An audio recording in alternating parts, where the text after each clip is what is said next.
Since people are starting to demand it, chat, it's time for you to say hi, YouTube, if you feel like it.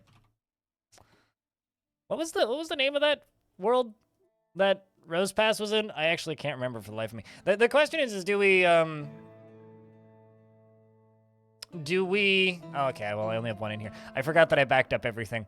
I'm not reclaiming Rose Pass. To hell with that. To hell with that. I have no interest in doing that. No, thank you. It's gonna be full of were creatures, and like maybe 200 corpses. You'd have to pay me a lot of money to do that. That would just be a lot of tedium. Take your meds, drink water, sip tea, run in circles and scream at thee. I don't know where we're going with this, but... So this is the world that had Rose Pass in it, I think. Unless Dwarf Fortress is playing some real shenanigans on me. So this is the world that had Rose Pass in it. So this is, I guess, technically our second fort in this world. We can either play the same faction or we can play a different faction. Spoilers for Rose Pass, because I don't care. Rose Pass is going to be full of were creatures. Like multiple types of were creatures. So we have 3 factions to choose from. We've got the Quake of Drums, the Free Theater, or the Imperial Coal. The Free Theater is the group that Rose Pass was a part of. I'm thinking we go for the Imperial Coal. Because that's a good name. Like, that's a really good name. And they're kind of, like, split through here, sort of. So we could go a little further south, maybe? Potentially? Maybe just a different faction than the Were faction. I mean, they'll probably all be in similar spots, which is, you know, just the way of things. If that's the way this world is going, then it's probably going to be a lot of that. I'm kind of looking for haunted areas. I think that could be a bit of fun. We've got, like, haunted, the crested plain of the crazed continent. Well, that seems lovely. What other things we have going on? So because I have this new CPU now and I got like 100% frame rate increase, there's part of me that's like, I kind of want to like stress test the game a little bit, but also at the same time, I kind of don't. It's like, I kind of just want to enjoy having nicer frame rates. Ooh, okay, never mind. That's only Sinister. That's a little disappointing. Although there is like, what, 2 towers right there? Yeah, that's... Goblin Hillock, Dwarven Tower, there it is. Look at all that evil. It's like they're just pushing all of the evil into the creek stream, into the riverbed. What CPU did I get? Ryzen 7. What, 89? Basically the highest end Ryzen 7. It's not the 5800 X3D. It's the Ryzen 7. 98 something. I should honestly just write it down because there's one thing I hate about computers more than anything is when people ask me to talk about them, because I always forget exactly, like I know what's in my computer, but I always forget what's in my computer when people ask me. It's like I have selective memory, which works great sometimes, and then sometimes just doesn't. And whenever people ask me, they're just like, what's in your computer? I'm like, I have no fucking idea. Even though, like, I just paid for it all and built it, is because I try and forget it as soon as possible. Computer, but then I'd have to write it. It's 7800, yeah, that's it. Which is a pretty thick CPU. Okay, well, that could be a fun spot.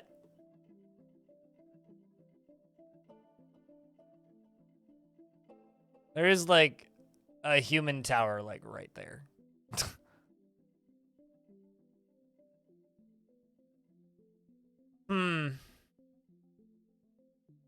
What do you guys think of, settling on a haunted biome? What do you think? I think it's... the last, like, haunted fort we did was...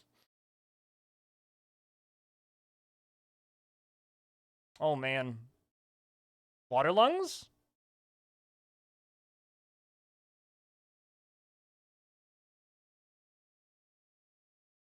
You ready for puke rain?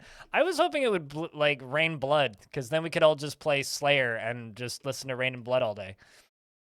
Problem is these have like no good combat materials. Like this has this has silver, copper, and zinc, so no steel. How big is that river? Actually, hold on. What's the elevation on this? Aw, man. I guess there is like a waterfall like right there. Because undead could do some, like, mean things to your frame rate. So this probably wouldn't be the worst stress test. Thing is, ooh. What's the elevation on that? Ah, pretty boring. I want something with fun elevation. So when I play video games, chat, I'm one of those people who just gets, like, do I have Slayer on vinyl? I don't actually like Slayer that much. So, no, I do not. I've seen them live twice, though. Like, they're fine. They're just, meh. I don't think there is a haunted glacier in this map. Yeah, no, there isn't. Besides, I want to play on a haunted biome. I don't want to suffer. As I've said a million times, I enjoy playing video games. I don't enjoy not enjoying video games, and, like, haunted glaciers are just really fucking boring. Scour leopard.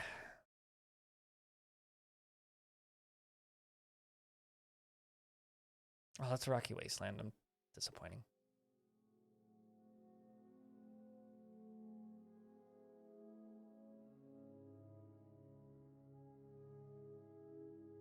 But yeah, no, Slayer is a fun band to see live, but I have very little interest in actually listening to Slayer. I quite like this spot, but I wish that there was actually some elevation there. When was the last time I embarked in Joyous Wilds? A while ago? But, like, I don't see any Joyous Wilds in this map at a glance.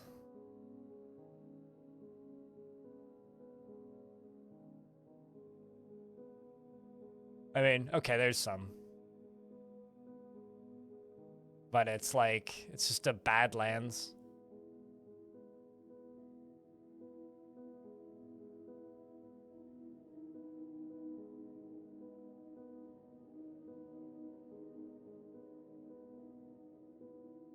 I don't know. I feel like if I were to embark in Untamed Wilds, I'd need there to be something close by, and there's really just humans up there.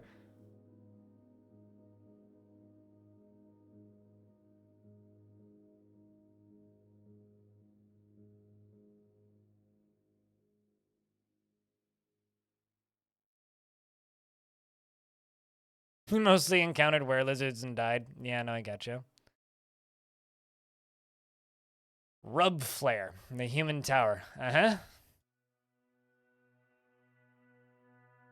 Say that without context. Gotta be careful here because there's like Mirthful and then Joyous Wilds. I don't know. I guess we could do Untamed Wilds, Joyous Wilds combo. What's the... Oh, man. Like, if only I could get some of this. If only I can get some ocean level gradients. But all this stuff's so flat.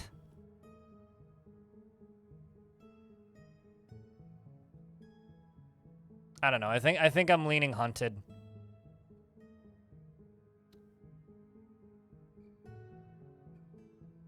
You have music I want? Play to live when you're a noob? Anything with calm and as few neighbors as possible. So where it says surroundings, you don't want to settle somewhere that's Untamed Wilds unless you want to get crushed by giant hamsters and chinchillas. And you want something that has as many different types of metal as possible and no heavy aquifer. Light aquifers are okay, but like this would be fine, you know? Although you also want to make sure that you don't have any towers nearby, which are these. So as long as you're not nearby towers and as long as you're not like settling on Untamed Wilds, you'll be fine. Because like there's three different difficulties, I guess, for each zone. There's calm, there's wilderness, and there's untamed wilds. For haunted biomes, there's sinister, haunted, and terrifying. For good biomes, there's serene, mirthful, and joyous wilds. And the hardest one, basically, the wildlife's going to attack you.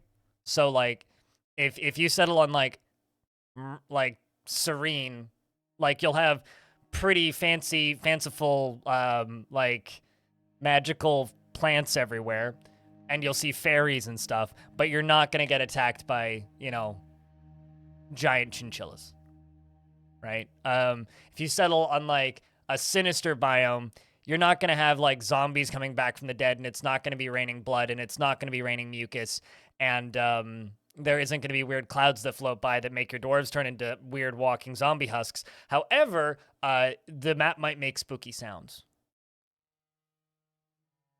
So, like, if you settle in, like, a haunted biome, air quotes, it might be going, woo, for your music. So, very threatening. And that's about it. And then it'll be, like, perfectly normal dwarf fort aside from that.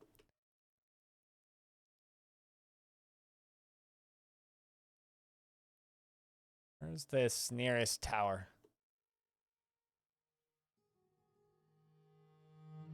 Pretty close. Oh, that's the Elven Tower. They're the ones that ambush. Oh, that's only sinister, though. Nothing exciting would really happen there. You really...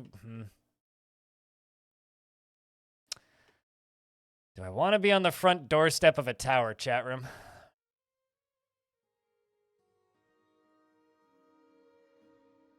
Temperature doesn't matter. I can't remember the last time I actually heard Cringer's sub sound, so assuming he hasn't changed it, then yes.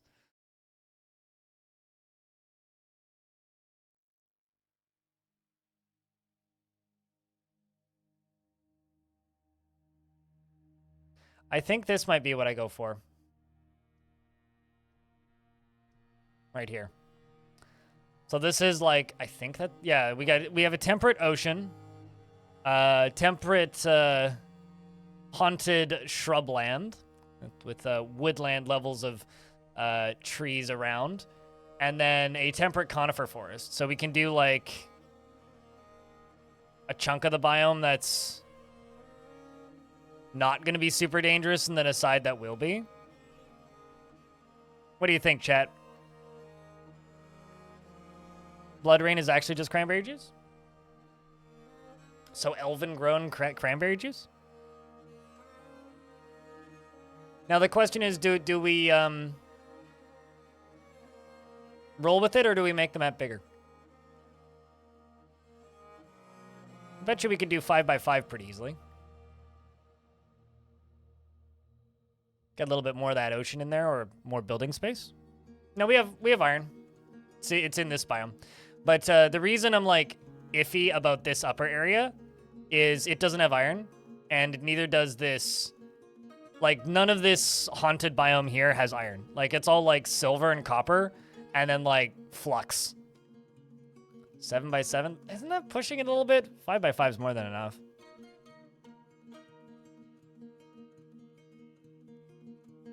Bigger? Sub, and I will make it bigger. Are you serious? Subscribe at tier 1, and I will do 6x6. You thought 6 was the max? I have, news for you. 16 is definitely the max. But you have to go into the settings and change it.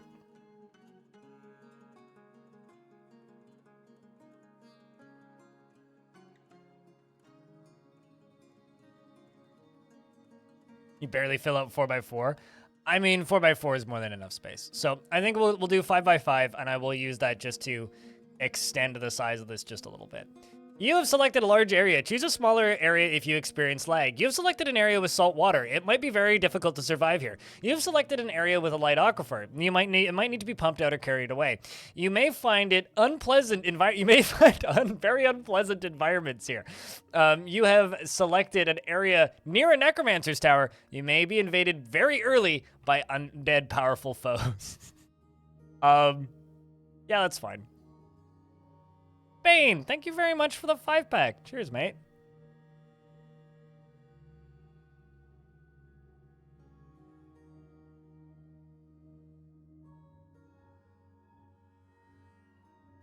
All right. How you been, Bane? What's up, man? What could go wrong? Uh,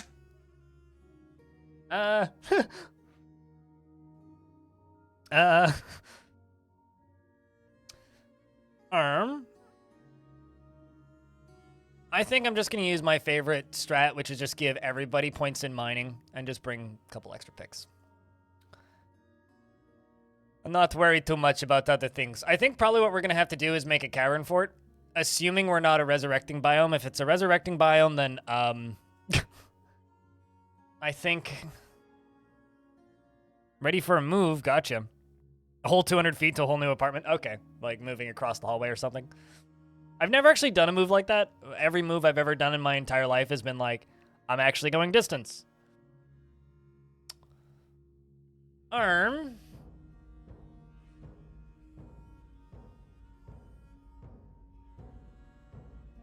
I was going to say, beekeeping does not seem like a useful job. Why am I tempted to give it to you?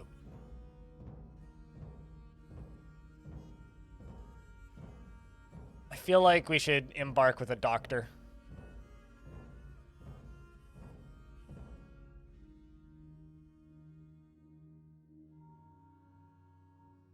Not immediately before.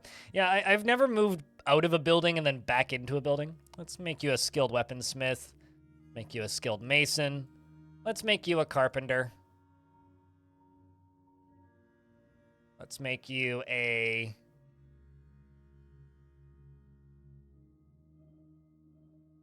I don't know. Brewer. Planter. Armorsmith. So we've got a little bit of a split in tasks. We're going to bring 7 picks. Let's do 6 picks. 7 picks.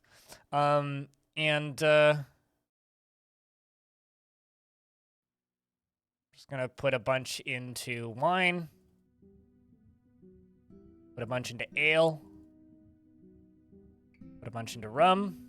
Let's double all of our alcohol stores. And let's bring... Well, actually, let's just see. What are the options? What do we have for animals in this faction? Probably nothing... Ooh, reindeer. Probably nothing particularly fun. Yeah, nothing particularly fun. All right. Well, in that case, war dogs? Yeah, let's bring war dogs.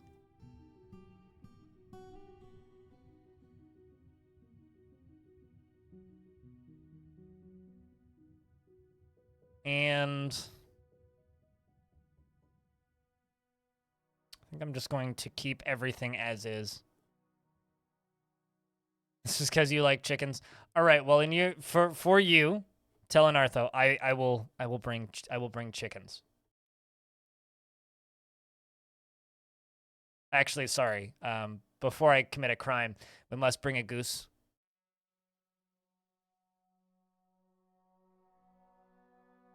Why am I not seeing chickens? Oh, they're there. Rooster. 2 roosters and a bunch of hens. There'll also be cannon fodder for when the bad creatures show up.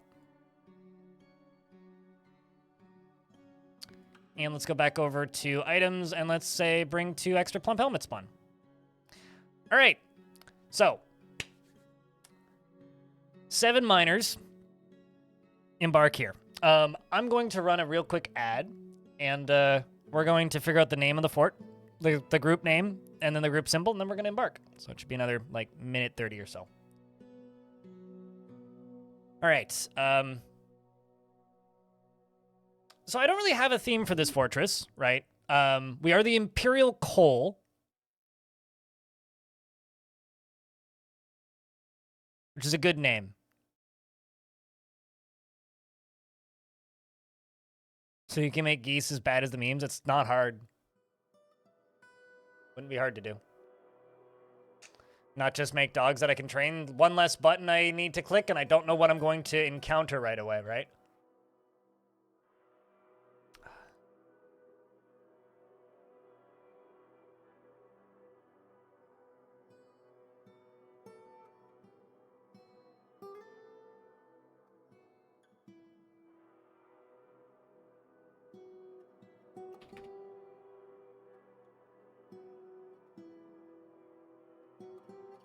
You know, I like that name, but I look at it and I go, I mean, the final VOD went up today. So if you look at the YouTube channel, Goat Plays Games, the final VOD went up this morning. So I like this name. Take over the world. I mean, if you really want to do that and you have unlimited free time and unlimited boredom, go nuts. But I ain't doing that on a medium. I might do that on a pocket world with like 8 locations, but I am not going to do that in a medium or a large world. It's just not going to happen. I have no interest in doing that. It would take way too long. Also, Rosewater? You mean Rose Pass? Are you talking about machine water? Because like you're actually like mixing up 2 different forts with that with that question. Let's see, Burnhome. Let's do. Oh, Burnland. We're here to burn the land. Cleanse it with cleansing fire. I think if anything, my goal for this fort would be, at least like right now, would just be to take out the necromancer towers. The last fort, the idea was to just let fun ensue, right? Like that Rose Pass was just, let's build a tavern and let's see how long it takes for that tavern to kill us. Turns out about 12 hours. Whereas this fort, I kind of just, like, same world, right? So maybe we'll get some characters showing up, which would be cool. But ideally, ideally for this world, I want, or for this particular fort, I want to just not necessarily do a more standard fort, but I just want to actually be challenged a little bit because it's been a while. So let's go with Burnland for the name of the fort.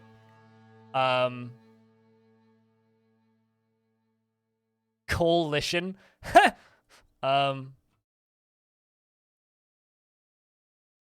Coalition of Modesty. Well, that's inaccurate. I mean, we could just call it the Coalition. We could just go with that.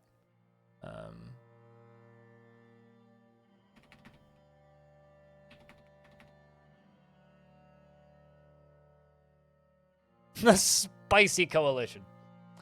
That's just me after I harvest my hot peppers.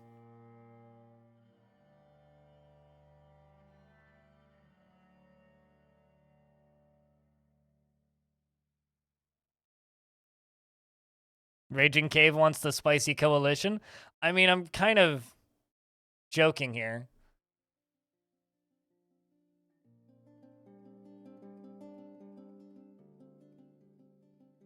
How's that? The Spicy Mean Coalition? We're here to take your lands and stomp your face in? I don't like that. Nah, man.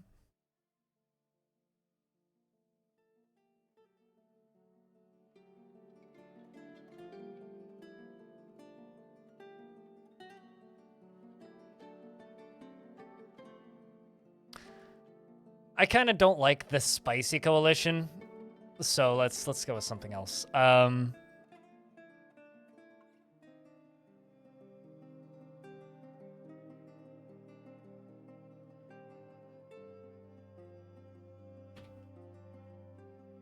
The danger, the land no, I was thinking like the danger land, but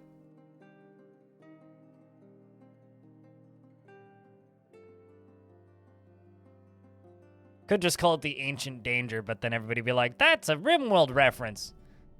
The Big Danger. Okay, that's pretty good. The Big Danger sounds like a, like that's the sequel to The Big Lebowski that never got made.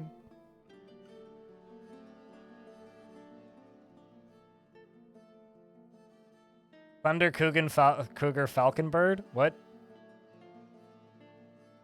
Who's making it? Which one of Blind's alternate personalities is making the name this time is what you need to think for yourself. Holy Kai. And you know what? I don't know. Slugs ate your chili pants. That's awful, Korab. I'm so sorry. Shit, dude. What is Fluxstone? So you take iron, right? And then using iron and Fluxstone and coal, you make pig iron. And then using pig iron and more coal, you make steel. It's part of the process of making steel.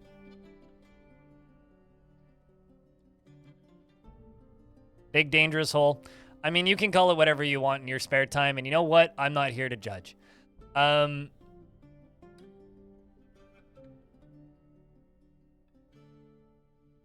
Symbol of the Imperial Coal. Let's go object. Shape?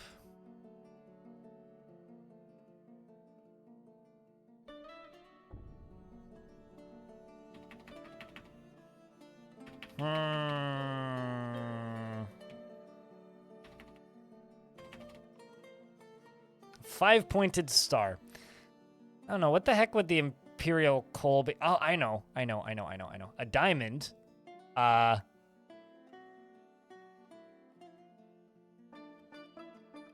diamond is burning. It's a burning diamond. Everybody's annoyed in the smoke. And a dwarf. The dwarf is cringing from the smoke. Pig iron does not contain actual pigs, but you can Google it, and it'll literally tell you what it is and what it's for.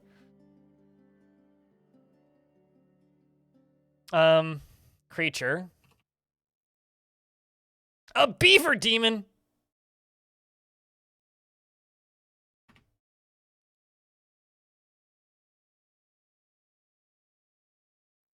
Is raising the diamond. So the symbol of the Imperial Coal right now is an image of a diamond, a dwarf, and a beaver demon. The diamond is burning, the dwarf is cringing, and the beaver demon is raising the diamond. And,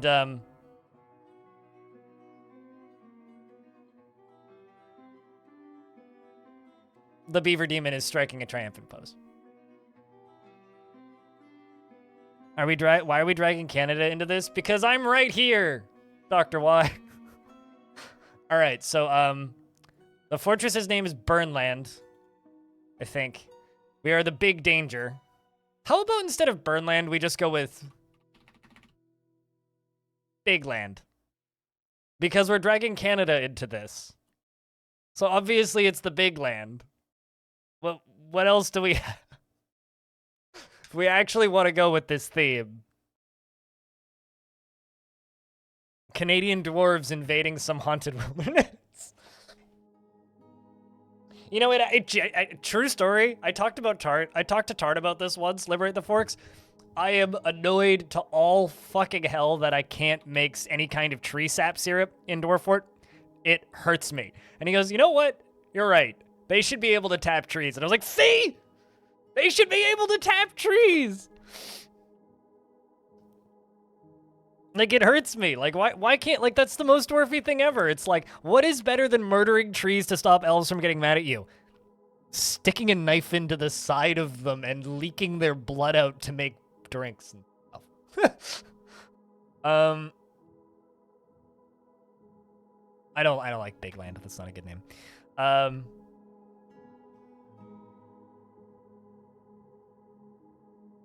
Let's go back to either Birdland or just Deadland.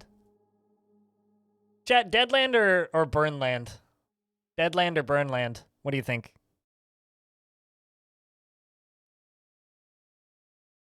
I mean,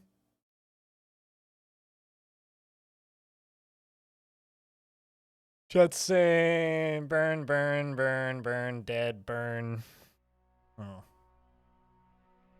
Super Burnland 64. Couple for dead. 1, 2, 3, 4, 5. 1, 2, 3. Looks like we're going with burn. Burn.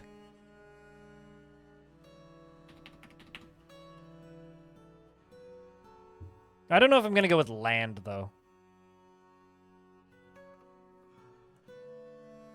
Burn mean.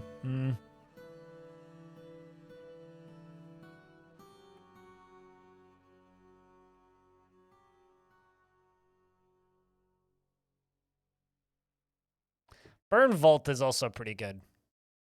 I think I like Burnvault more than Burnland. I mean, pregnant is a word in Dwarf. Yep. I think we're going to go with Burnvault. The Burnvault. All right. So that only took 30 minutes. There was actually, I can't remember what VOD it was. I think it was,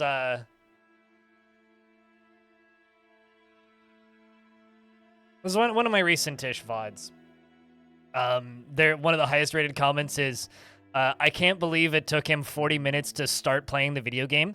And to that person who's typing out the comment right now, looking for the timestamp where I click embark, I just want to inform you, I am playing the video game. This is like getting upset at somebody for spending an hour in the character creator of an RPG. That's what this is. We're literally in the character creator right now. So if you're like actually like annoyed at the fact that I'm taking 30 minutes, you're missing half the video game. So, chat, what do we say when we start a new fort? It's time to strike the earth.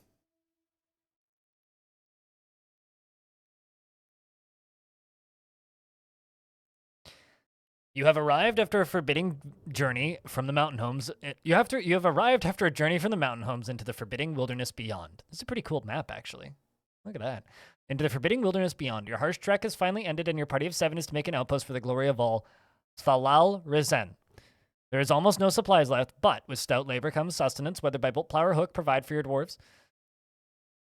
You are expecting a supply caravan just before the winter entombs you, but it is spring now. Enough time to delve secure lodgings, ere the Canar's soldiers get hungry.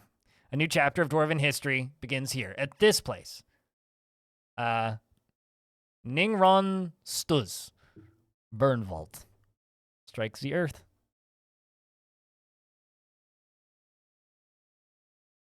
It's like stretching before a workout. Absolutely, Ash Tony. Absolutely. All right, well. Let's let the game run for about 10 more seconds and pause. See what's going on. Same music seems quiet. Bunch of dead plants. Got dead apple trees. So this might be nothing. It might be about to start raining blood. I don't know. It's just haunted, so. Let's pause. Ravens, okay. Alcord, thank you very much for converting that Prime to a tier 1. You know, it's kind of funny, like, looking at my revenue this month and just watching, like, it look like it's tanking. It's a weird little thing there. But it's actually, like, or looking at my Prime revenue because it looks like it's tanking. But it's actually very much not. It's just... That's also a weird connection right there. But it's not actually. It's just a lot of people have been converting their tier 1 subs to Prime subs. It's just haunted. Yeah, it's just haunted. I mean, what's the worst that could happen? I would like to remind everybody that waves look way better in ASCII. You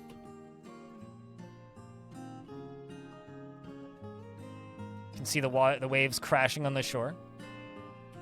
So we are on an ocean. But I guess that means it's time to start digging. Well, it's not what leaks beneath the soil, it's what's going to start showing up, right? I mean, currently, yes, seems pretty chill. But that may also just be because it hasn't rained in a while, right? It could, you know, things that die there could come back from the dead. There might be the occasional cloud storm, which turns everything it touches into husks. There's plenty of sand, though. The trees are all dead, so we know there's something up. But, like I said, it could be quite disappointing. We don't know. But, it is time for us to begin digging. So let's do that.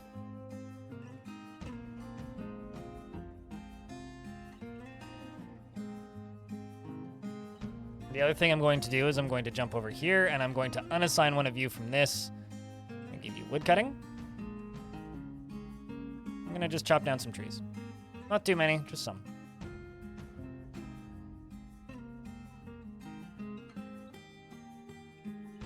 Let's see how deep we can get before we hit aquifer. Looks like Servesh, our expedition leader, is digging, and we found a cavern. Cavern Fort it is. And you know what I haven't done yet, chat? Well, I'm sure you can figure it out. There you go. A devilish potato figured it out. Devilish potato, which dwarf would you like? After I hit this button. Are caverns good? I mean, they can be. You checked like 30 seconds before it got turned on. I'm so sorry, Jerry Gord. Hope things have been all right with you, dude. Woodcutter? Well, they're all miners. Do you want the one that happens to have an axe? That I gave an axe on random? I think this is going to be a haunted cavern town. How does that sound, chat?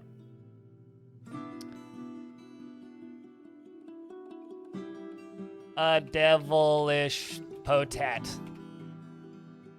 Devilish Patat is completely closed-minded and never changes his mind after forming an initial idea, which is why he's always a woodcutter dwarf.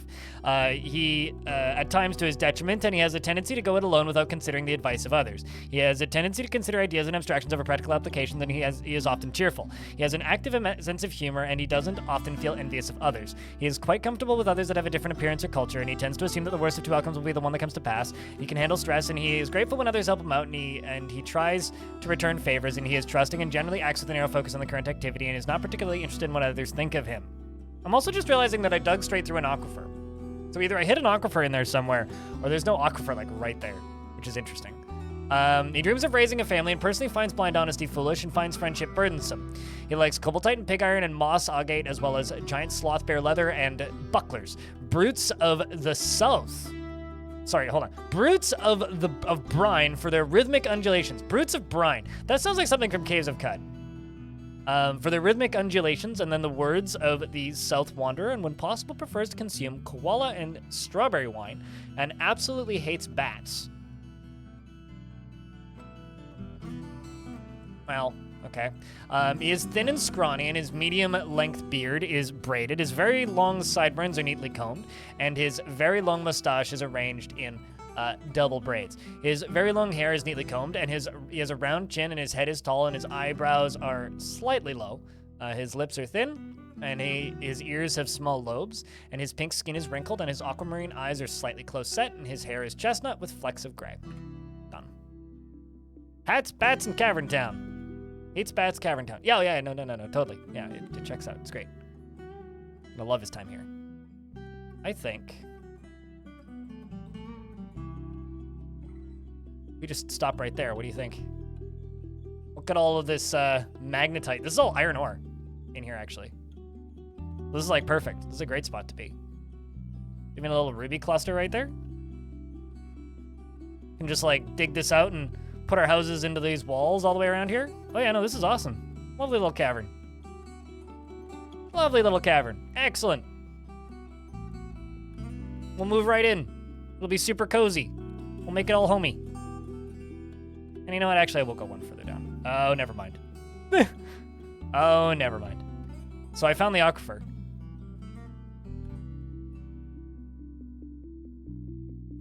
Okay. So it's in chunks of it.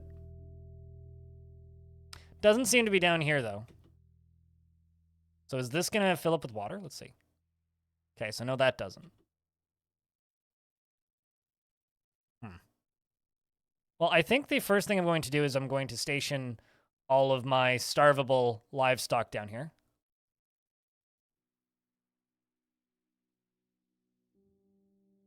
So I'm just going to make a pen pasture like right there. It's going to be for my yaks and then the goose and then all the chickens. All the weak livestock I really need underground. They can all go down there. Cave swallows.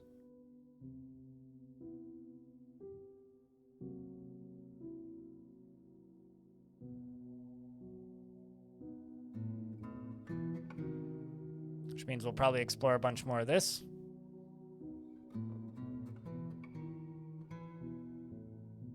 They're just flying rats, that's all they are. The content on YouTube. You doing good stuff.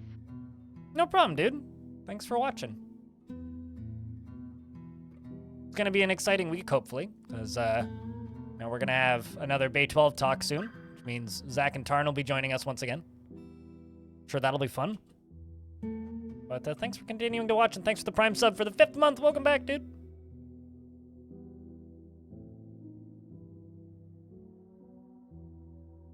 Well, there's already a dead bat on the ground. Like, that was fast. No, there is raw mussels. They're just up on the surface. Because we're on an ocean, and this is a beach, so they'll show up like that. Okay, so I didn't actually need to be anywhere near as crazy about just mining everything out as I thought I did, but let's just get all of this stuff here mined out, and I hope that this Kinder Surprise Egg that I'm just about to mine through right here doesn't have a demon in it, otherwise we're all dead. So,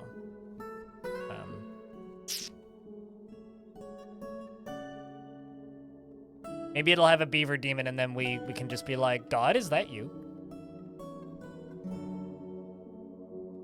Oh yeah, no, we got beachfront property, and it comes with vomiting sky neighbors. Speaking of vomiting sky neighbors, is the haunted biome doing anything weird? Nothing sus yet.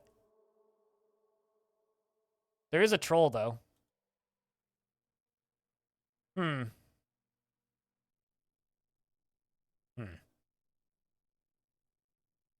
Hey, trolley. Where are you going? Uh-oh. Walk away, you troll. Wow, you're 309 years old? And no family? Jeez, and I thought I was doing bad at 29. Poor guy.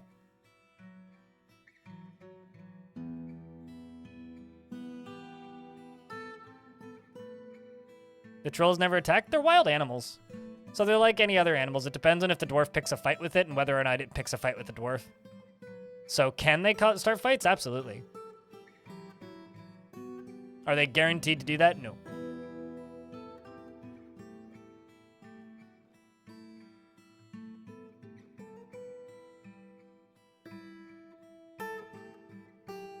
Me? Yeah, no, people seem to think I'm older than I am. But no, I am 29. I turned 29 on the 3rd of June. Can you tame trolls? No. They are intelligent creatures. That would be considered slavery, which dwarves are very against. Not a dwarf-like activity, that's for sure.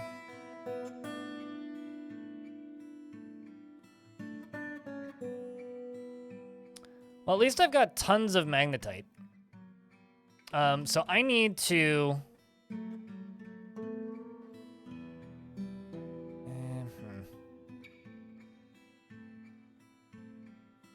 I need to make some... I need to get, like, a living space started. So I'm going to dig out a little space into here. And this, right here, is going to be our home. Can we befriend trolls? No. There is no way to have trolls join your fortress, indoor fortress. Without adventure mode, anyway. Is there anything that we can do with trolls? No.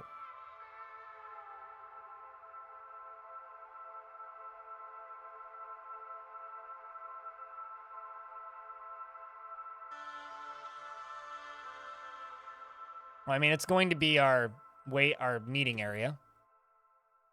Okay, so we're going to do that, and then a stoneworker shop, I guess, like right there. Why do you keep asking questions that I am incapable of answering? I guess because you're not expecting an answer, most likely.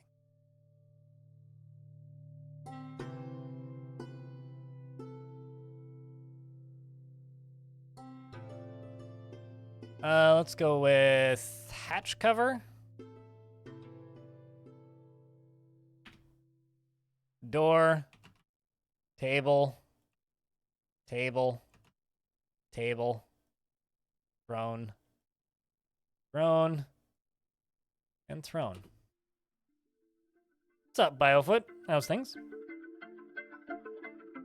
I mean, you can, but they'll lose the nickname as soon as they leave the map, so it's a completely redundant task. There's mods that let you do all kinds of things, but I'm not using any mods, so mods are irrelevant to this entire conversation. There's mods that let you start with Crundles and Plump Helmet Men, and There's mods that let you play as Crundles and Plump Helmet Men. Like, there's been mods for these things for a very, very, very, very, very, very, very, very, very, very, very, very, very long time. Let's just start them off with a private tavern. Need that hatch cover done. Dogs will come down here, so will the dwarves in a mo.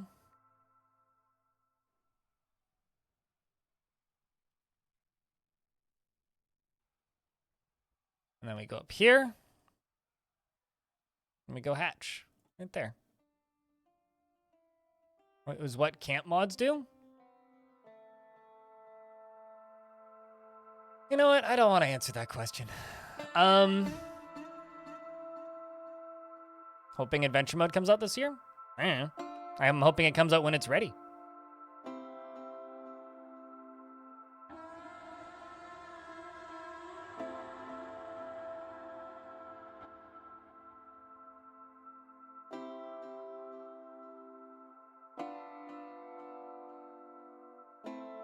Trying to decide where I want to, like, actually build this fort. It's like, I could go down here and I can ramp all this up.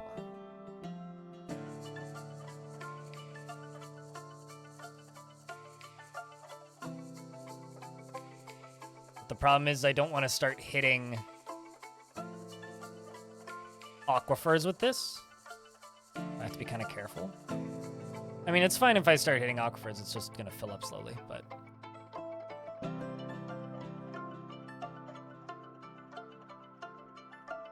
So I'll chop down that tree. And go up here and get rid of this.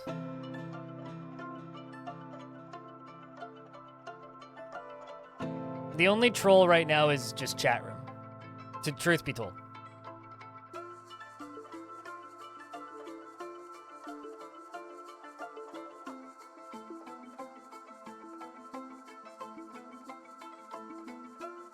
Let's do this. Which, by that logic, means chat room is a bunch of wild animals who can't be tamed. Unless we have more mods. So I guess that this means I need mods. Although, we do have, like, a mod here, at least.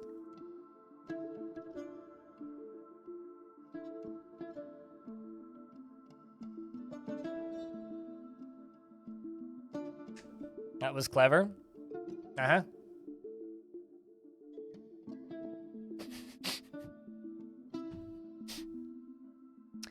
Probably the first time in your life, then, eh? It's good to see you on a Sunday. Cheers, Big Man. What's up? The untamed wilds that is the Twitch chat, Krista. It's either joyous wilds or terrifying. Chat decides. This is true. Yes. With a chat room so unstable, I'm just impressed that we made it through World Gen, frankly.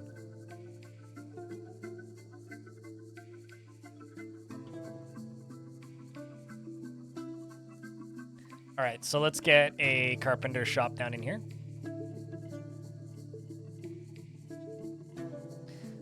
That or put the carpenter shop down here.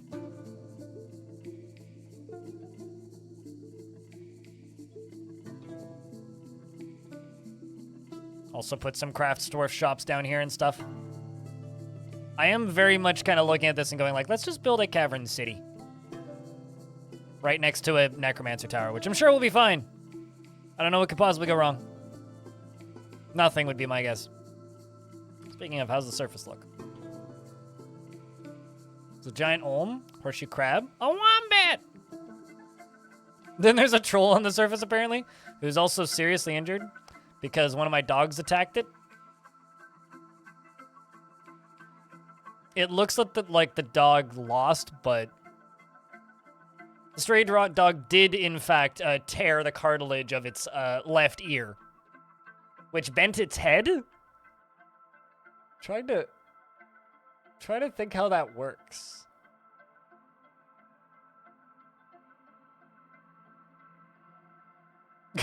How does...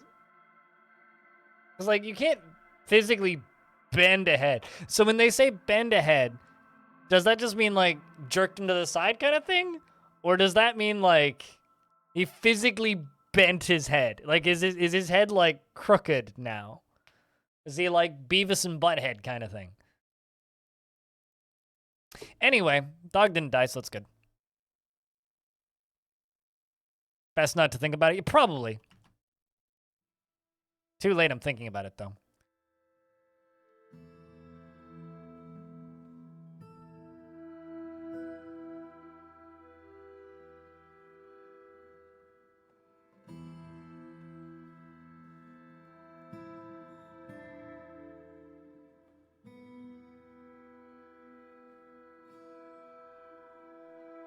You figured it meant bent the neck? You know, fun fact, necks technically... Okay, in Dwarf Fortress, necks technically float in front of their face because they got necks after the game had heads, so necks were added in afterwards, meaning that technically dwarves' heads are connected directly to their shoulders and their neck is in front of it, which is why it's possible for a neck to sail off in an arc. Because you can have your neck decapitated and removed without actually losing your head.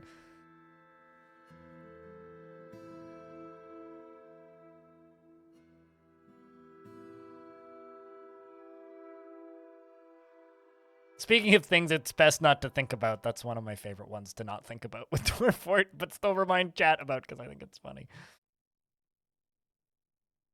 All right, so we're gonna trim out a little more of this. We got this space in here.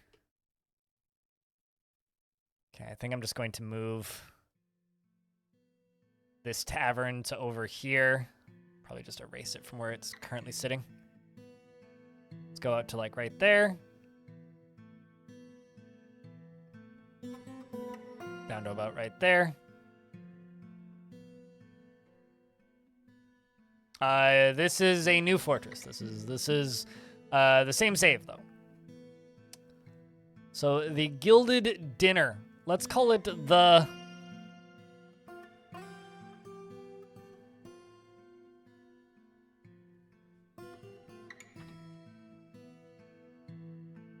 Charcoal Dinner.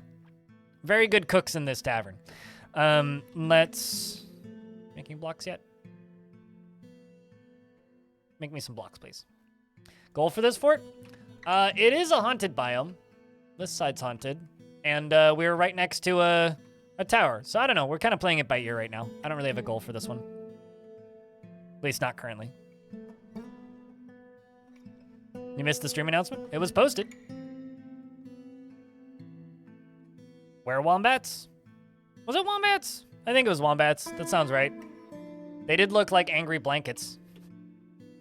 Which might be maybe my favorite were creature design. I don't know. I feel like every time I die to a were creature, I have a new favorite were creature design. Lanix, thanks for the 3rd month. Welcome back, dude.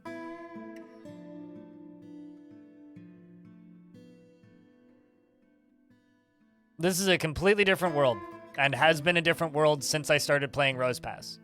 Machine Waters is still alive, and that is a different world. There are wombats. I haven't seen any were ones, though. Not yet.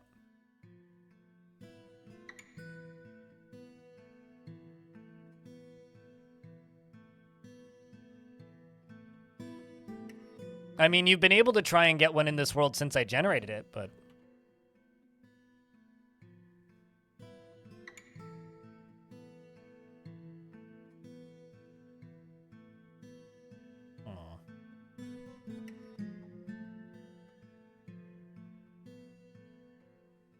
Am I further from the towers? Chat, don't tell him. Yeah, no, I know. You've been kind of... So I've probably played a whole fort in the time that you've been, like, MIA, Jerry Gord. If I had to bet. I'm pretty sure the majority of Rose Pass you just weren't here for. Well, I'll say this. It's been, like, 30 plus degrees every day. So if I'm, like, abnormally sassy, it's because my neck is sweating.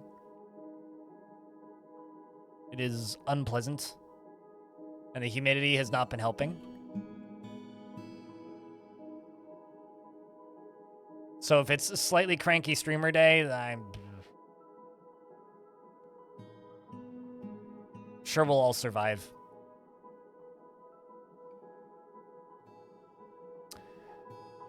Anvil, thank you very much for the Prime sub for 7 months, as well as Lanix with the 3 months.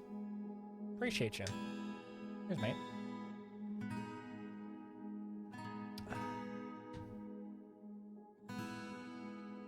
So down here, I'm going to real quick stick a few stockpiles. First one's going to go right there, and it's just going to be wood.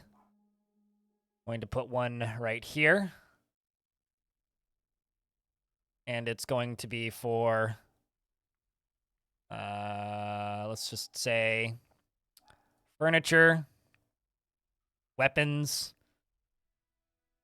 armor, and finished goods. And then one other for food.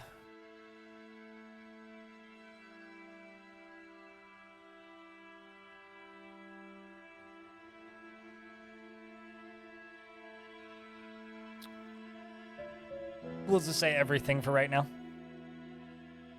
What's up, Nimlark? How's things?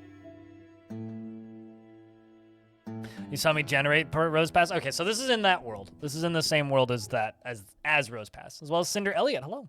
How's the stream so far? Pretty good. No complaints. Too hot in here, but that's the time of year. It's got nothing to do with the stream.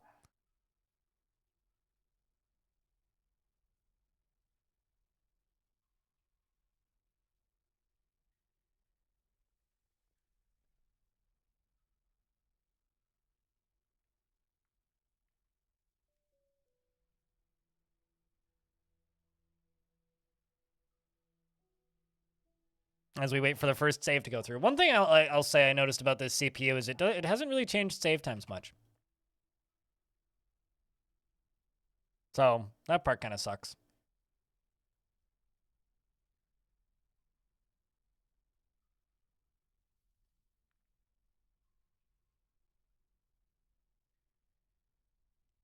It's going to be 34.4. Yeah, that's too hot. You probably have air conditioning, though. Dinner is ready. Go get your din-din, then.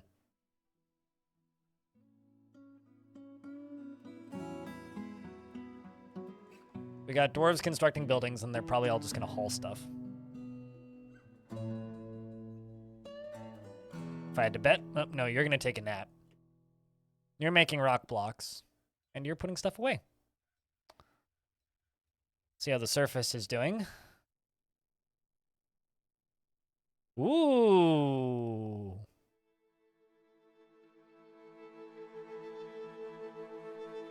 Giant cave swallows, hey? I guess it's time to make wooden cage traps, eh?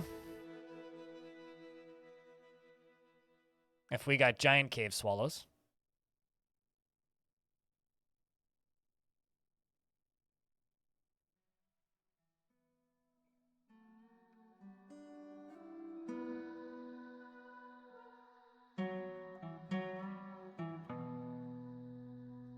Are giant cave swallows useful? Are any animals in Dwarf Fortress useful? Because they have the exact same uses as any other large animal in Dwarf Fort. Because they are an animal, you can tame them. So there's that. They can lay eggs because they're a bird.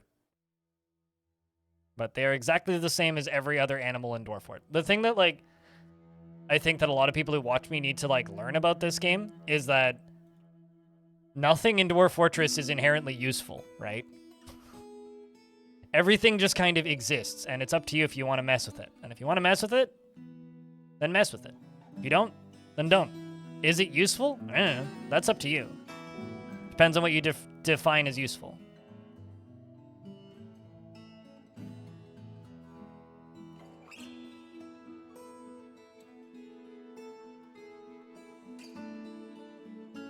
Yeah, we're supposed to get some rain on Monday, but I'll believe it when I see it.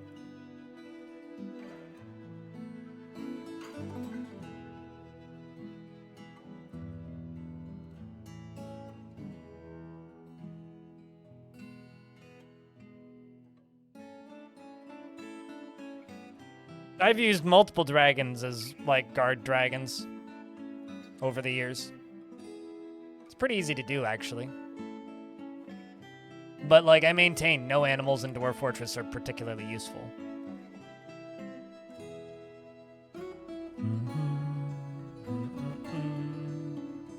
Also, how did I end up writing Ross Pass in, like, multiple locations? This is what I get for, like, editing commands and uploading videos at 2 in the morning.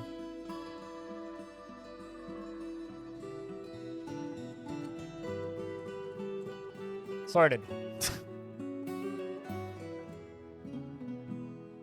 Yeah, I could go for that. It's about 27 right now, and it's at 11 o'clock. It's supposed to hit 32 this afternoon, which is...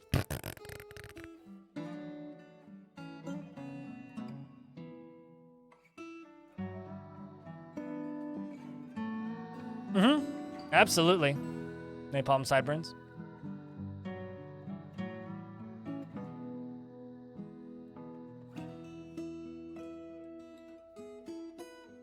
What did Calcium Crypt do to you? It's a bot. It can't even respond. It's not even like one of those newfangled smart bots that people think are, like... That people, for some reason, seem to think are AI when they're kind of not. So I guess this is where I'm going to end up farming. Because I dug through an aquifer, and now I've got water appearing down here. It's going to flow real slow, but... I forgot that we had that. The Dwarf Ross.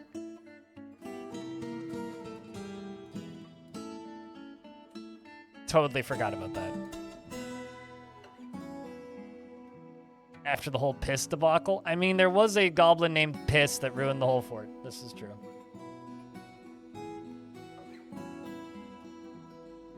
Just remember, Rose Pass fell because of Piss. Actually, not an incorrect statement.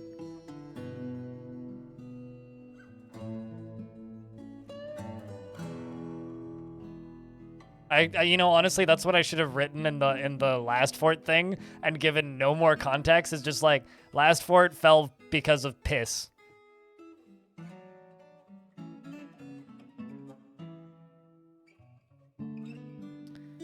Long story short, the first were creature was a goblin named Piss, so P-I-S. Which doesn't mean what it sounds like, but...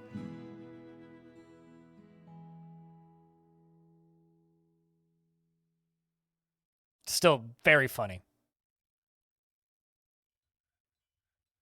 I don't have a goal for this fort yet, so I should just... I'll just put TBD, I guess, for this one.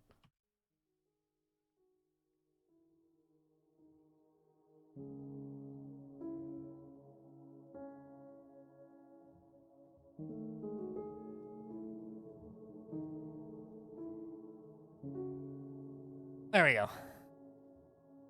It was a were-elk. Yep. We got hit by were-elks, were-moose, and were-wombats.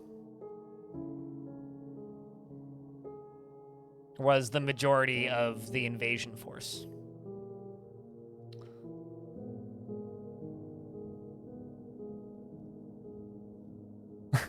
The Amber Clash has just destroyed Squid Nuts.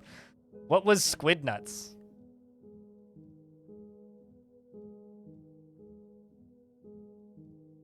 It's the very important question. What was Squid Nuts?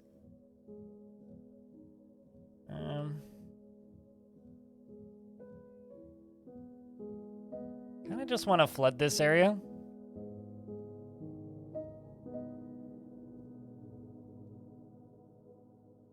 Well, I mean, it's time to go look up what Squid Nuts was then, I suppose.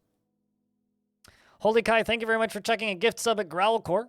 Appreciate you, man. Helping keep this channel funded. One sub at a time. Hmm.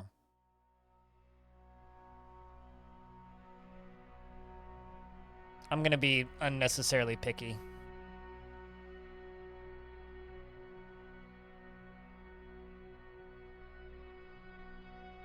So I think this still works. Ha! Super duper does. So I can do that, and then I can just be like, all right, now plant on top of this, because previously it wouldn't let me because there was plants in the way. I can be like, plant there.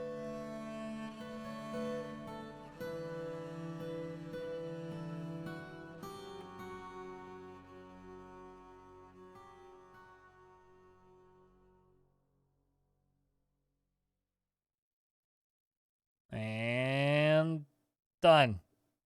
Nope. Why is that side darker? Weird. Let's do plumpies. Piglets. Plumps. Plumps. What's going on the surface? Ooh, giant cave toad. All right, well, this is an interesting caverns regardless. Like, this might not be the most exciting, like, surface. But so far, these caverns are showing some promise. Certainly showing some promise. Moisten steak was destroyed? Well, that's a shame. You'll never be able to re-moisten that steak.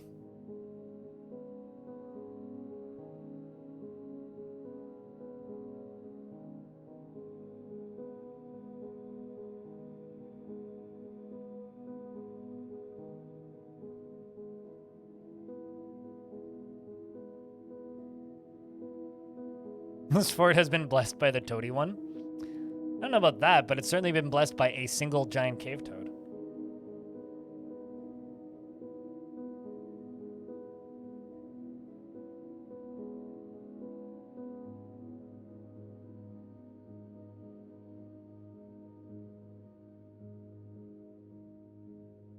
I was gonna say they've already run out of seeds. That was pretty quick.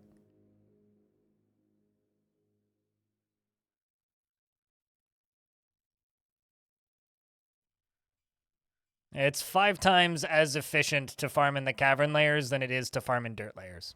Yoshi the Wanderer. But this also goes for mud layers. So if you pour mud on something and farm on that, it's just as effective as farming in the caverns.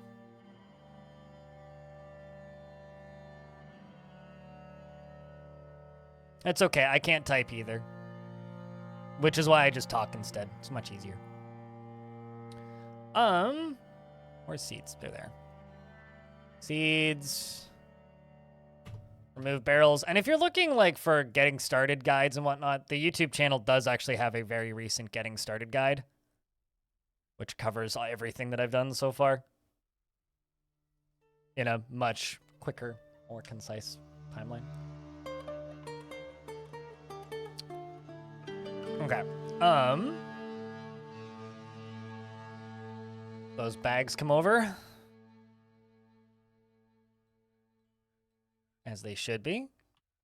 Let's jump up here and throw in some thrones. And some tables.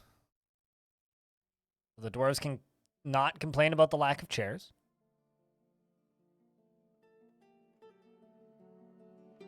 The top 10 vid that I put up this morning.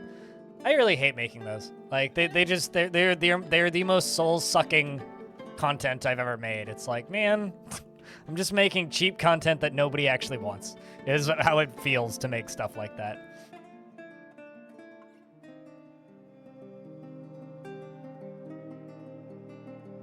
Make some armor stands, some racks,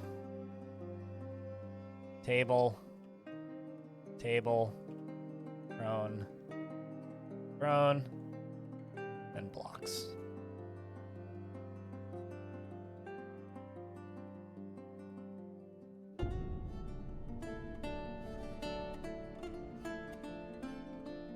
I'm sure many people learn stuff, but for me, it feels like I'm just wasting people's time with that kind of content. Some migrants have arrived, apparently.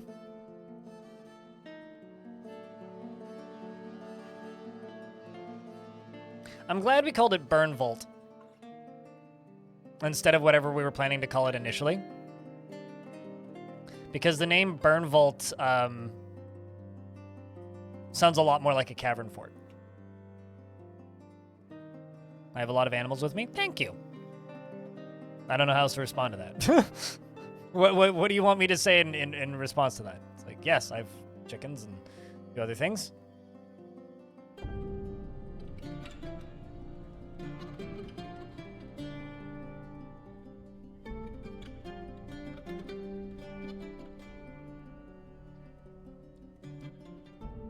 Oh, you just wanted to make the statement. I get you. That's fair. That is a lot. I see, you're going on about how there's like a lot of animals with me, right? And I'm sitting here going, that is a lot of iron.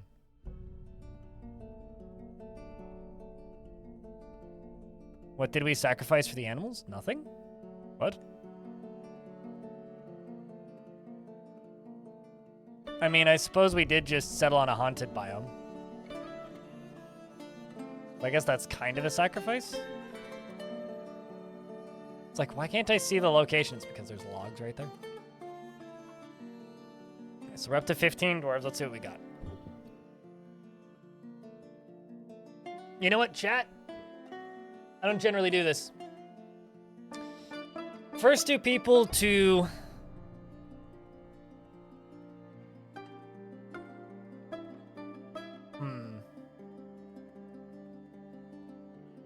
Pick a number between 1 and 10. The first person to type in the number I'm thinking of gets a dwarf.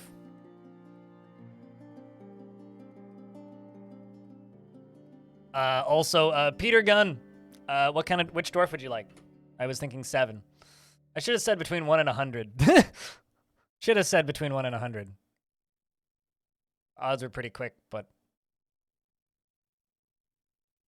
What dwarf do you want? Which one? You were right too, but you were a few people were right. You'll take the Mason? Agnet?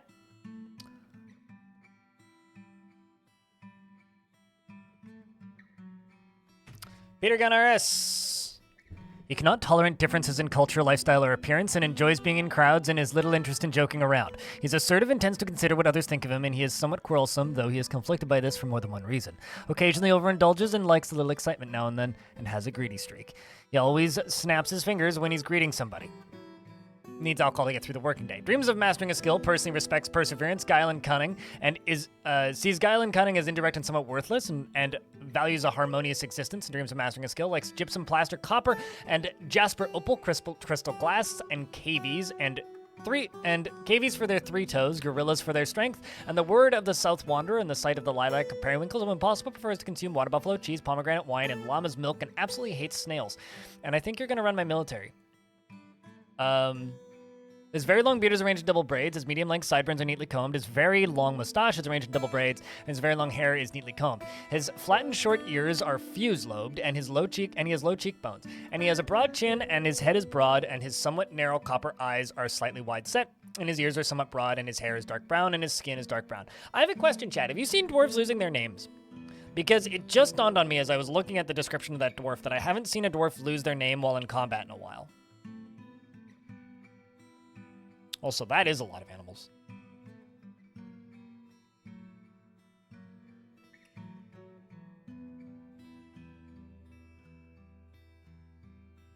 It's just something I was just thinking about. But I'm curious if that's something that got sneakily fixed in the last update. Because that wouldn't surprise me too much. It's been in the game for a bit, and it's been kind of brutal.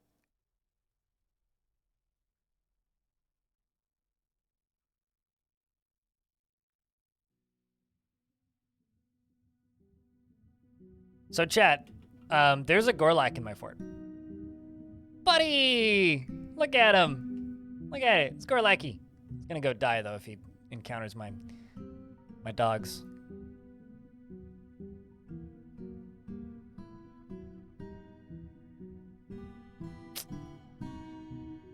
Like I said. Run away, Gorlak! I'll lock the door so the dogs don't get to him.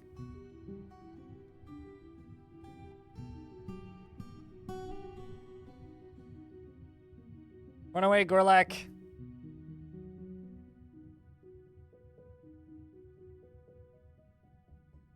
You don't train them. Gorlaks are intelligent creatures. They just don't always join fortresses. They're the only, like, lawful good creature in the game. Like, if you actually read their... well, not that description, because it's mutilated. Is often inflamed by hatred and easily develops hatred towards things. Well, that's very un-Gorlaki. She is very ambitious and always is looking for a way to better her situation. She seeks out exciting and adventurous situations and has a calm demeanor. And she is slow to anger, and she has a tendency to go it alone without considering the advice of others. You know, to me, Gorlaks are kind of like the Lorax. You know? Maybe it's because the name kind of rhymes. I always expect them to be like, I speak for the trees. Oh, please tell me you're not walking back into my... Okay, you know what? I need to move the dogs.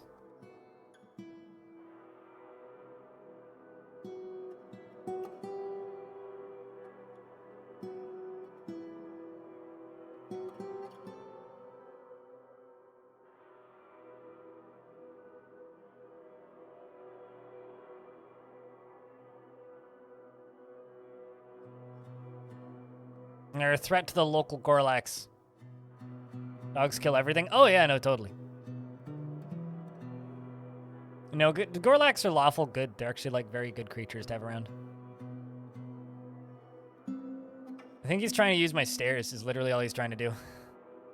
Just exploring, poking around, seeing what the dwarves have set up, seeing if there's any advice on cooking they can offer. They're also one of the few creatures that are born with cooking skill.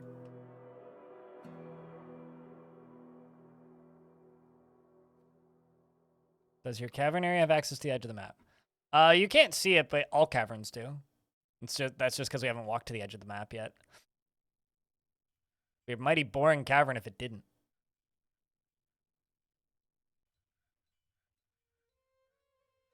Pretty tall cavern, so I'm actually gonna have to wall stuff off.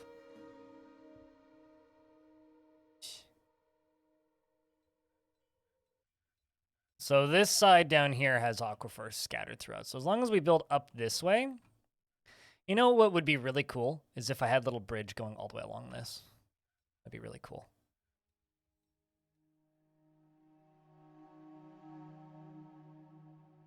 Okay, well, they're still digging out stuff down there. Can I start filling this side in and we hollow out this side? Or we just dig down into here. Got up housing down there. This is mostly just like a storeroom.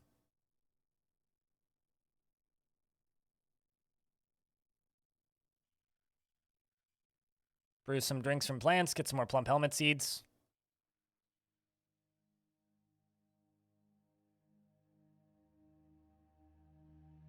I was going to say, you definitely read that wrong on the wiki, because they absolutely do affect ore veins.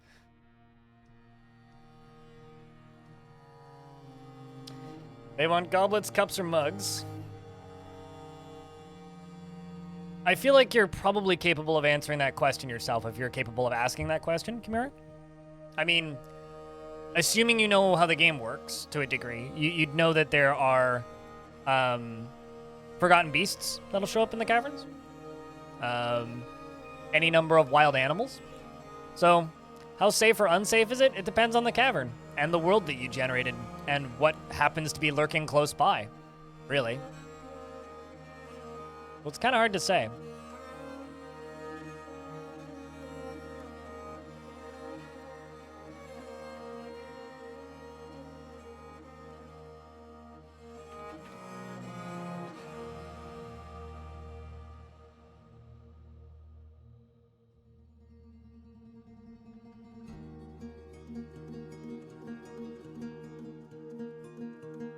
So, like, here's like the weird thing about Gorlax, right?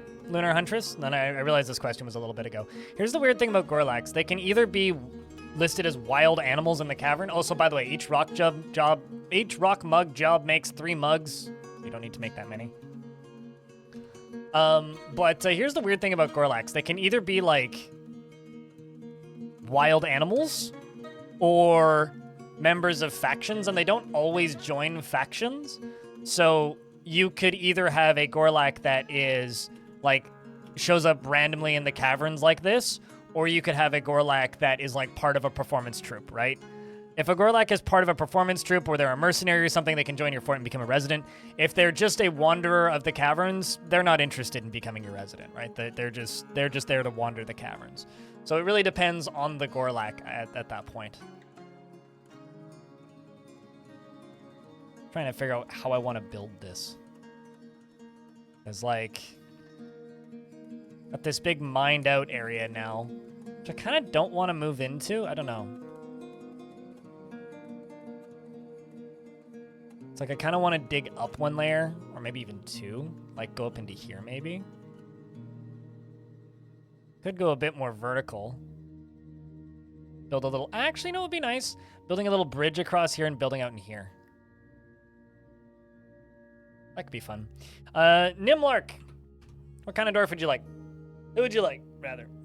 Just name a dwarf. You can have any dwarf on the list. Ugh.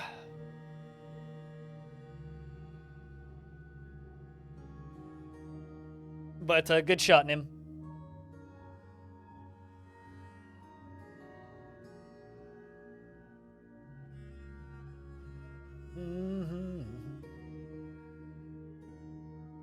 The Mason? Irish? Oh, also, just because people ask me about this game a bit, I watched some Jagged Alliance over the last 2 days. I think that the writing in that game is kind of insufferably annoying. So it's pretty safe to say I will not be streaming any Jagged Alliance. Pretty hard pass on that one.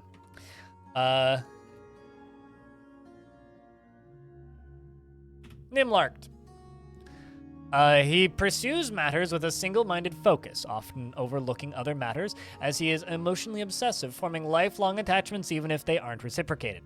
He often finds himself changing his mind to agree with somebody else and seeks out exciting and adventurous situations. He has a low sense of self-esteem, and he lives an orderly life. He is organized and neat, and he is quite ambitious, and he does not often feel lustful. He doesn't often experience strong cravings or urges, and he is not inherently proud of his talents and accomplishments. He has an active sense of humor, and he is somewhat fearful in the face of imminent danger, and he is trusting, and tends to assume that the worst of two outcomes will be the one that comes to pass, and he needs alcohol to get through the working day. Dreams of crafting and masterwork someday, and personally sees freedom and independence as somewhat worthless. We're getting a party? I was gonna say the music suddenly stopped.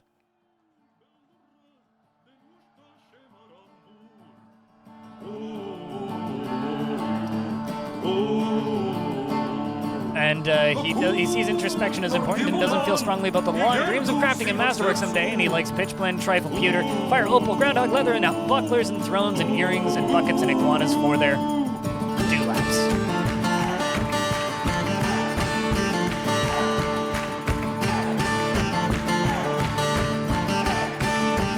When possible, he prefers to consume blackberry wine and hates snails, and is muscular and has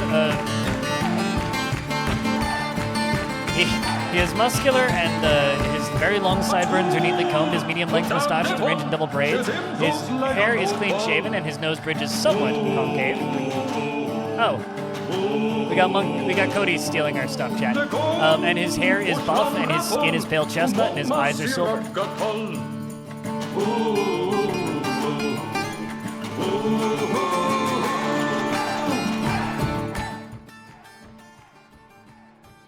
Party in the new fort.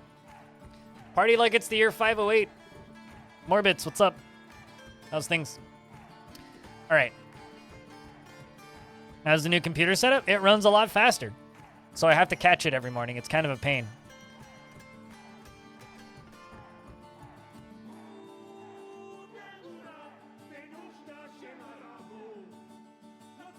It's okay, though. I've been getting some exercise because of it.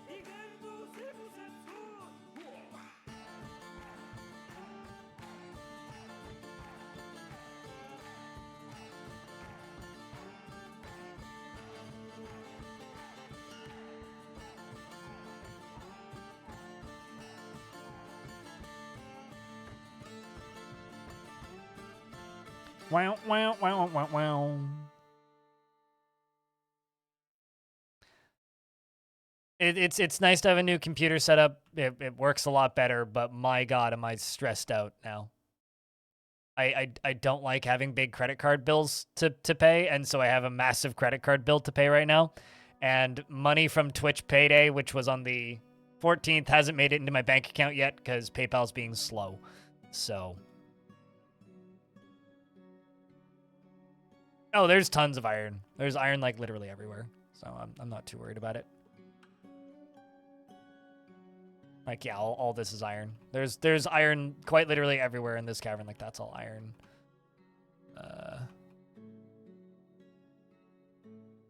Sure, there's more. Yeah, there's more down there. There's tons. I don't need to mine it all right now. We got lots of time. Just kind of slowly clearing out the cavern. How much? Too much.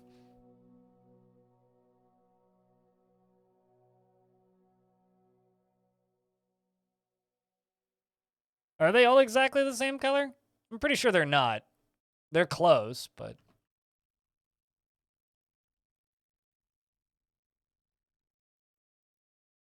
I'm gonna put a timer on? Why would you say sorry? That's what you gotta do.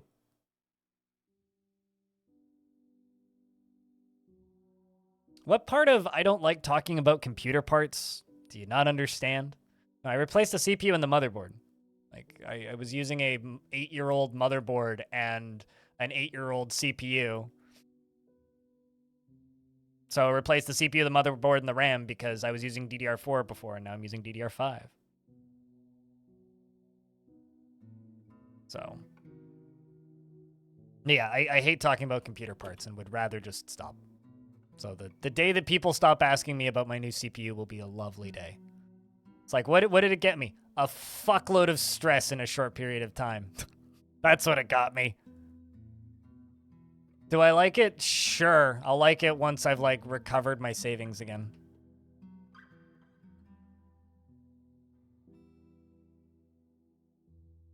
Do you, not to be a weirdo, but you know what a fatherboard is, right? Like, a motherboard and a fatherboard are two separate things.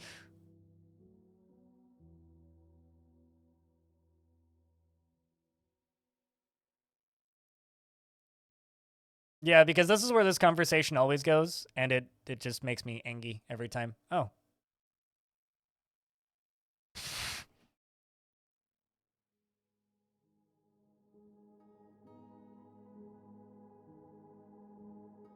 All right, let's, especially because now people are going to be like, switch to Linux, and I'll be like, you know, it still doesn't run natively on Linux, Dwarf, and like also half my software that I use.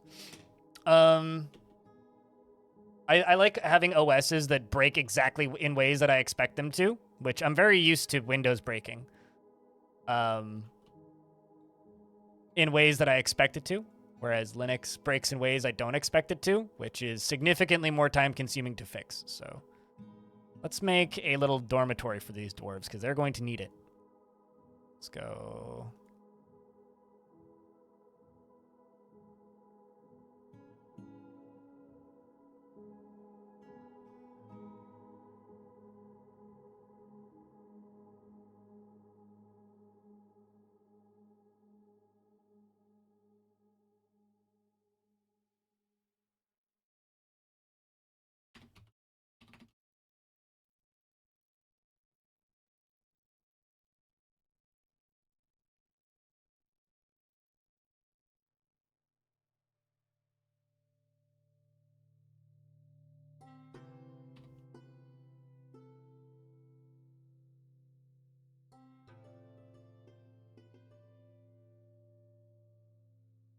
All right.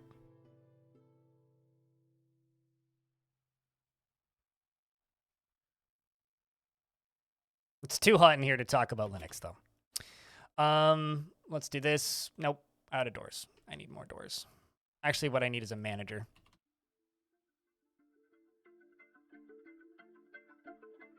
Question is, where am I going to put an office?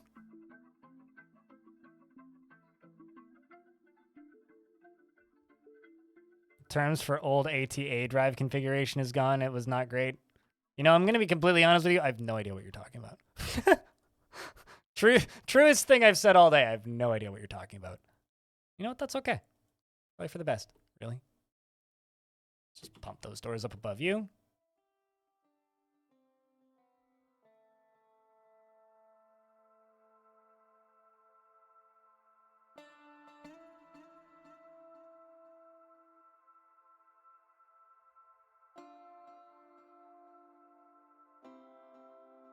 All right, let's do that.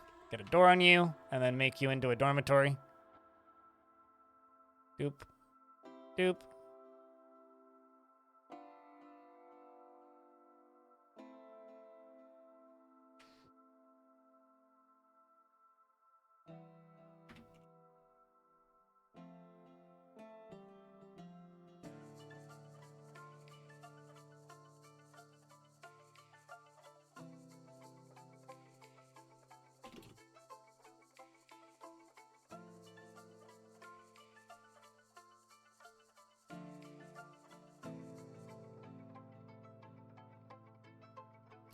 You know, one thing that this computer hasn't sped up, though, is the save times.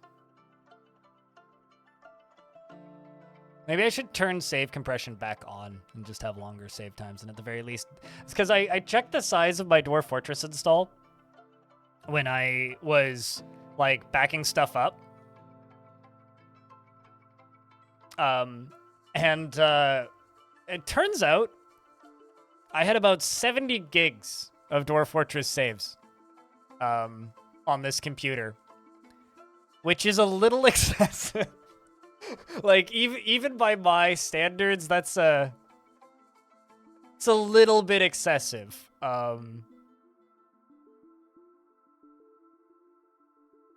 Did I get a new hard drive with this computer? I mean, I bought more M.2 drives because, like, they're cheap. M.2 drives are like $60 for like a terabyte of M.2. And so I'm still using the same, like, C drive as I was before. It's literally just the exact same drive. And it's fine. Like, I run check disk on it. Its speeds are fine, so I'm not concerned with it at all. But I bought another M.2 drive, and I've got 2 more M.2 slots, so I might buy 2 more. It's almost the size of a full game. Yeah, it only took 8 months, but it's like the size of like your average AAA release now.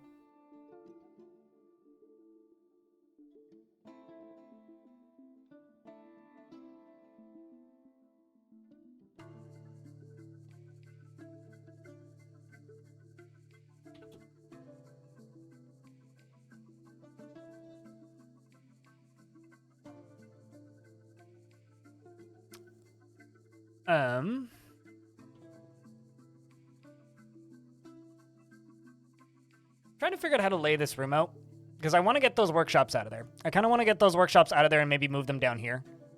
But then that would also kind of like ruin the whole aesthetic of like, let's do this in the caverns.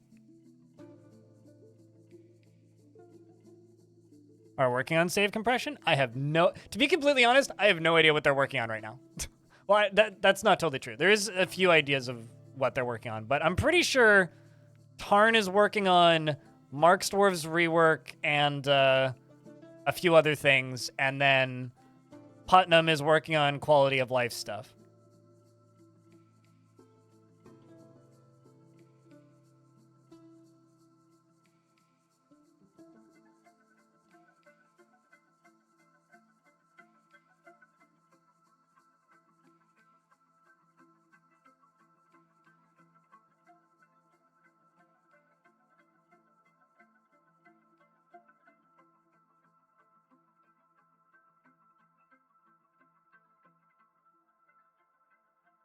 I guess I'm just gonna start hollowing out the caverns. We'll just construct in it. We'll do the normal stuff. I'm kind of tempted to turn this into a cavern river because I have like unlimited frames now. I'm just like staring at this and just like stuck in like planning brain right now. You know, I think I'm gonna do that other thing that I suggested. We're gonna dig across this. Oy. Oi, blind. How are your tomatoes? I think I posted the first tomato on Discord. Hold on, let me double check. Did I? I think I did. I did actually post my first tomato on Discord. I ended up eating it. My first tomato. So, I mean, there will be more tomatoes. It's been so hot and humid. I'm gonna soon have enough tomatoes that I'm not gonna need to worry, which is gonna be great.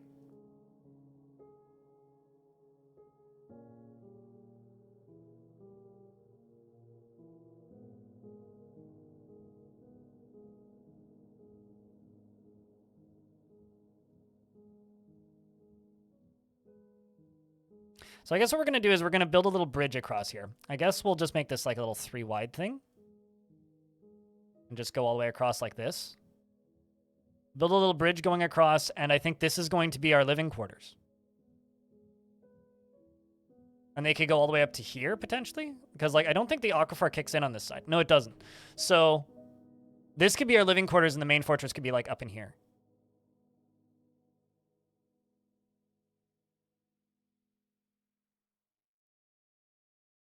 Yours are still green? Mine, those are like, they're cherries. So cherry tomatoes are a little bit earlier.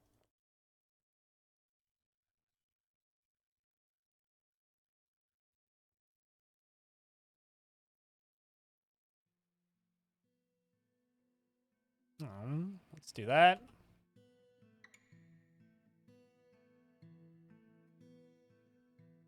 What were they fighting with?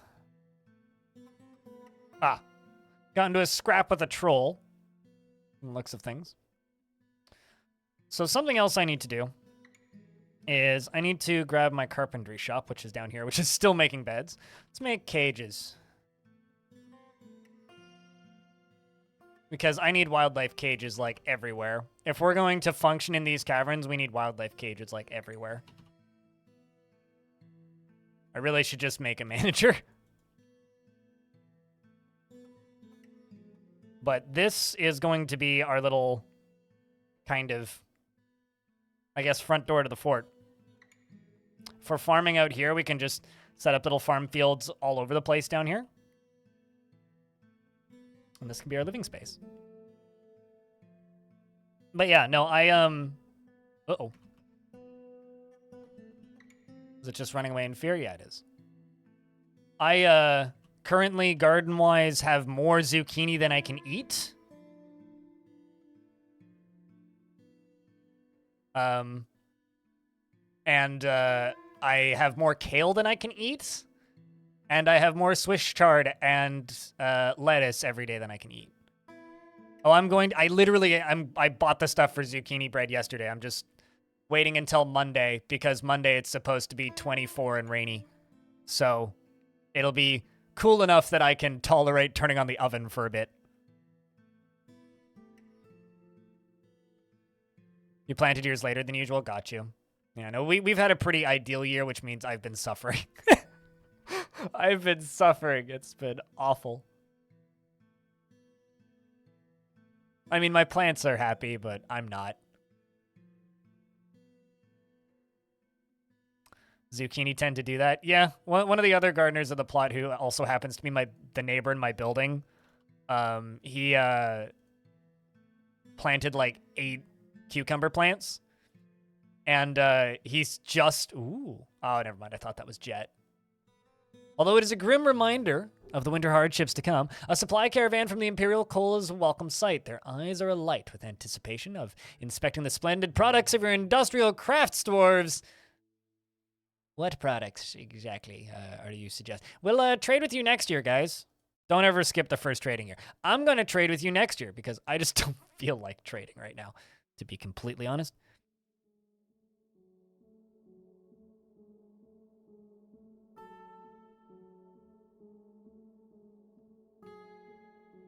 Cut those 5 gems? Nah. I have to build a trading depot. I don't have a good spot for it.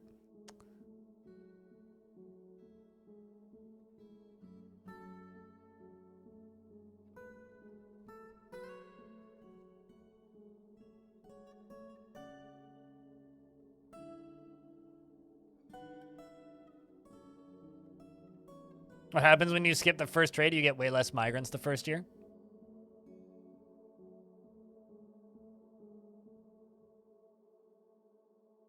That's about it. Hurts your relations with them slightly, which really isn't that bad. I'm your liaison from the mountain homes. Let's discuss your situation. There's much to share. We've updated your information. I'm going to scroll down to the pets section.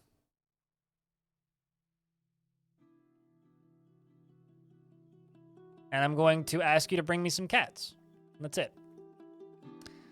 They want windows and amulets. All right. Dune Ranger, hello.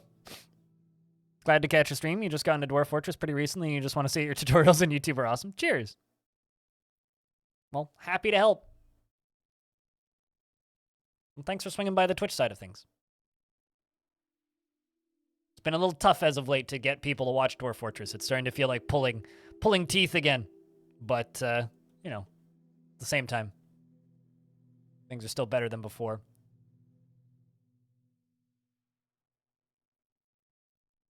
Trying to see how we can do... Okay, so I have an idea, which would be a really fun construction, but might end up being really dangerous. I'm thinking we do bedrooms around the outside like this. You know, just like pretty standard, like little square bedrooms around the outside, like around the edge, right? But we do it from the top down, and then we channel out the rest of it.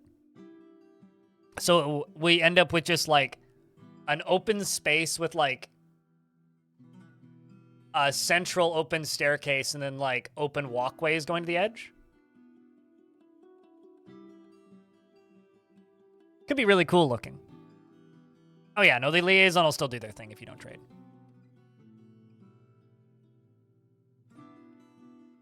So we'll just kind of end up with like an open area.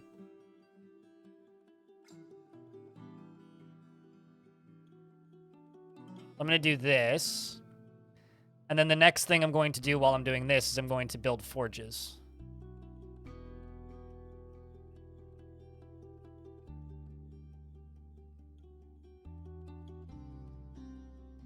Gonna be kind of hard to do on the first area, on the first one though. Actually, you know what? Let's just start down on the bottom here and just do this way. See? So we'll do it like this. So I'll have them all marked down already.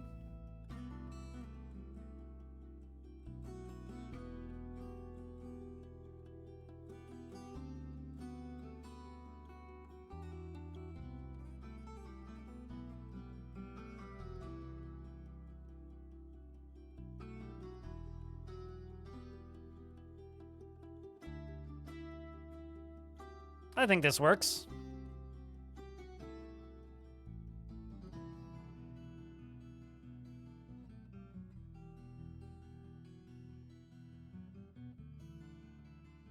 This is also going to be a way of setting up way too many bedrooms. Could also probably get away with making them one tile bigger.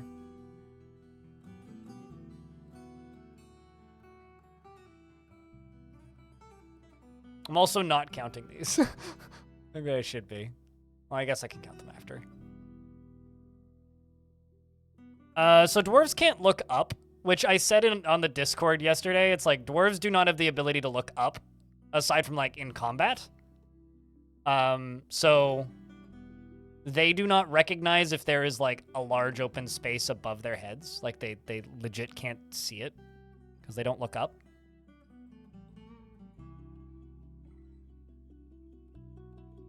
So there could be like the most beautiful tapestry right above them and they are unable to see it.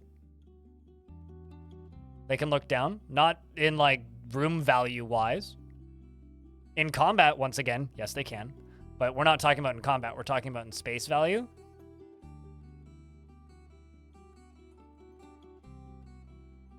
Legally, I am blind, yes. My right eye doesn't work at all and my left eye barely works. Do you have no face, Devo?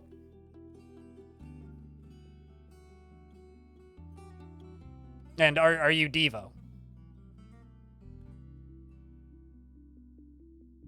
Because I don't think you're actually Devo. I don't think you wrote any of those songs.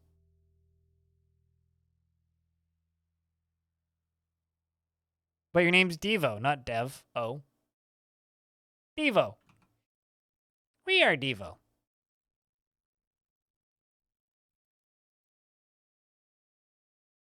Okay, so we are going to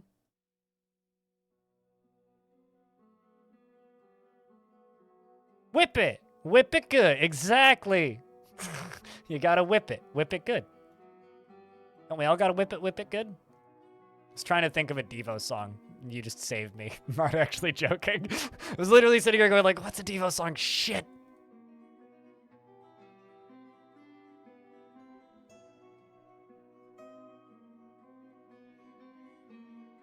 I don't know. You don't seem particularly generic, considering your username is pink.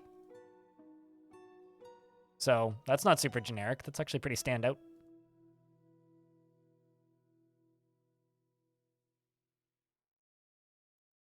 Speaking of devs, if you are a video game developer and interested, my stream team is hosting a game jam. So if you're interested in taking part in a game jam focused on accessibility, ! game jam in the chat. There's information in the link that will pop up. We don't have cash prizes or anything crazy, but a bunch of streamers will play your game. Is the prize that we offer. Which is, you know, either a prize or a curse, depending on who you are.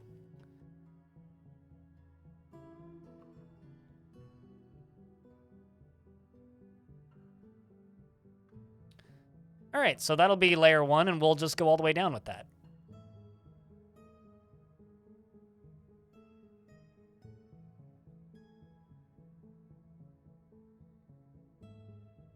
Well, rule number 1, no face Devo, about streaming on Twitch.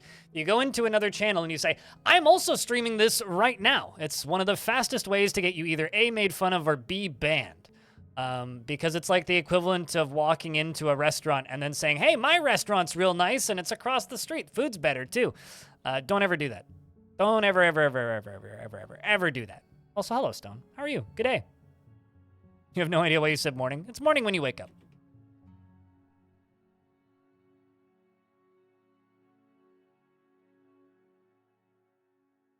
Well, fortunately, I'm not Twitch tech support, so if you're looking for Twitch tech support, I recommend, you know, actually... Over here, he has a sword! That's actually what I recommend.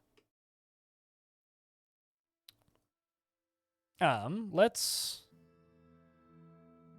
Is anybody else disappointed that, like, it's not raining blood in that haunted biome? Or is that just me? Is this just a me problem, or do you guys feel it too? I was really hoping that haunted biome would be kind of exciting. Although we are, like, on the front doorstep of a, like, necromancer tower, so we'll probably see something from that pretty soon, I would say. Caverns have been fun so far, though.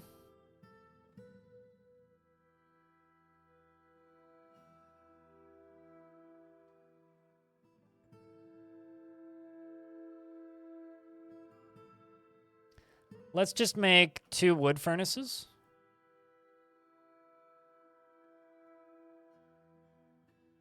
Just get them both making charcoal.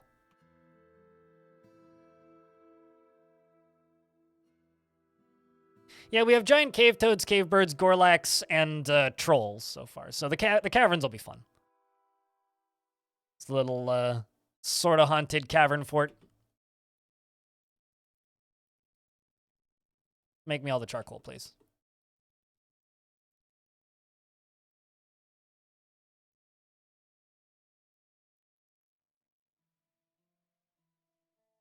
Autumn will be fun. Maybe. I mean, it is pretty scorching hot, so maybe it's just evaporating.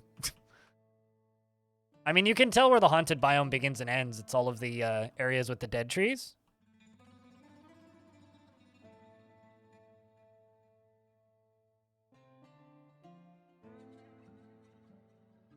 Okay, what do we still have up here? Cloth and thread.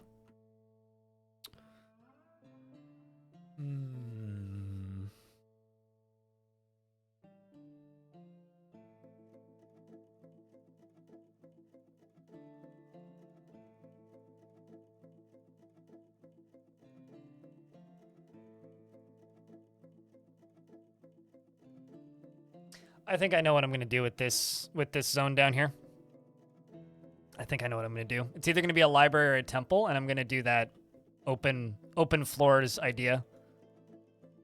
So now that I've... Oh, there's one that I missed here.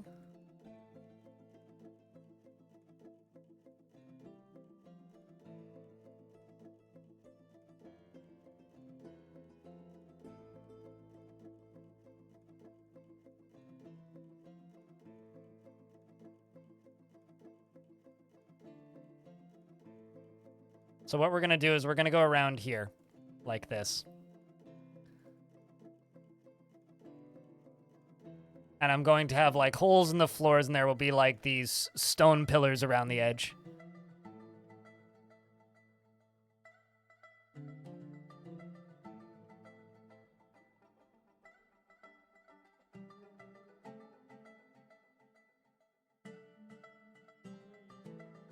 And then we're going to go all the way down to the bottom right here and go all the way up.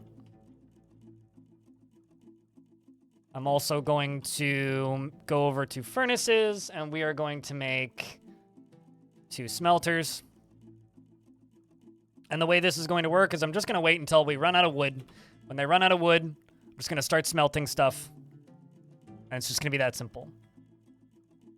But yeah, maybe it is just, you know, an early kind of... What's the word I'm looking for here? It might just be like early in the season, and we just also haven't been hit by the necromancers just yet. Like, once we start getting hit by the necromancers, things are going to start getting a little, like, prickly, because they are going to hit us, right? And it's just kind of a matter of when.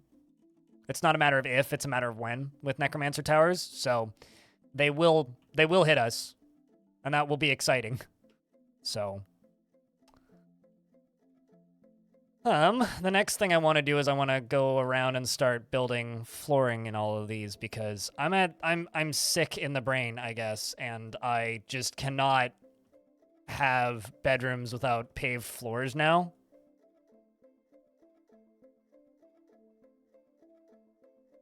I just can't do it. I don't know why, but I just can't do it. Yeah, it is raining now, isn't it? I'm not super holding out hope currently, though.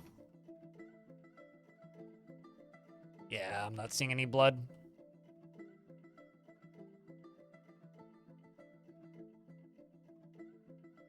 Although nothing's died over there yet, so maybe we're going to start seeing zombies. Who knows? Block floors look so much nicer. They really do. Well, block or boulder, actually. Boulder floors are fine.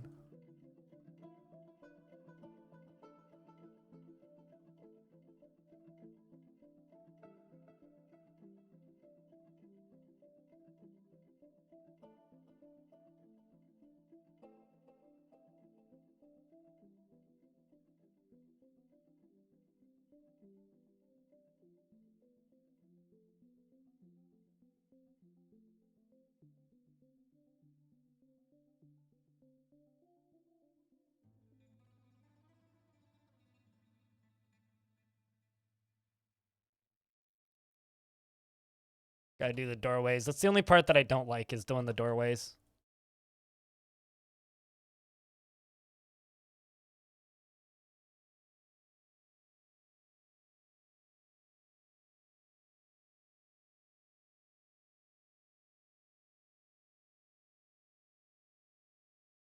Also, I'm kind of curious.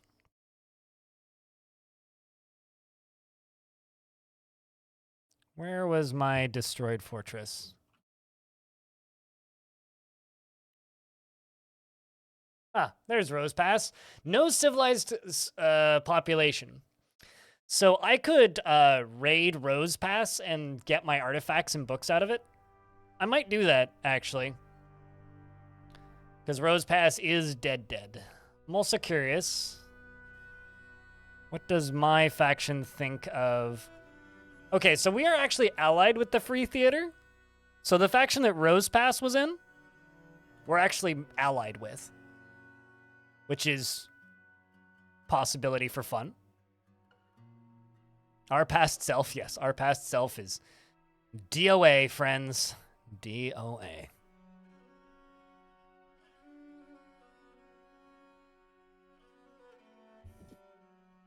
You'd like to see beasts try to cross that? I mean, I think they'd just swim across it, actually. Is, like, the actual reality. I'm pretty sure they would just swim across that.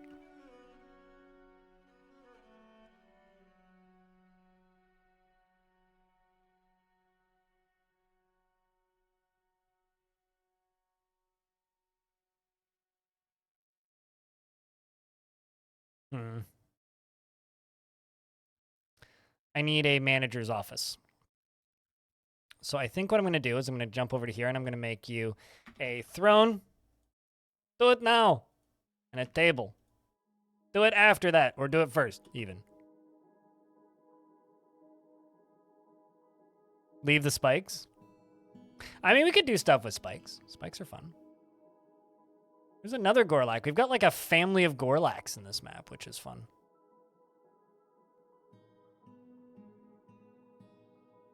So I haven't found any flux yet. I could dig deeper and try and find flux. Or I could just start making stuff out of iron, and I think that's what I'm going to do. I think we're just going to do iron spears. Iron spears, shields, and helms.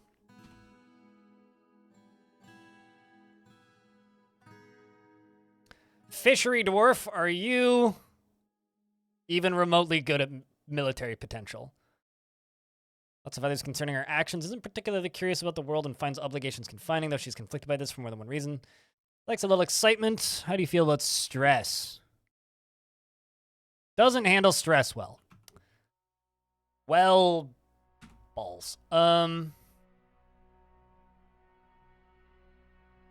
did say that Nimlark is going to be the military commander. So Nimlark, you're going to be the military commander. And Fishery Lady, you can... I'm sure you'll do fine.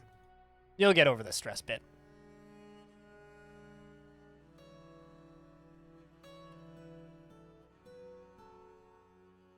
Also got a competent axe dwarf in here.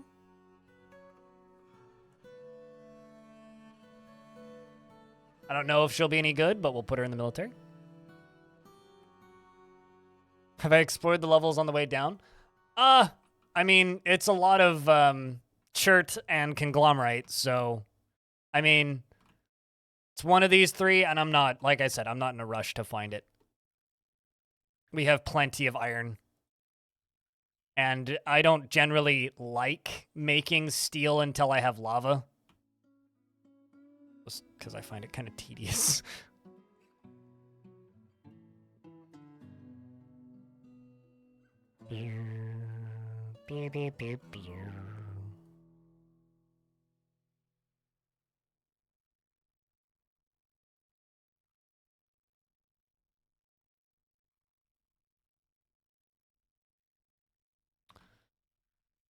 All right, so let's see if I can make... Nope, not yet.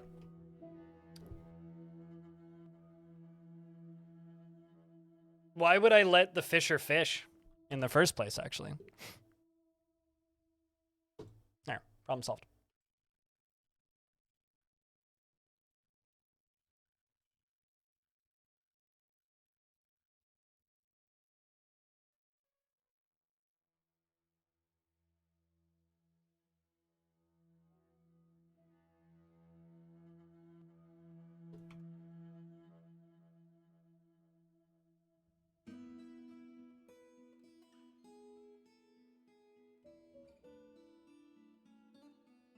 I have no idea what I just taught you, but happy to help, I suppose. We've got some more migrants. Got a gem cutter and a farmer. 19, 20. Couple more miners. Let's check you. Dreams of raising a family. Yeah. Brought more goats. You also dream of raising a family. You want to create a great work of art. I like how they're showing up from the haunted side. Darius, thanks for the 5-pack. Cheers, mate. Appreciate you. Helping keep this weird show funded, like I always say. You just figured out that the USB device that's not working on your PC as your hub is,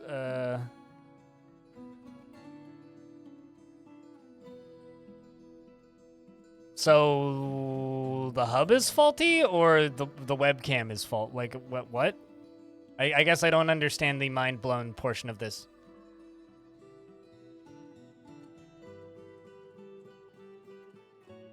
But congrats, if you've sorted out an issue. Office is going to go here.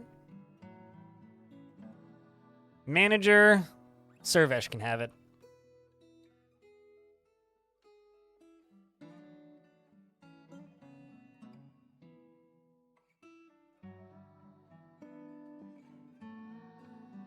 All right, so we're also going to make you into bookkeeper and broker. Just to clear all the jobs at once.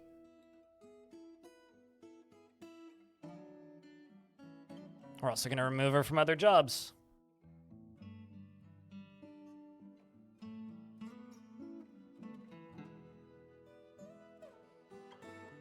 Giant cave toad is fighting with things once again.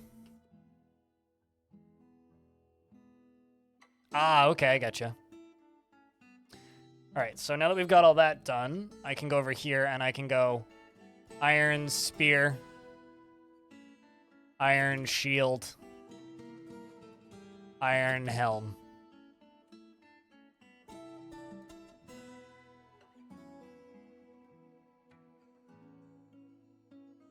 I have a proficient weaponsmith, who I'm going to assign to this.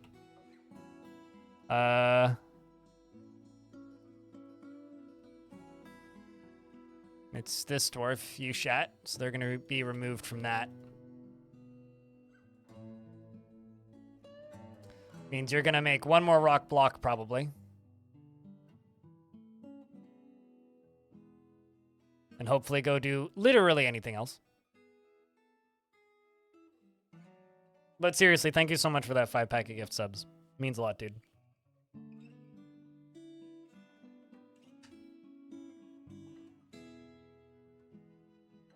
I'm gonna go chug one real quick. I need to sneeze, and I've needed to sneeze for like the last 10 minutes.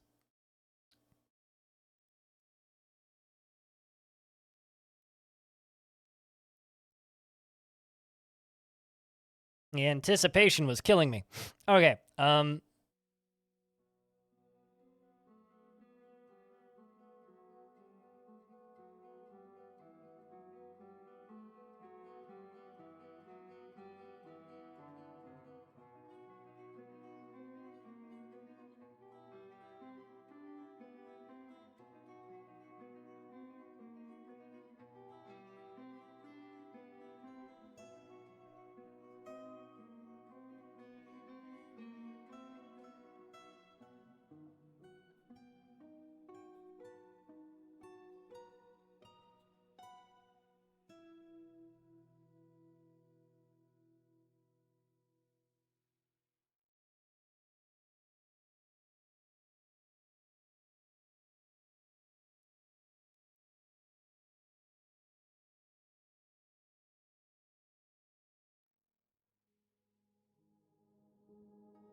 I was still muted. Okay, well, thank you for telling me, chat. It happens. Happens to the best of us, doesn't it? I did, like, tab over there and try and click the button, but I guess I missed. I used to have a hotkey set up for it and should probably reset that up. Probably set that up again.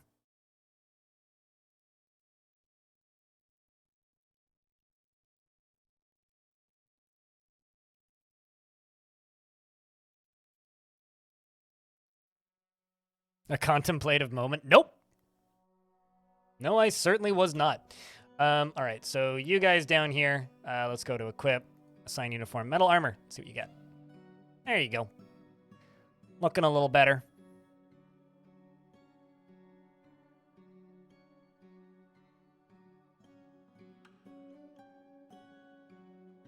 Now we just need this axe dwarf to put down our axe. That, or I need to just queue up, like, iron, axe, battle, axe. 10 of them. Might as well. Okay, get you at least using iron instead of that copper. Not muted, just very concentrated. Super, super, super focus face. Hi, Biotomi. Oh, hi, Foul G. What's up, dude? Foohoo Blue, what's up? Cheers. I'm glad you like the YouTube stuffs. Been quite the grind as of late because it's summertime, so it's a slow season, which means ad revenue's terrible and it's the slow season, so.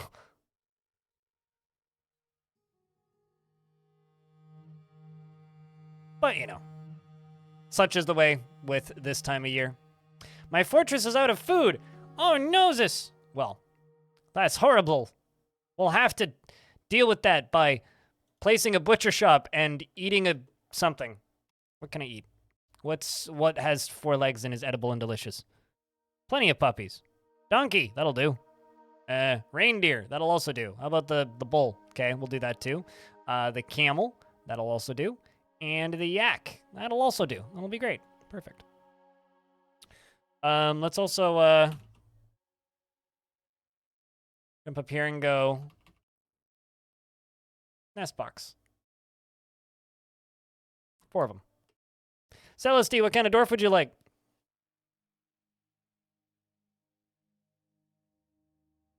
I think that we're going to need a swear jar for Jerry Gord for every single time Jerry Gord doesn't successfully redeem a dwarf.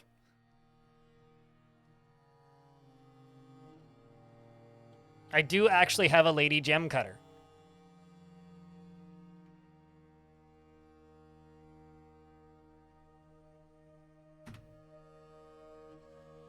Please put me to work. Yes, ma'am. Swear jar. You're not allowed to give me bits until you're employed. It's okay. It can be a penny. It's fine. I'll forgive you. Does not enjoy participating in physical confrontations, but demands work immediately upon becoming employed. She has little time for forgiveness and will generally seek retribution. She tends to be a bit stubborn in changing her mind about things, like she always wants to be a gem cutter, and she doesn't often experience strong cravings or urges and likes to keep things practical without delving too deeply into the abstract, and she has a tendency towards forming deep and emotional bonds with others. She is nervous and she has a greedy streak, and she doesn't handle stress well, and she doesn't often feel envious of others. Also, thanks for the very first bits of the day, by the way. I think that's the first bits of the day. It's just been gift subs today. She doesn't handle stress well, and she doesn't often feel envious of others and tends to consider what others think of her. And she laughs in a unique way when she's annoyed and cracks her knuckles when she's bored. And she taps her feet constantly when she's nervous and needs alcohol to get through the working day. She dreams of creating a great work of art and personally thinks the world should be engaged in perpetual warfare and doesn't really value skills related to fighting.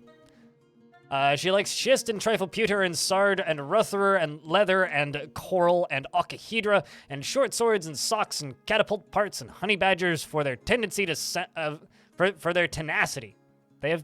Do honey badgers have high tenacity? I guess so. I guess they would have high tenacity, yeah.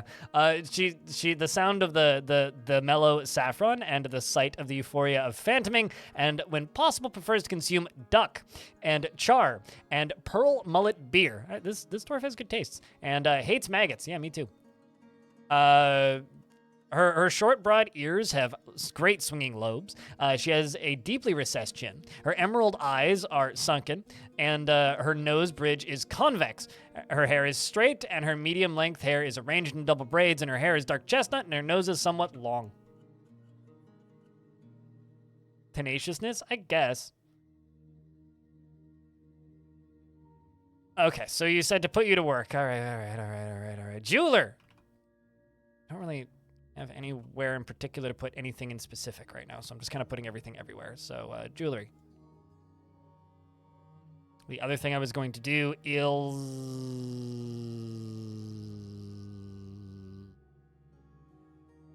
brain malfunction. The other thing I was going to do is make a mechanic shop.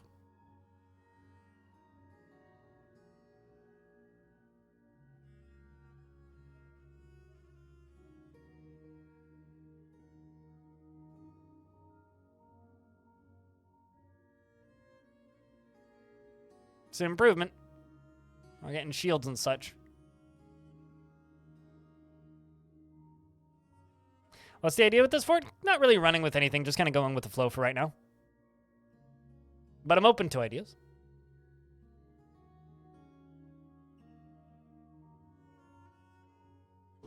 There you go. Amethyst is the only dwarf allowed to work there. All right.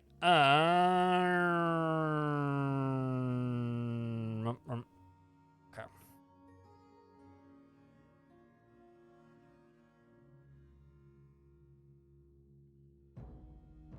Warmonger?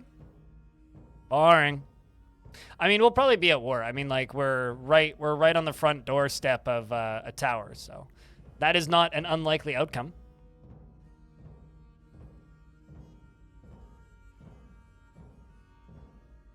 I mean, there's an ocean on the surface. And this.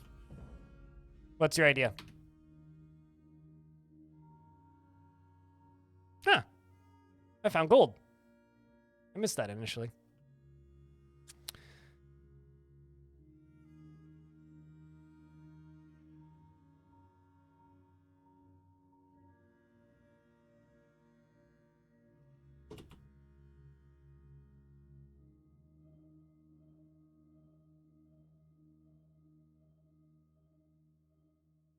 Looking for dwarves who dream of mastering a skill.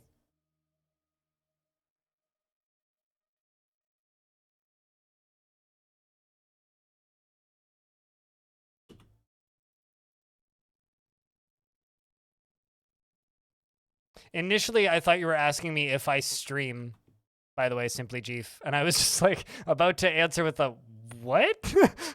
No, never done that before. Not once.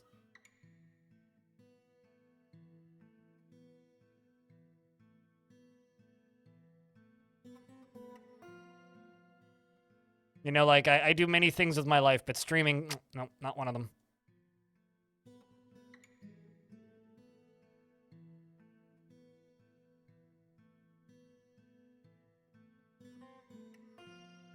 So, chat, do you remember how I have those neighbors that have been fighting intermittently? I guess the makeup sex must be really good because they don't fight. They haven't fought in a couple of days, but they're shouting again. Ah, the joys of apartment living.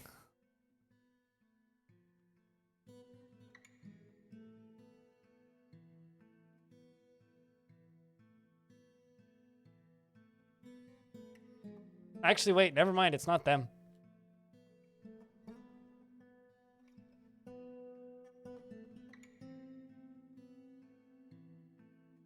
Never mind. No, it's not that couple that's fighting. It's the Korean couple that's fighting.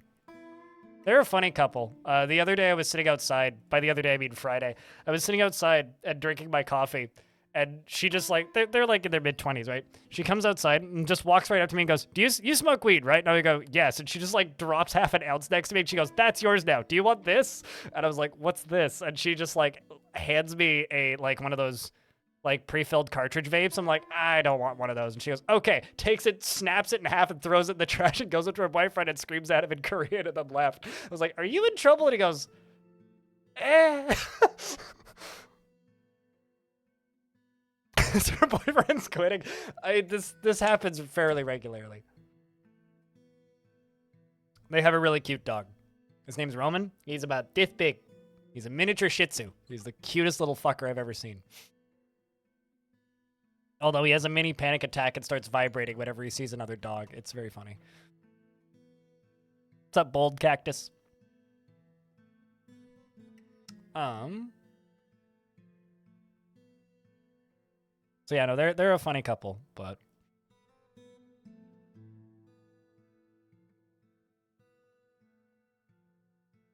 oops, wrong button.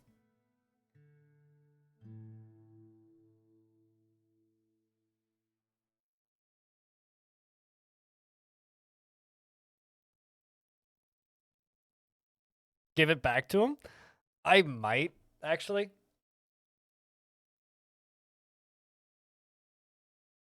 Because I have plenty of weed. That or I'll just give him the cash because I know how much it's worth. It's worth about 40 bucks. I might just give him 40 bucks and be like, here you go.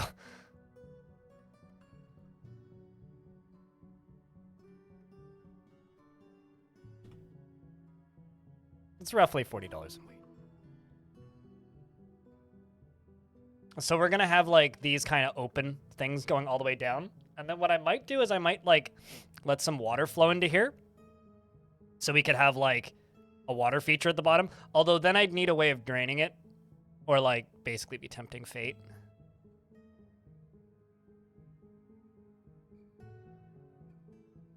Actually, I think I might just do that. I might just pay him back for it. Because of that idea. It's not a bad idea. But like he gets in trouble all the time because this is a no smoking building. Like you're not allowed to smoke in your unit at all, period. which is pretty strict. So most normal people just smoke outside. He stands on his balcony and leans out of the balcony and then throws his cigarettes off of his balcony, which is very much against the rules. And like, it's like every 6 months, someone will like post a thing in the lobby that just says, "Could you please tell so-and-so to stop smoking on his balcony?" And then he'll stop. He'll stop for a bit. And then like a couple months will go by and I guess he'll forget or stop caring and then he'll just go back to doing it again. It's been like this the entirety of the time I've lived here. What's up, cordial villain? You must be a playable character in Tyranny.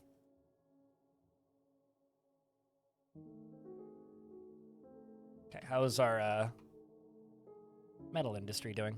Not bad. Still working on those axes, but so it's up to the dwarves whether or not they want to be axe dwarves or spear dwarves. Not bad. Good stuff. Drainage grates in your floor plans to help leading off the map every few layers. Yeah, like it's just not a bad idea. I can say pretty confidently that it's very rare that I actually like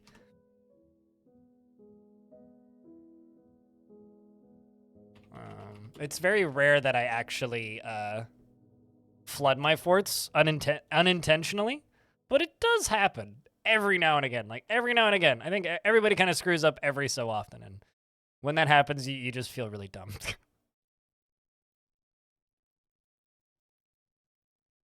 Well, okay, so they want to pray. The dwarves really want to pray. This bottom layer down here is, I'm kind of planning on making it into a temple, although I just need to get it down there first. But I don't know, chat. What do you guys think of this fort so far? I think this fort's pretty cool so far. I think it's off to a good start. I need my miners to be a bit more specific. What is the outside context problem? Anyway, sometimes you put a rotating fan on your balcony to blow down the downstairs cigarette smoke away so it doesn't waft up into my place. It's pretty effective. So I smoke weed, right? So like I guess I would qualify as a smoker by that logic. And the main reason I haven't set up my portable air conditioner yet is because one of the main spots people smoke is about 2 meters from my balcony, and I'm on the ground floor. So if I set up my air conditioner, my apartment is going to constantly smell like cigarette smoke and weed. To the point where, like, my landlord came in for an inspection. It was, like, August last year, I think. And she literally, like, asked. She's like, "You don't smoke, do you?" I'm like, "No, that's my air conditioner. It's literally just blowing stuff in from outside." And she goes, "Oh, and there's not much we can do about that, eh?" I'm like, "Nope." And she goes, "Well, that sucks." And just, like, laughed. I'm like, "Yeah, pretty much." You know, like, what are you going to do?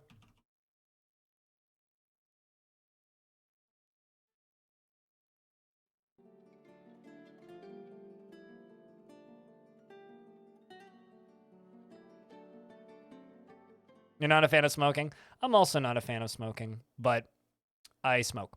The dead walk. Hide while you still can.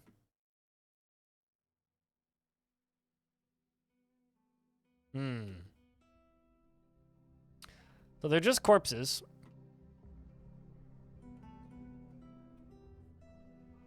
So this just has what in it? Not much. I'm just going to lock the door. How's that sound? Have the surface, zombies. It's all yours. Okay, so we've got at least one intelligent undead. The artificial jaws of the mirthful cult. The learned volcano of shafts.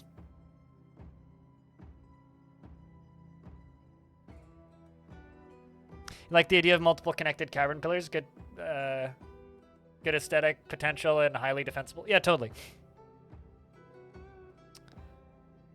Probably, but would it be worth buying one and then storing one for like 9 to 10 months of the year, aside from the 2 months where I need it? No, not really. I mean, the actual reason to get a HEPA filter would be for when the forest fires come. Okay, so these are the elven This is the elven faction, probably. Well, maybe not, actually. Ooh, shit, a rattlesnake? Rattlesnake, rattlesnake, rattlesnake, rattlesnake. Cool.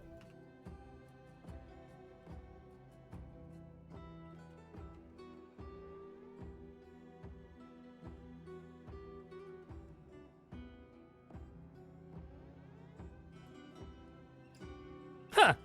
Interesting. I wasn't expecting an actual answer on what is the outside context problem, but thank you. I feel like I've learned something.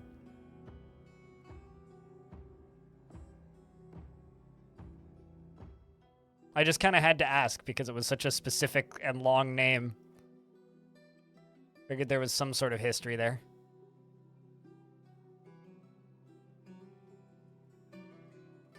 Badger, badger, badger, badger, badger, badger, badger, badger, badger, badger, badger, badger.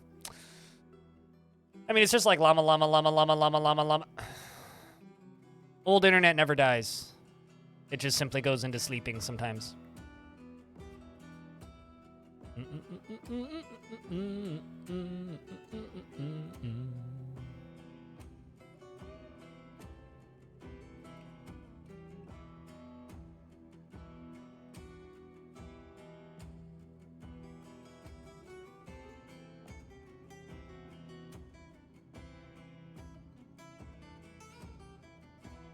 Good thing we got bangers. Let's go. Let's see if they do this in the right order. Nope. Wrong order, Dwarf.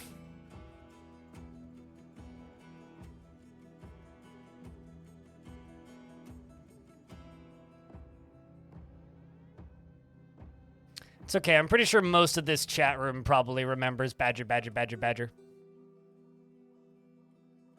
So I'm not too concerned. I don't think you need to be old to remember that. I think you just need to have been on the internet, you know, what, roughly 15 years ago?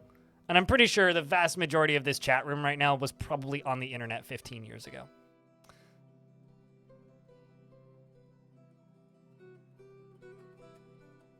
I mean, so here's the thing, generic white male. Creatures could destroy them up until version 50. So, normally what you would use is a drawbridge, because creatures can't destroy drawbridges, unless they're not currently raised, at which point then they can be toppled. But a raised drawbridge is invincible. Dwarf Fortress is a game about, if you want your fort to be destroyable, you have to make it destroyable. At least that's how the game currently works. And as long as I've played, basically, there's like 1 or 2 things that you can do to just make your fort completely invulnerable. And if you want a game that's mean to you and doesn't let you do that, play RimWorld, is my experience. Because even as long as I've played Dwarf Fortress, there's just a small handful of things that you can do that just make your fortresses invulnerable. It's a game where the player is in charge of the outcome, basically. So if you don't want your fort to be invincible because of a lockable door, don't lock the door. Like, just don't do it.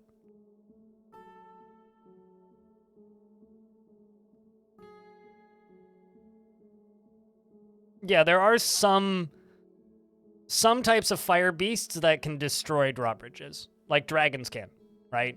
Dragons can destroy a raised obsidian or adamantine drawbridge. Like, doesn't matter. Like, they will just burn it down. So, like, if you're bothered by that, like, that's totally fine, and I get it. But then it's up to you to play around it in a way that you think is satisfying. You're not limited by the game's artificial difficulty. You're only limited by your own creativity. Like, one of the most memorable events I had was a fort not unlike this one, where I was building in a cavern. But I thought that I'd sealed the edges of the entire cavern. So I thought. Turns out I didn't. And what happened was a forgotten beast showed up, which was a giant moth, and it breathed fire. And I was like, oh, it's fine. We're completely sealed off. But it flew through a crack in one of my walls and torched my entire fort, right? So there's often even the times where you'll think that you have it completely sealed up and you're like, oh, yeah, no, we're good. And then that kind of like false sense of security like lulls you into losing a fort. So I don't know. I'm super okay with dwarves just having like superior engineering, because To me, what makes games like this fun is the ability to just be like, nah, fuck it. I'm just going to ignore the enemy for a bit and build a cool thing. You know what? Now we can like invite challenge back in. And having that control with in-game tools, I think is really cool without actually having to cheat, right? I don't like it when games just nerf out all of the tools to make the game fun in the guise of making the game fun, if that makes any sense.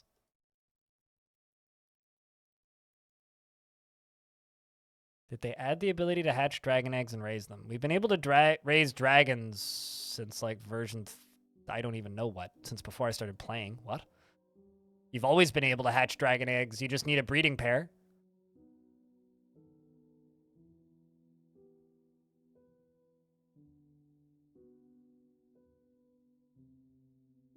So like the eggs need to be fertilized. So you need a male dragon and a female dragon.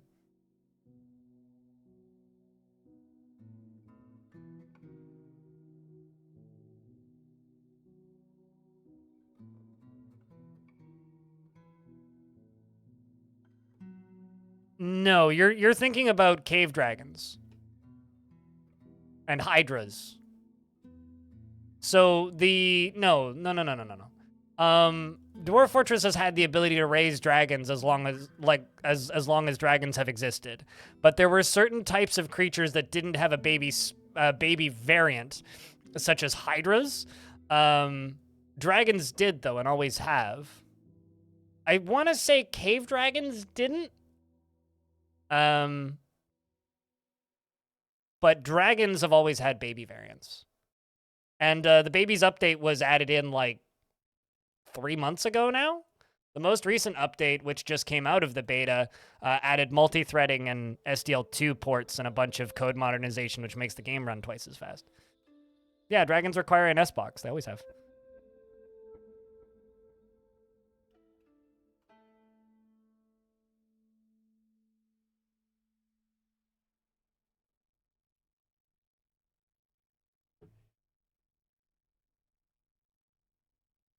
You know, I've never actually played Overwatch, and I think I'm okay. I think I'm okay, having never played Overwatch.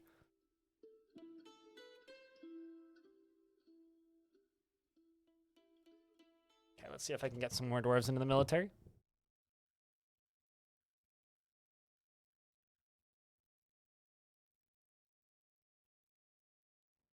You dream of mastering a skill, do you? He doesn't seek out excitement. How do you feel about stress? Fearful in the face of imminent danger. Okay, you would suck. You got funny hair. Introspection's a waste of time. Amethyst. You dream of mastering a skill. Well, you're my expedition leader, so I'd rather not. Is anniversary? Yay. Is anniversary. In fact, was anniversary. Thanks for the 7th month. Welcome back, Valleys. Thanks for sticking with me.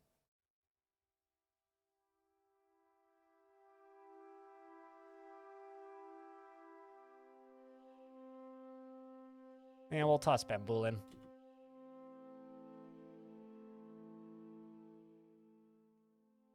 Iron Battle Axe. Works for me. Crafted from gold? No.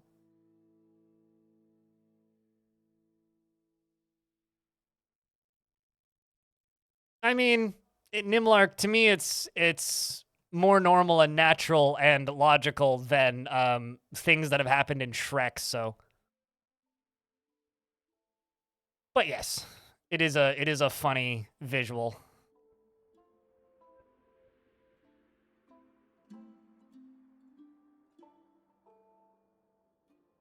Although just dragons in general are also super, like, you know, not natural, so. Maybe dragons and chickens are like natural friends in the wild. We don't know. I've never seen a dragon in real life. I have seen a Nakamichi dragon, but that's a very different kind of dragon.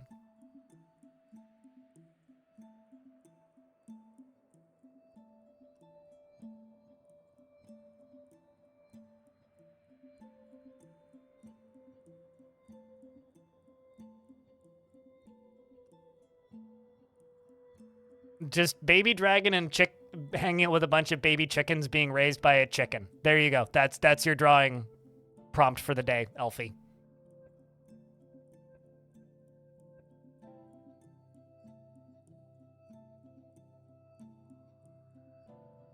I kind of went a little early with the Tarn Talk question submission. For those of you who missed it on the YouTube channel, this morning I posted an announcement video saying on the 20th of this month, Tarn, probably Zach, and Putnam are going to be joining me on stream, and we're going to be doing a live Q&A.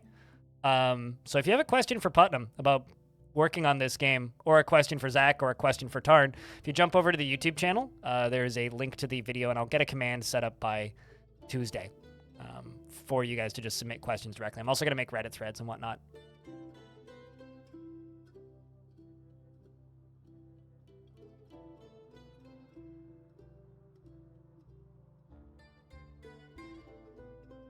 Start typing, Telenartho.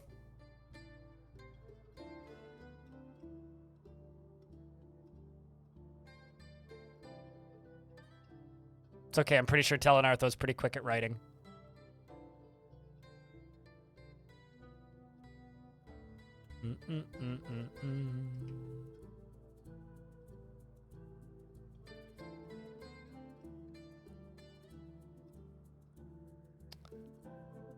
Well, at least we're getting these bedrooms done pretty quick. Like, we may be under siege by the undead, but hey, we got comfy beds. Things about Blind. I'm gonna make sure that he's right in front of me. I'll tell it to his face.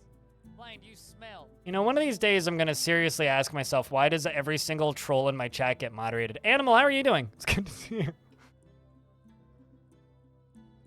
You've seen 2 different mods appear today.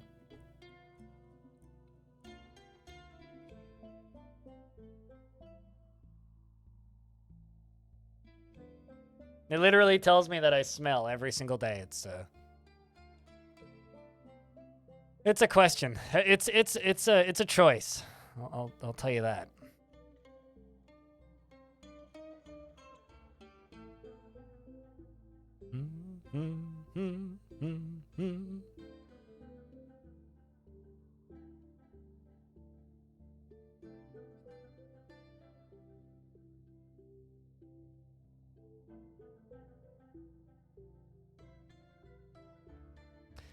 Speaking of things that smell, the Frozen Stalker Bard, Kando, Lebatolis, is fighting with a skunk.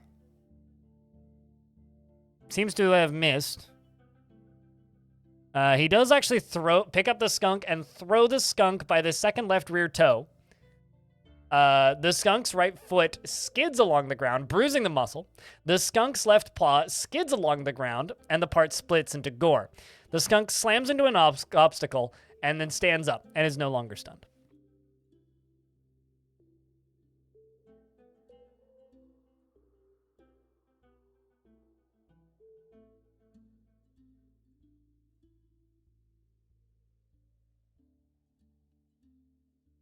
I'm one of them? What? Am I the troll or am I your best defense? Because if I'm one of the trolls, yeah, you're right. If I'm your best defense, man, you could do better.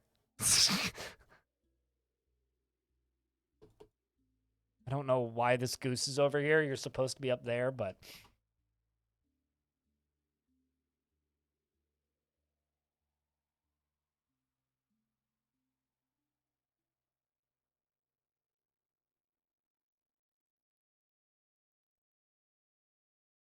Shocked after reliving being attacked.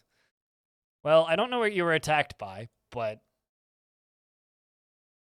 Sure you'll survive.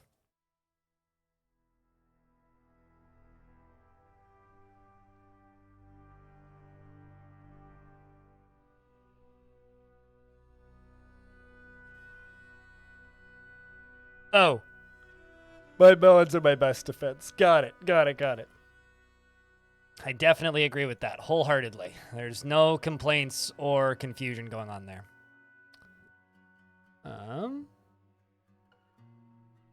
Decent amount of iron going on. Running a little low on wood, though. Actually, no, not really. It's just kind of scattered around.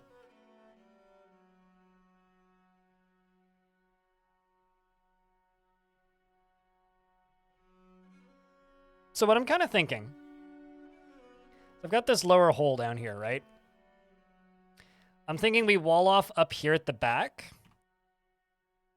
And we wall off like here. And then up here.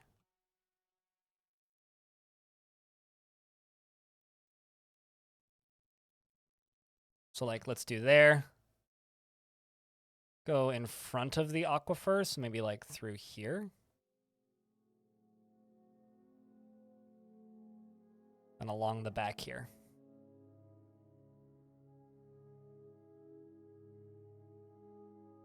Let's hack down some more of these trees.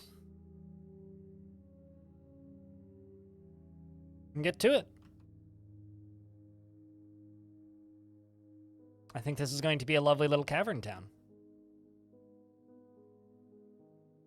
Combine that with this area up here, I think it'll be quite nice. What are all these dwarves doing right now? Billion little jobs. One of my recruits are pissed. So, Catan, you might be bad for this job. You just want to perform. We'll let you go back to performing.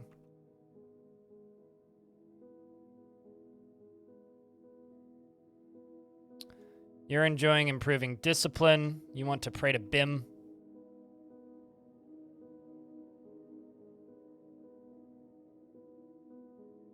Okay, so this top side up here can get a wall.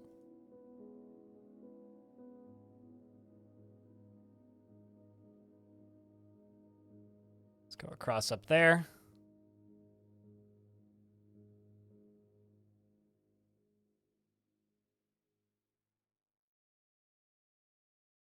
Let's go across there. Build that there.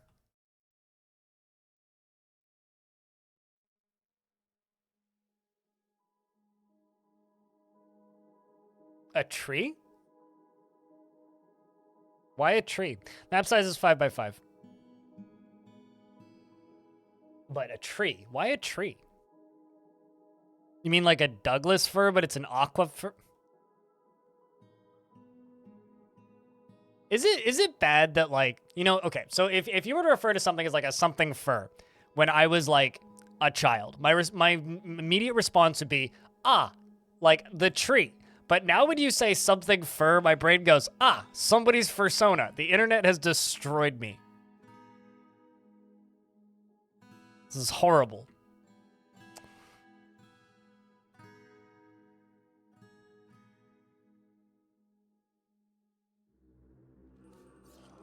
Fun. It begins. Okay. So the cavern dwellers are invading.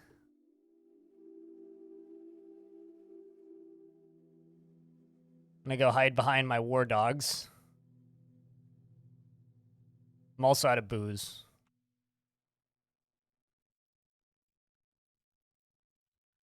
So, chat, any of you got that that amphibian man emote?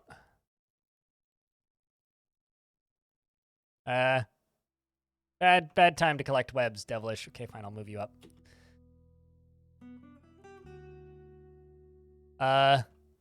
Nimlark runs up and gets on top of that first round of amphibian people.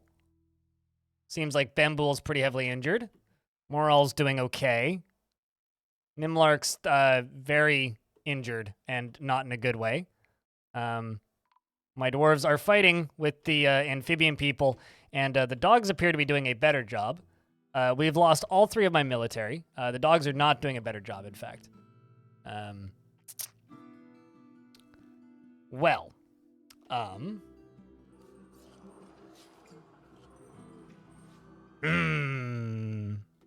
was like, we're fine.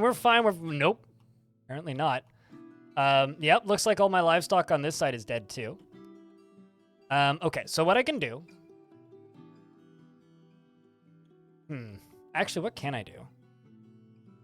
How many of them are left?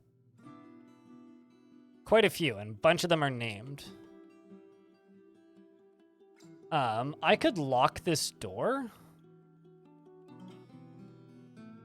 And these lower doors, but then we'd lose all of the caverns. I'm guessing that's what we have to do.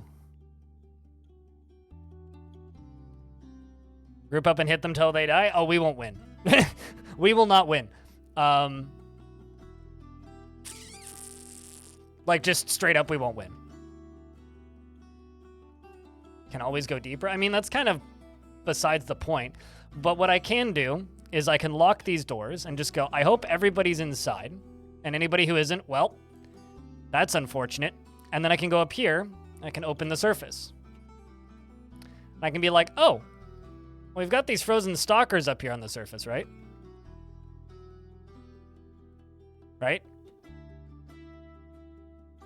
Frozen stalkers, you want to do us some favors and, you know, walk down our stairs?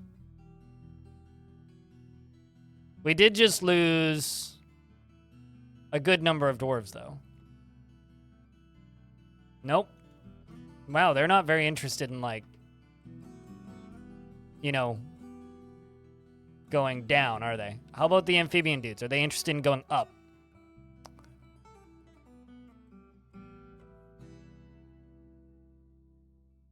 Not super interested from the looks of things. There's Peter Gunn RS over there. Stray puppy. Looks like one of them was able to get in.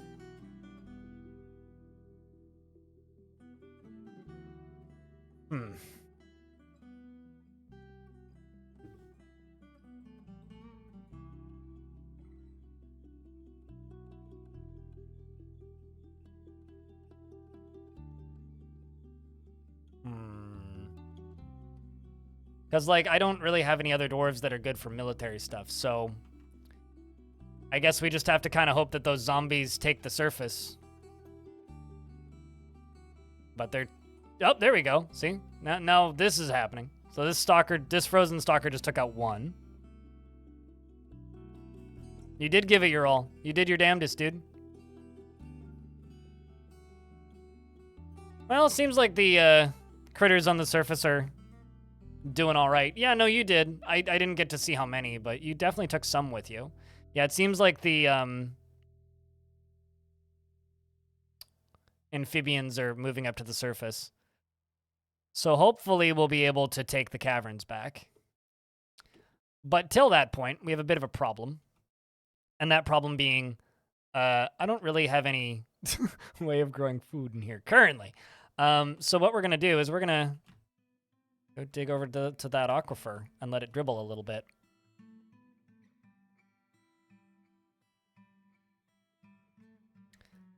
That... There's an aquifer up there.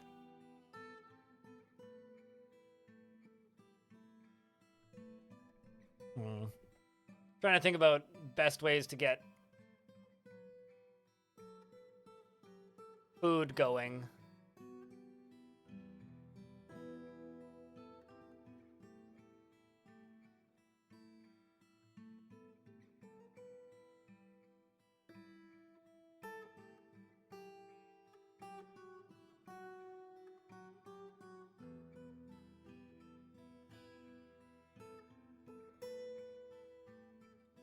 We're going to dig over here and we're going to let some aquifer flow down in.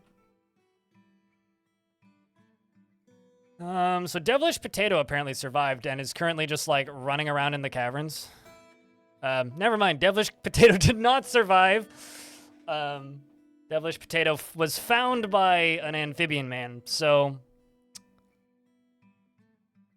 I suppose that's what happens when you go to collect webs. And also hi, Dominoc. Yeah, no, I don't really feel like reclaiming this fort if I can avoid it, so I will do my damnedest to just make this work. Setbacks happen naturally. We will come back from this stronger than before, hopefully.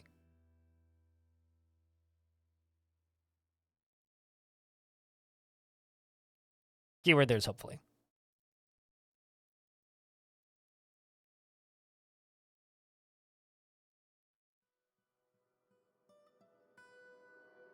But rest in peace, Devilish Potato. Fortunately, we do still have the majority of our stuff here. We do need a body disposal location, so let's build that, I guess. It's wrong tool.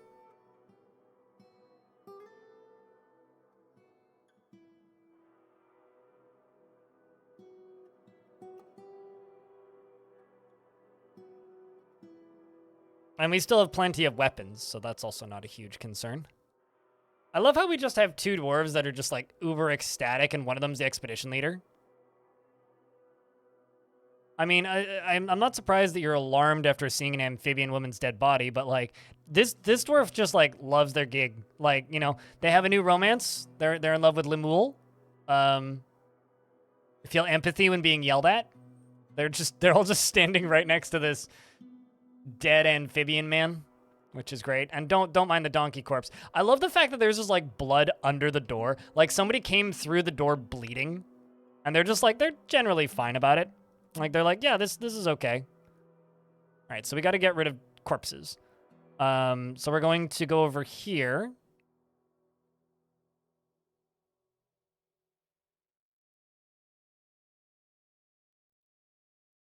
Something the expedition leader enjoyed. Tiredness and nothing more is probably like a song or a poem that somebody told. I did make one of these. Yes, I did.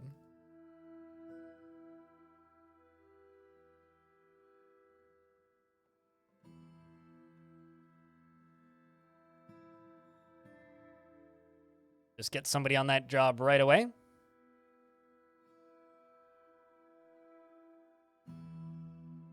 So what I really need is I need to fence this off. Because all this happened when I was trying to fence stuff off, but you know, we all saw how that went. So we're going to need to train up a new squad. I'm thinking a squad of like 10, but before I can do that, I need to get all these bodies dealt with.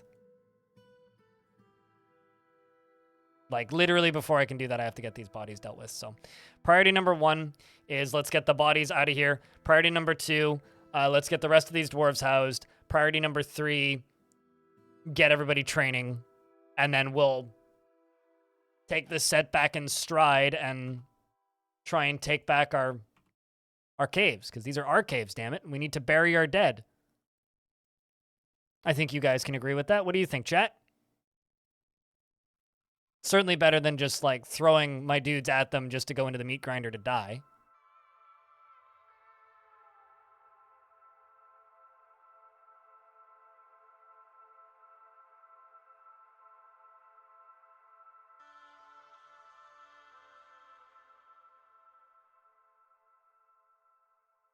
Just trying to get all this stuff down here done.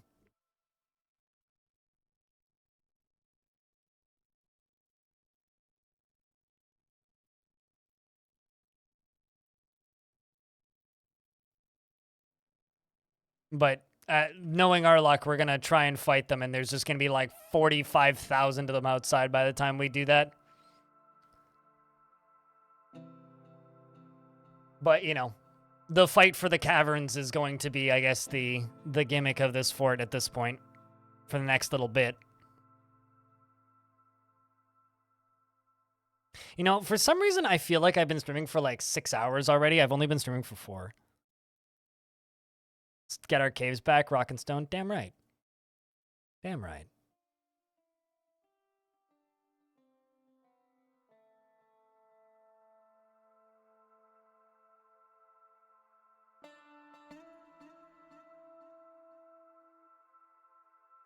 All right, so let's get you dumped. Let's get you dumped.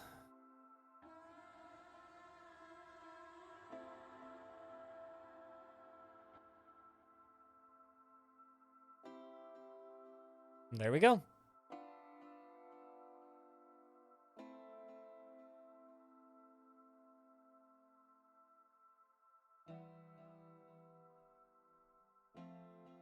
And let's just get this stuff crushed. Where's this stink coming from? There's miasma up here still, and oh, maybe it's coming from those teeth. I don't know.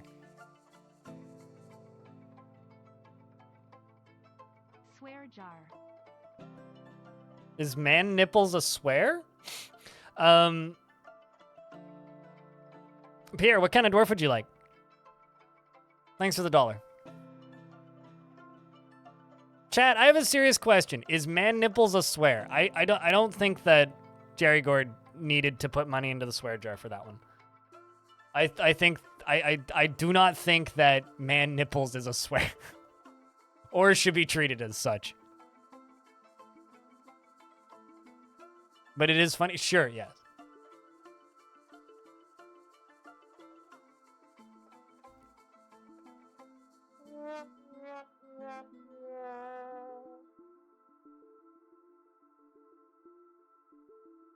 Also, audio. How are you? Surprise Sunday stream? Nope, not a surprise. It was announced. Quite loudly, in fact. I posted it in multiple places, just seemingly nobody noticed. I stated in a couple locations that I would be streaming on Sunday because I have a bunch of medical shit to do on Monday. And thus will not really have time to stream on Monday. At least somebody did. Dreams of mastering a skill. Personally believes that cooperation is very important in life, values honesty, and believes it is important to conceal emotions and refrain from complaining and disregards tradition. He's a bit stubborn and changing his mind about things, is given to flights of fancy, and is quite polite. He's not inherently proud of his talents and accomplishments. All right, Lemuel.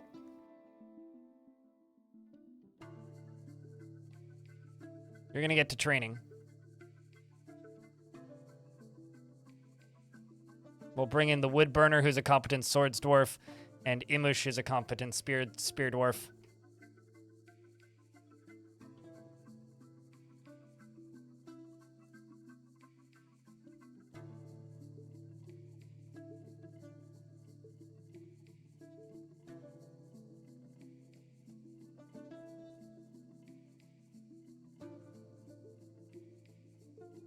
Let's see what they're actually able to equip. I don't know what I have here.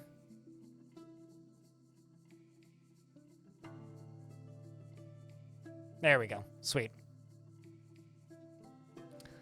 So I can get them training at the very least. How about you? Raising a family.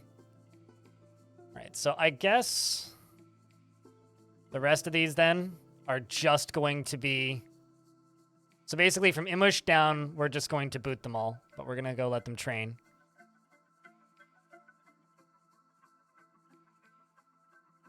Need to make some more shields.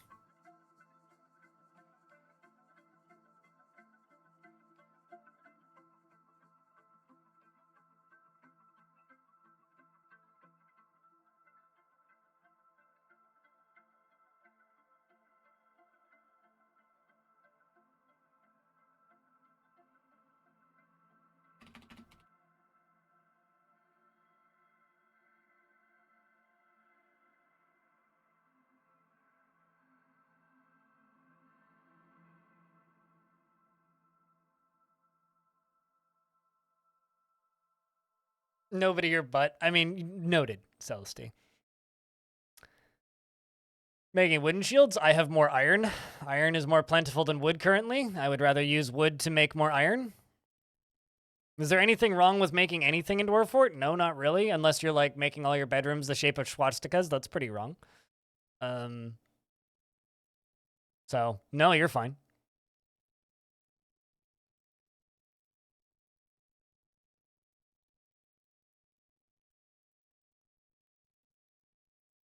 I mean, they were asking if there's anything wrong. It's like, I'm pretty sure there's nothing that you can do in Dwarf Fortress that's abjectly wrong. You can make a giant fort shaped like a penis, and I'm pretty sure that's okay, too.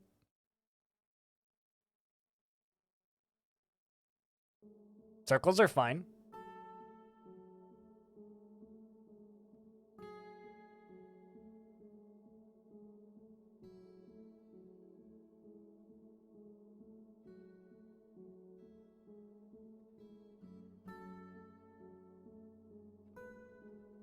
Shields materials don't matter. Like, straight up, doesn't matter. Can you redeem the new captain? Lemuel, yes, you can.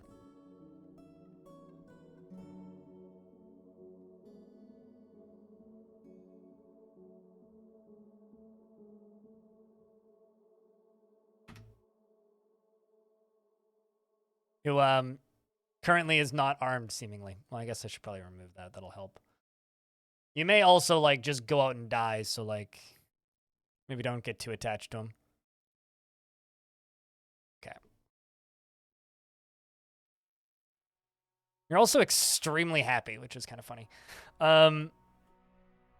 Often feels discouraged, is not particularly interested in what others think of him, is a friendly individual and occasionally overindulges, tends to be a bit stubborn in changing his mind about things, and isn't given to flights of fancy, is quite polite, and is not inherently proud of his talents and accomplishments.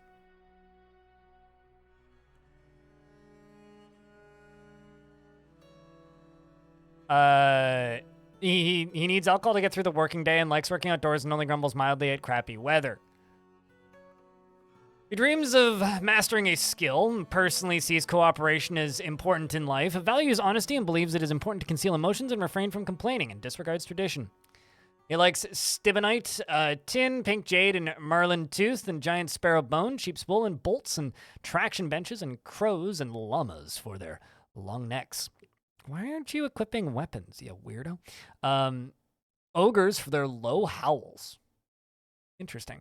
And prefers to consume quinoa beer and blade weed seeds, and absolutely hates fire snakes. So I need to check something. Is the surface taken? Okay, so the surface hatch is taken. Looks like all of the cavern duders are dead.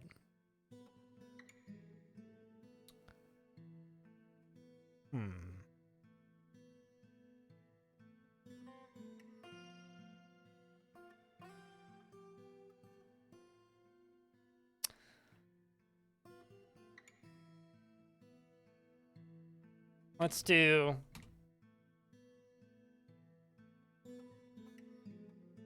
rock coffin times 10.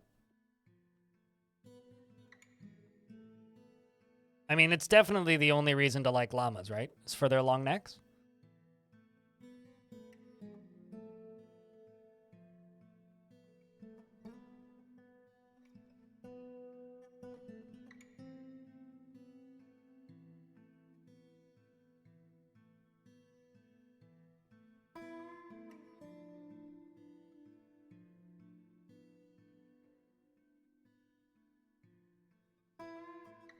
So we're going to channel up into this a little bit. Just let this aquifer flow down. Because I need to start farming.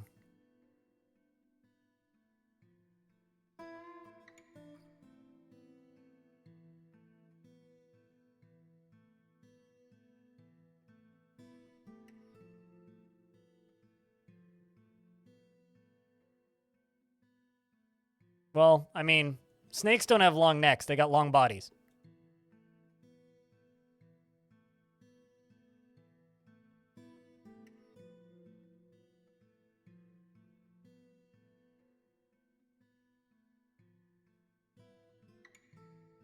I don't currently really have a goal for this fort, aside from surviving cavern critters.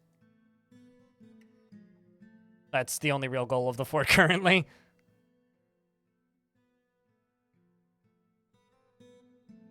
Is surviving the cavern creatures.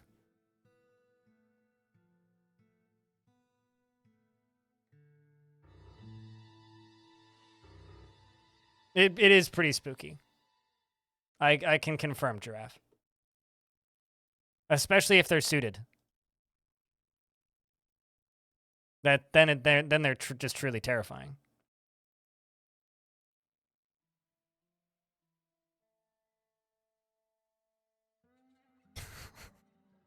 That's you know, it's funny because that's not actually true. Non-major nerd. Snek is head, neck, pooper, tail. There's like a chunk of tail at the end of the pooper, after the pooper.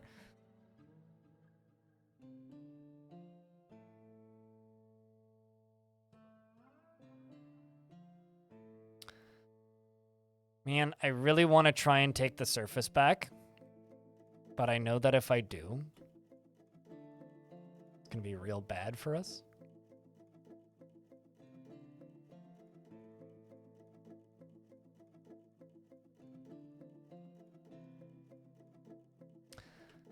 because there's still a bunch of intelligent undead up there.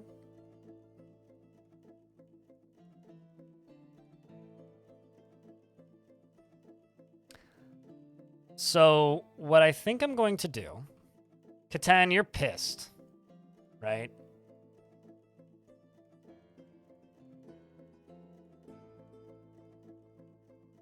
Catan's a pretty rough dwarf.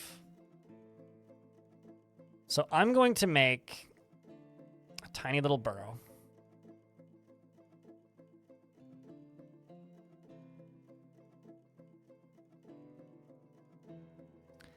And I'm going to use this as a pretty sick opportunity to get our stuff back. So I'm going to open this door. Catan, you're going to just... Oh, never mind.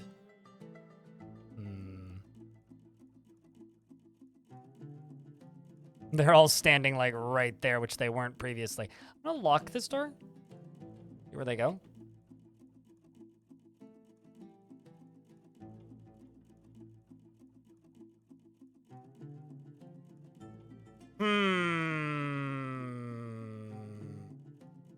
How many is there?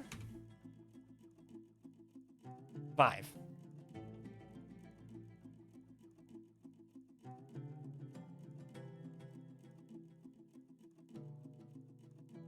Okay, here's what I'm gonna do. Here's what I'm gonna do. I have a strat, chat.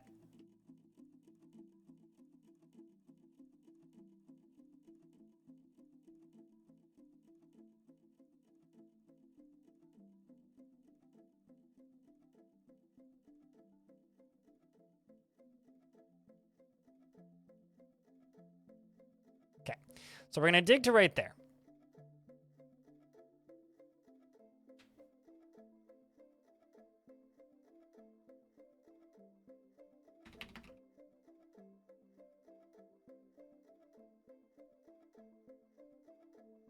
And then you forgot that there was a skill tree? Ah, yes, that would definitely make it difficult to progress in that game.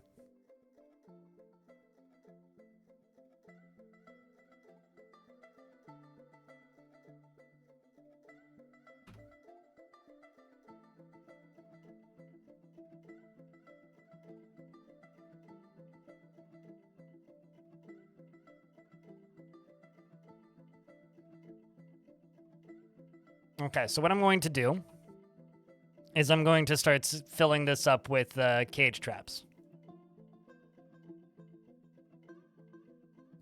So I'm going to go to rock mechanisms.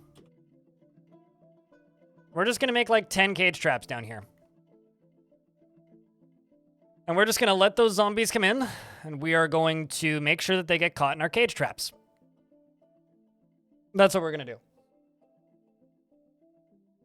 Going to make sure that they get caught in our cage traps. Legs are sweating.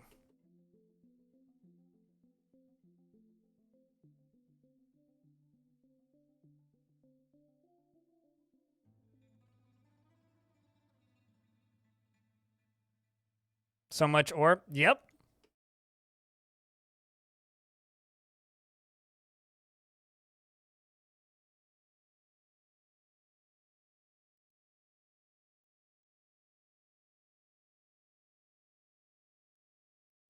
So I'm going to have to turn this burrow on, basically. Lock all of the doors, all of the dwarves in. And then try and catch these guys all in cage traps. So fingers crossed this works, because if it doesn't, maybe not in trouble, but this fort's going to be over real quick if that's the case. But, you know, we all need forts that are over quick sometimes. Sometimes it's good to have them short and sweet. Why Rose Pass was fun, in my opinion. So yeah, I'm very torn as to what to do on... I'm very torn as to what to do on Tuesday, chat room. Because on Tuesday... On Tuesday, Xenonauts leaves goes into early access fully. Meaning We could just do a full day of Xenonauts.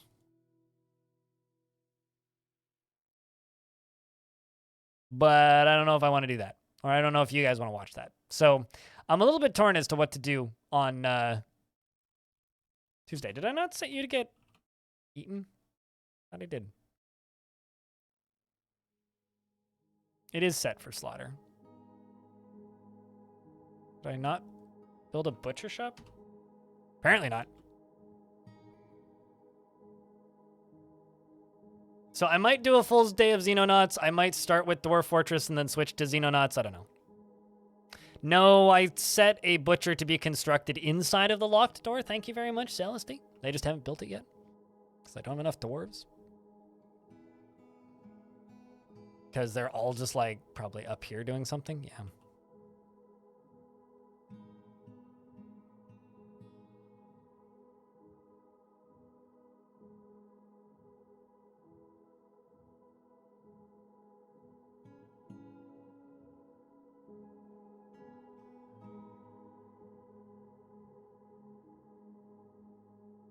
Nope. No real interest, Telenartho. I've played Open XCOM, though.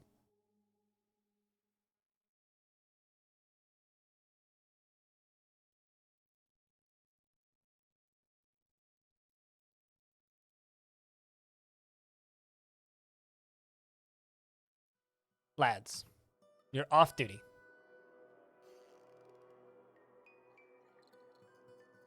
There you go.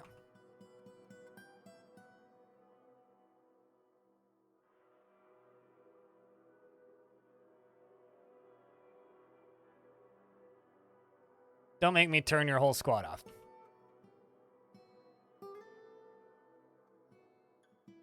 And they're also stuck in that zone that I just made. All right. Now can you guys get to doing things that I need you to do? As we're done with training for a bit. No, it's all good. But, like, this is also why I have a no backseating tag turned on. Is because I'm well aware that there's a butcher shop outside the locked door. But I'm also well aware that I built one right here. Which you're probably not aware of. Which is why the no backseating tag exists, right? Because it saves you from having to tell me about a thing that I'm already well aware of. So, just saves everybody time, really.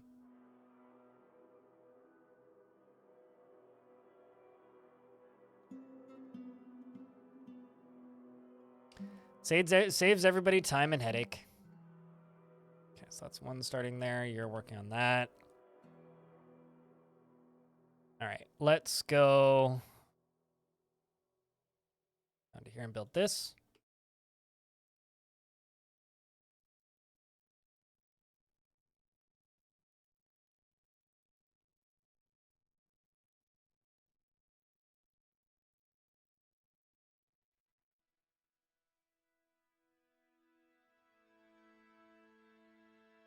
Yeah, I don't actually play that many games like XCOM, right? Like, I'm not the sort of person who's constantly foaming at the mouth to play more games like that. There's the occasional game and series that already exist that when they come out, I'll play them. But I'm not somebody who feels the need constantly to be like, I need more XCOM in my life, right? Giant rat. Is that a surface giant rat?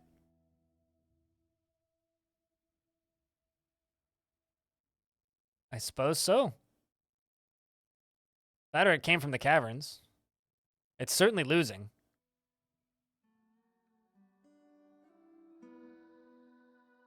It's bleeding a lot.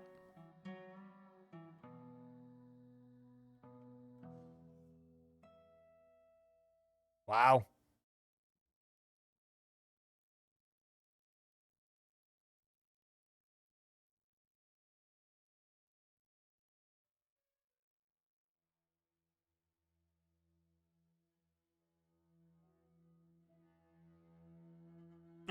Yes, you can put cages, but if they're made out of a material you want, you also don't get the cages back. And currently, I'm making my cages out of iron, so I'm not going to do that.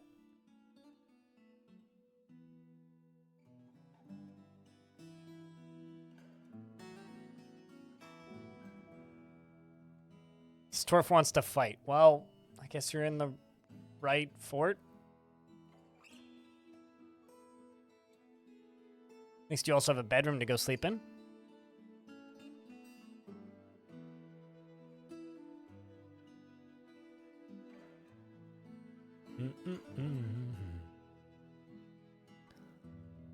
So,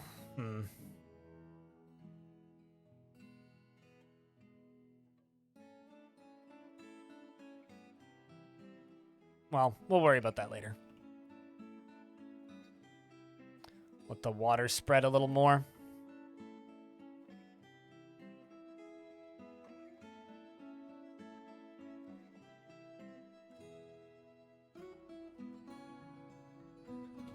For a particular reason, we haven't made any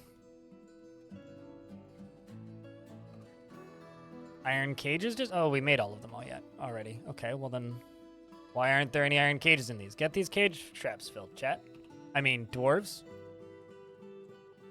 Okay, well, I basically don't need that, don't need that, don't need that. Yeah, we can get rid of that. Keep that. It's like the only job I actually need having going right now. Really don't need you making gems right now, Celesty.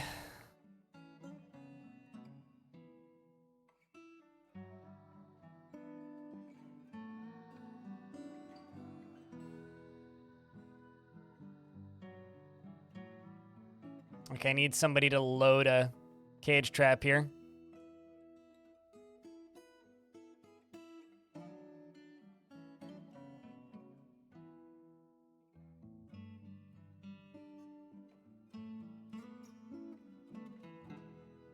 All right, dwarves, is there any particular reason you seem to be completely disinterested in loading those cage traps?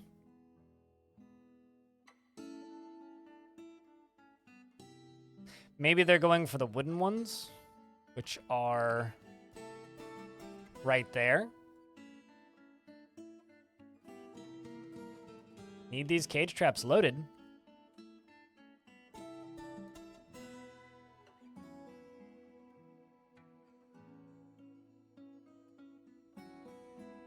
They're not forbidden. Otherwise, they would state that they're forbidden.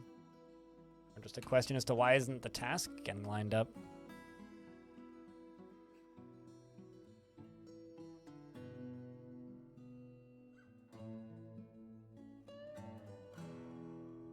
Yeah, I'm not seeing any load cage trap jobs. Why are they not loading cage traps?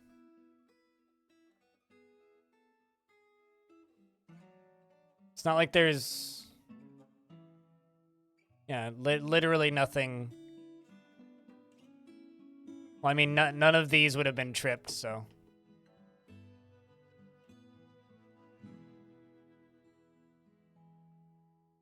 Unless I'm, like, missing a button, but I'm pretty sure it should just say there's a cage here. Maybe I just need to put them in a stockpile for them to, like, put 2 and 2 together.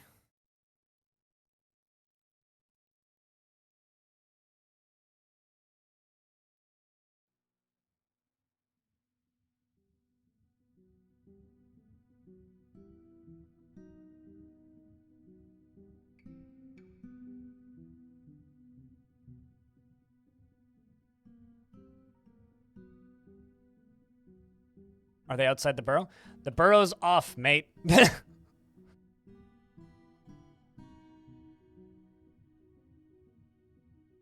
Like, it's not even turned on. So, that wouldn't be an issue. Yeah, I don't know. Right, deconstructing and reconstructing. Pump the job back up to the top.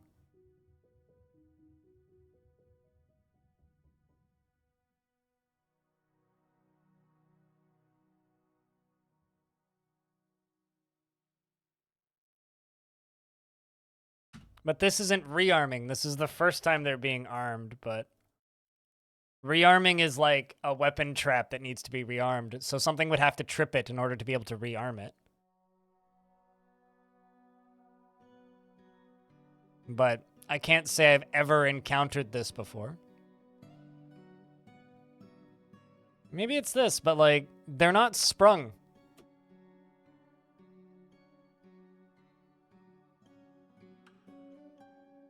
Like, I've done this a billion times during active sieges and they've just filled them. Nope. Am I giving all these jobs back?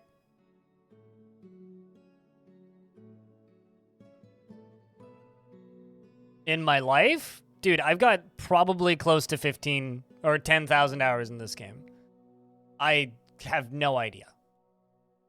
How many times have you eaten lunch in the last 15 years? Rough guesstimate. Are they doing it just to spite me? It certainly seems that way. I mean, yeah, like, neither of these should affect them.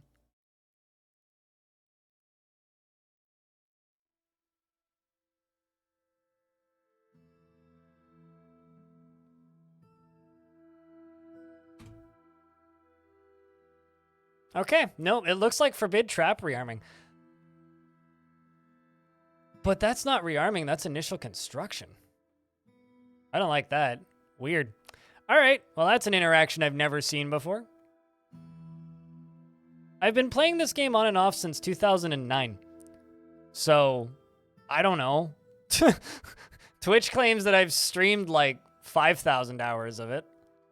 I've played a few thousand hours of Dwarf. What's my funniest memory of Dwarf? I have no idea.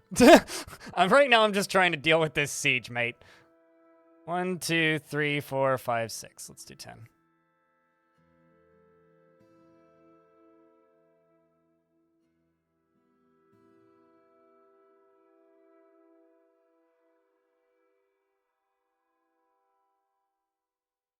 Not even close. I don't know, man. There's so many dumb things that have happened in my years playing this game. Like genuine response. Probably couldn't tell you what my favorite is.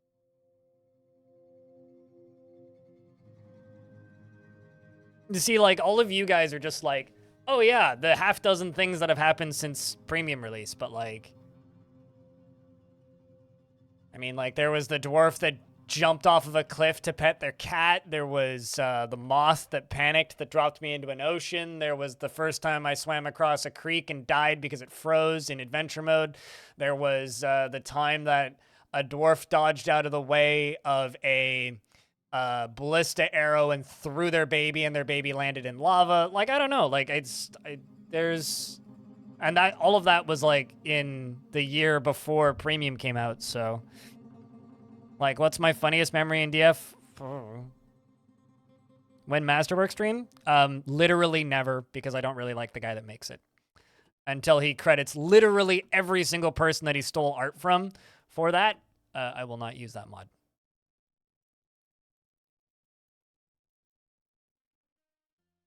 Pretty sure the Masterwork mod is what got him taken off of the development team for this game. Officially, which... also delayed the release of it by like 6 months because they had to redo all of the art, or a good chunk of the art, because he was stealing art from other locations and tracing stuff. So literally never is when Masterwork stream.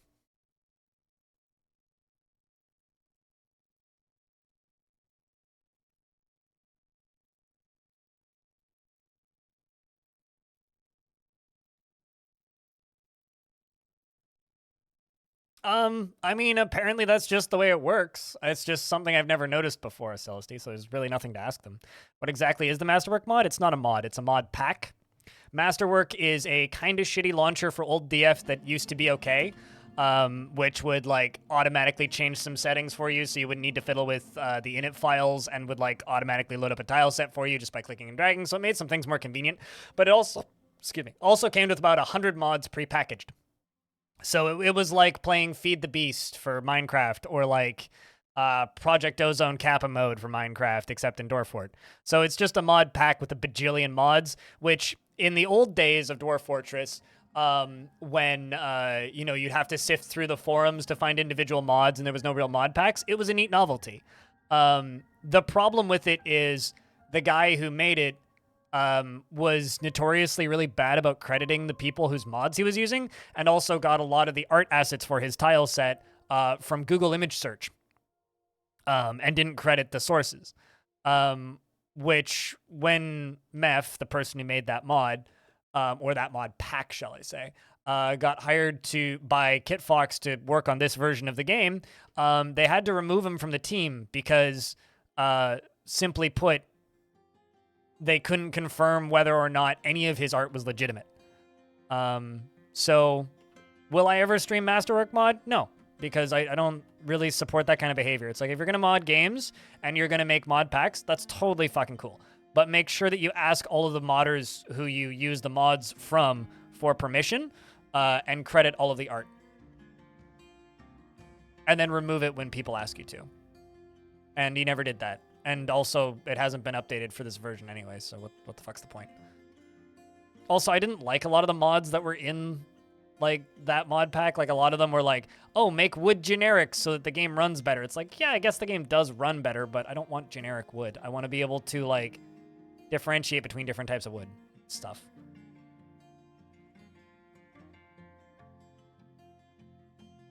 So, I don't know. Oh, yeah, no, absolutely it's a transformative act. So it's fair use. So you don't have to pay them for it. But here's the other thing, right? If you've started a Patreon for this transformative act, and you're not crediting people, and you're using other people's work, and you're kind of openly taking credit for it whenever people say that you made it because people assume that you made it, yeah, no. Yeah, no. Let's talk about something else now.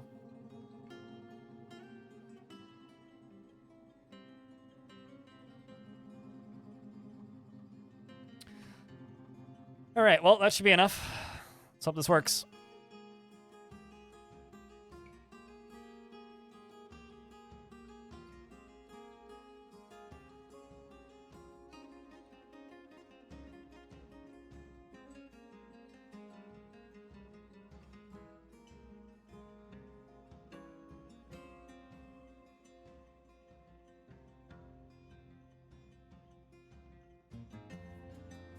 What's my favorite color? Charcoal.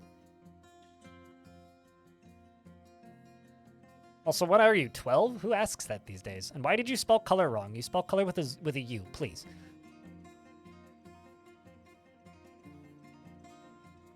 You need to get back inside there, Dwarf, or you're basically fucked. Oh, right.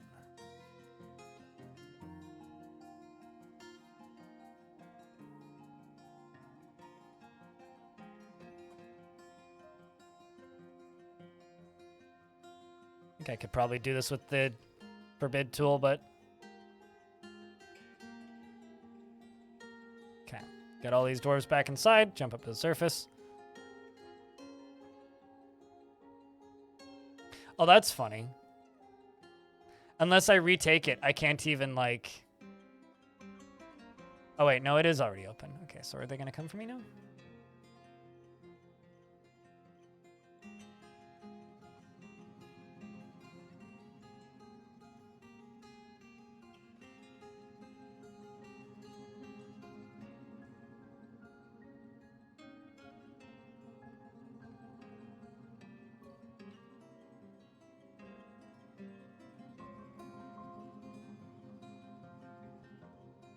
Yeah, he didn't even change anything. He just simply was like, this is a collection of mods. So...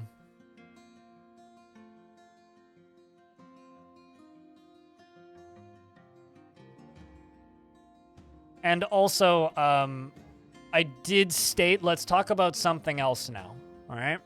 I don't want to talk about that mod, nor the creator of that mod, if and when possible. I gave my reason for not wanting to talk about it. So, chat, you have two options. You can respect that wish of just moving on to a different subject and focusing on the game that we're currently playing, or continuing to talk about it, in which case I will probably time you out. Those are your options. Choose wisely, my lads.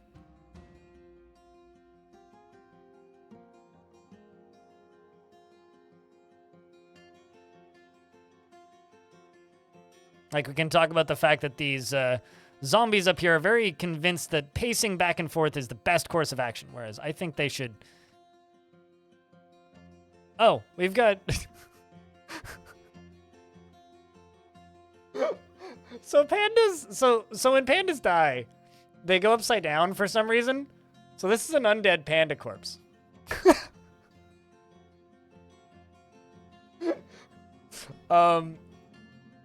That's very funny. That's very funny. Also, I wonder, hey, we have the caverns back. Cool.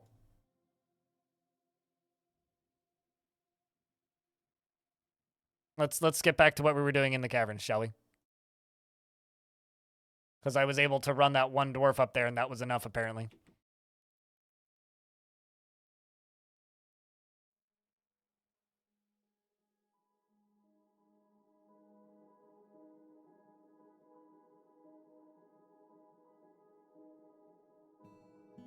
All right, let's get back to building stuff.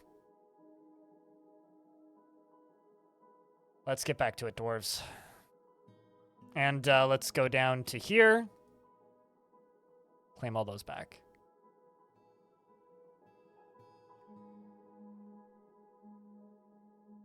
I used to.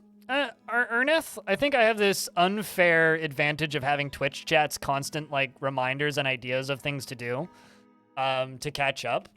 But, like, in my experience,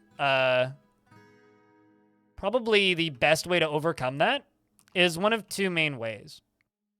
And this is just going to kind of, I guess, be up to you, really. The first way that I would get over that if I didn't have Twitch chat is I would just go look at a Discord or a wiki and see what other people are building, and then take ideas from that and work with that, right? Like that's idea number one, right? Idea number two is you can go to the wiki and there's a page for player-made challenges. So you can go to that page on the wiki and look at the player-made challenges and take some ideas from that.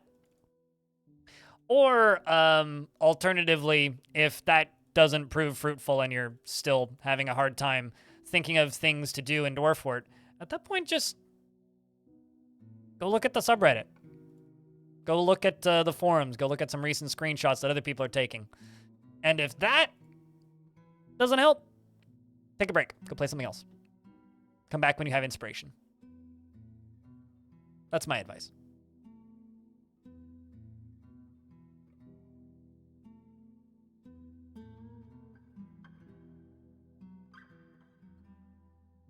But yeah, I kind of know what you mean. I think I used to get that way worse in Minecraft than I do in Dwarfort.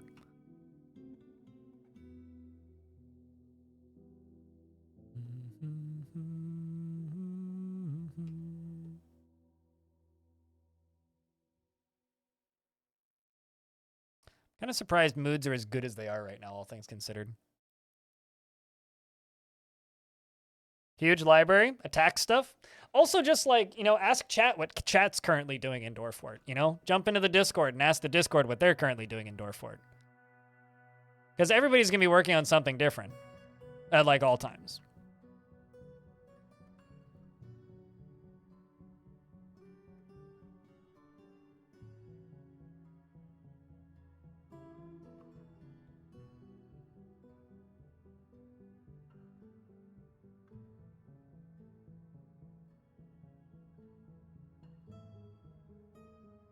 Or, of course, there's also the idea of, like, oh, just force yourself to build within some silly limitations, like no digging. You know, we've had a bunch of fun with that on this stream. Just, like, deciding, well, guess we're just not going to dig. You're procrastinating the mayor's office challenge, and that's a built-in challenge, too. It's an easy one to just not procrastinate.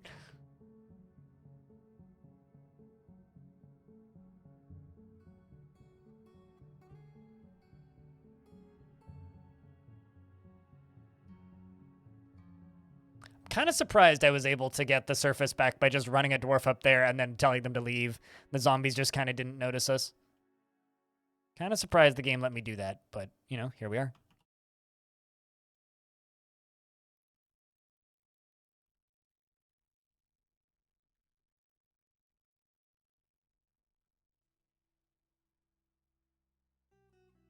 Taking a break from were-lizards and trying to revive an almost dead faction. Yeah, the thing about, like, Dwarf Fortress, I guess, like, causes players to suffer from analysis paralysis just because, like, it is a true sandbox, right? Like, there's a lot of games that claim that they're a sandbox and then they give you all these quests and goals and things. And, like, you could play it as a sandbox, but most people don't, right? Dwarf Fortress actually, like, is a legitimate sandbox. So it's I think, actually very difficult for some people to figure out things to do just because of how much of a sandbox this game truly is. And it can be a lot for some people. But I think that the sandboxiness of the game is what is appealing about it for many people, myself included. So that's a devilish potatoes coffin.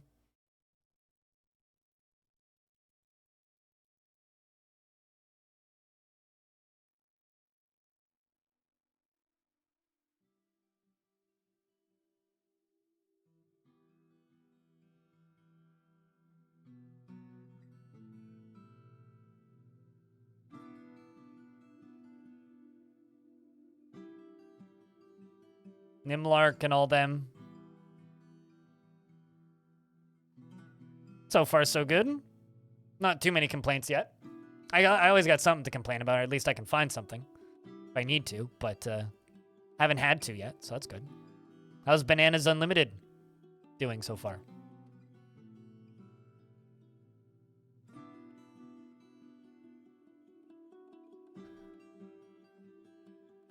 All right, we're going to fly back down to here. Because didn't Devilish die somewhere, like, kind of random?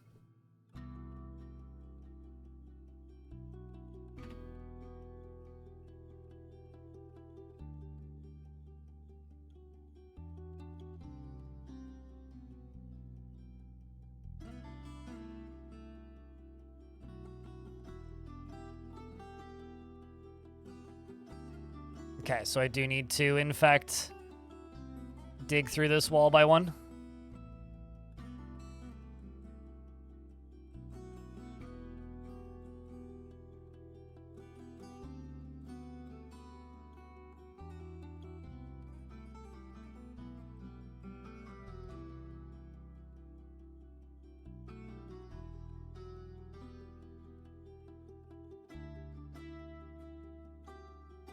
Lost days worth of progress because Windows decided it knew better than you running your 10 VMs so that it could run Windows Update against your will while you were sleeping. Sounds like you had a scheduled update that you missed. I don't think that's against your will. You probably agreed to it and just missed it. Which is usually what happens in those situations. But sounds like you should have turned on autosave. I think I found the problem there. You should have turned on autosave.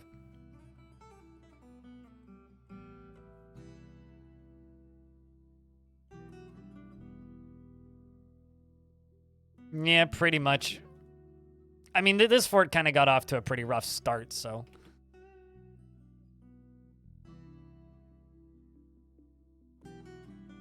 Was autosave was last season in human time?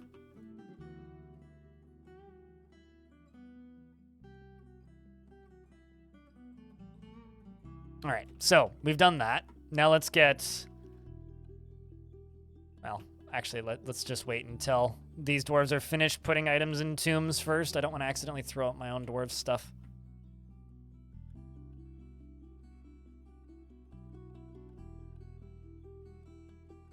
Oh, did you miss all of the violence, Holy Kai?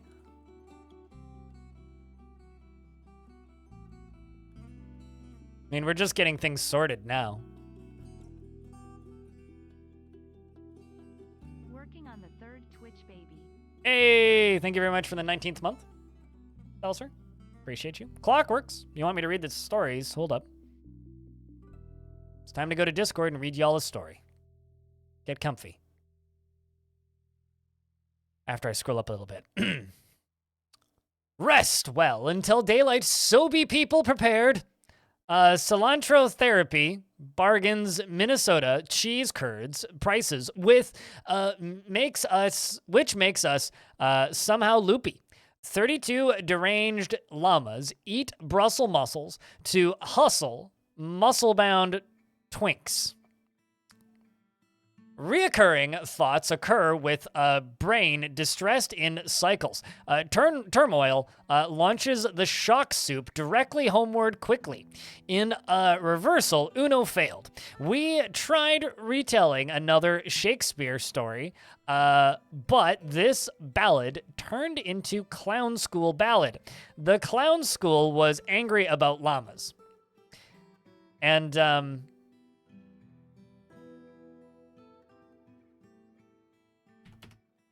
Semi-swear jar. Semi-swear jar? Then you should only give me 50 pennies. Come on, man. Also, thanks for literally all the bits for the day.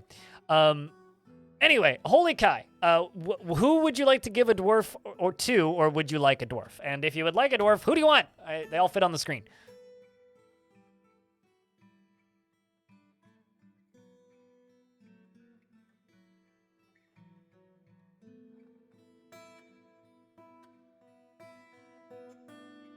A time cube for a second? The hell is a time cube?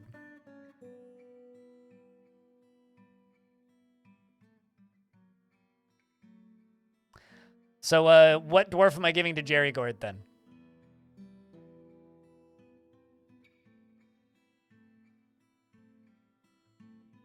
Give him a minor? All right. Kodal.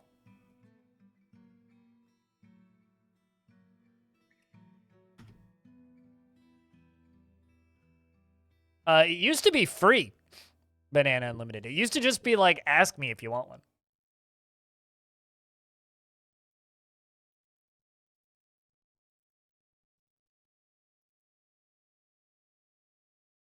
Huh. All right, then. He is somewhat fearful in the face of imminent danger, which means he'll live longer than other dwarves. He doesn't often feel strong, envious of others, and he often acts with compassion. He is conflicted by this since he sees the tendencies as an impotent for the quest for power.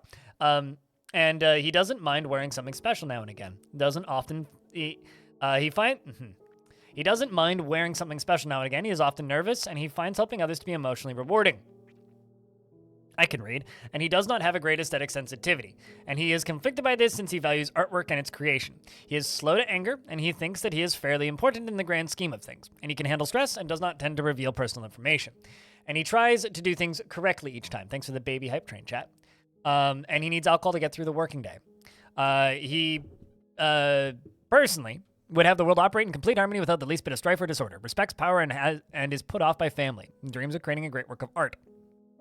And like tetrahedrite, copper, and almandine and hazel wood, giant giraffe bone and maces and millstones, and large serrated discs and donkeys for their stubbornness, and chimpanzees for their antics. And the words of the crystal skull turquoise, and the when possible prefers to consume peach cider and can't stand slugs. Thanks for your 2 cents. Okay. His hair is wavy and his very long beard is braided. His long sideburns are neatly combed. His extremely long mustache is arranged in double braids, and his medium-length hair is neatly combed. His somewhat narrow nose is short, and his ears are somewhat tall, and his hair is flax, and his skin is pink, and his eyes are brass. Also, Jerry Gord, you're still welcome to go for dwarves all you want and just gift them to other people. And the game just crashed.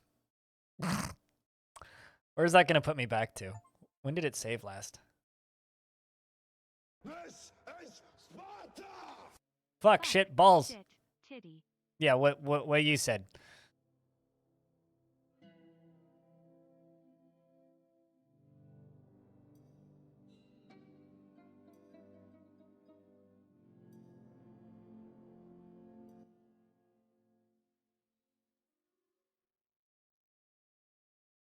So is this before? Yep. This is before I got access to the Surface Pack. God damn it!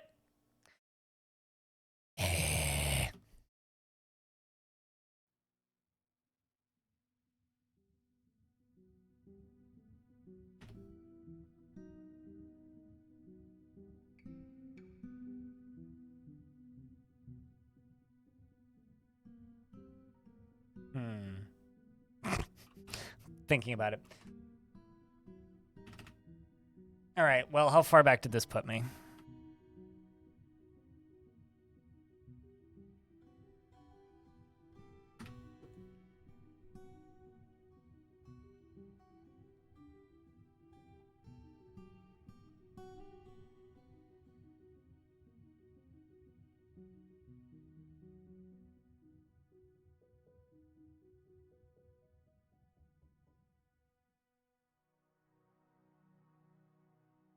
Let's live life dangerously.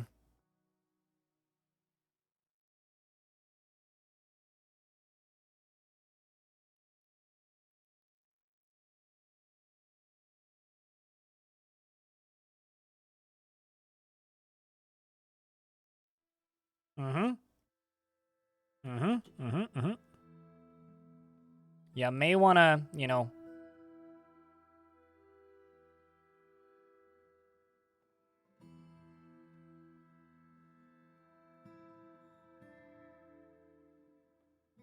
run back downstairs. You know, right now.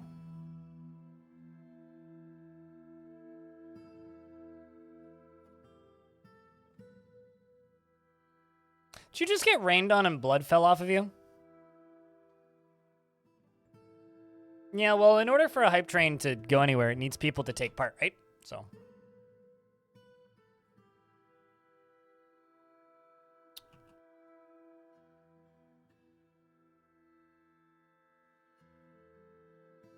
Pretty sure everybody can see it. If you want to take part, I wouldn't be concerned or upset by that in any way, but at this point, I've kind of learned that, like, incentivizing hype trains just kind of bothers a lot of people, so. And I'm also kind of like the anti-hype streamer in a lot of ways. You two, please run back underground. There you go. What's up, B? Thank you very much for the 3rd month. Welcome back. All right, well.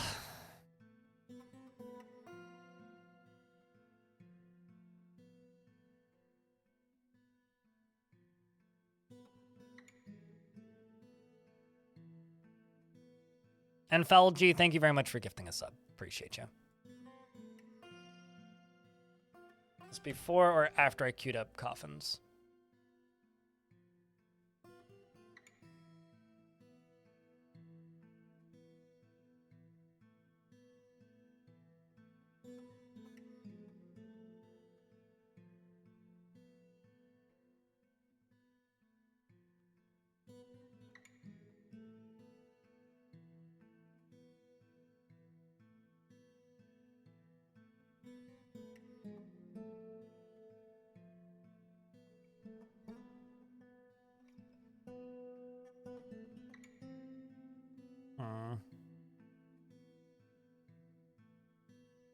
Kind of don't like the way this looks, but I kind of didn't like the way the other one looked.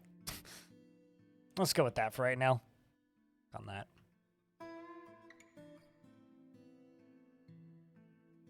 Nope, not without DFhack, and I don't like using the tools included with DFhack, so. Not by vanilla.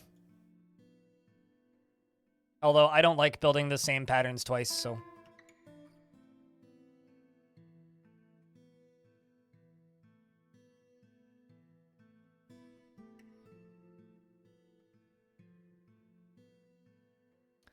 Let these dwarves out to go do things.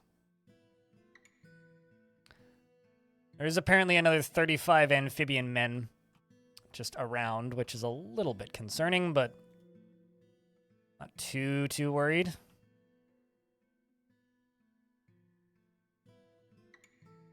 I'm pretty sure corporations have been weaponizing FOMO since people realized the concept existed. It's called buy now or you'll miss the sale.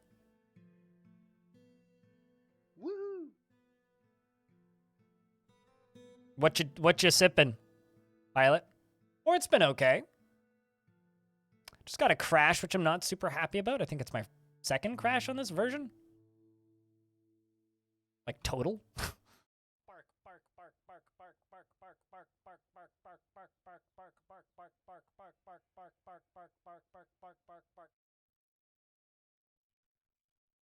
You could save an additional $10 if you spend another $15, pretty much. I mean, it won't. Okay, so here's a sales pitch for you if you want me to sell you on something with FOMO, chat.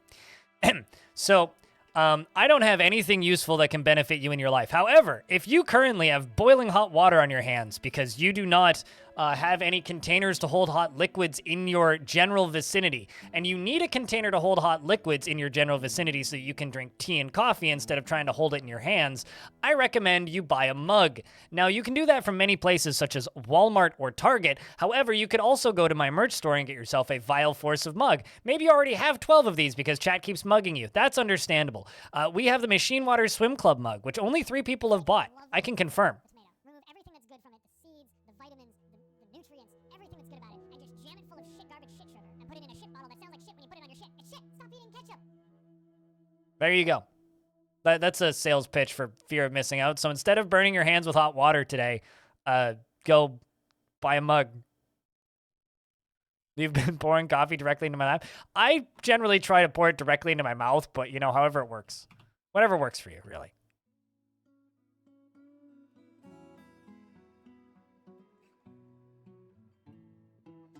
Yeah, a few people have bought the Goblin shirt. I think it's just summertime, so merch sales have slowed down a bunch. Just drank coffee from the boiling kettle. As we all do. We've all been doing that our entire life. Order within the next 15 minutes so that I make money sooner than I would otherwise. That's my sales pitch. Next time on CVS.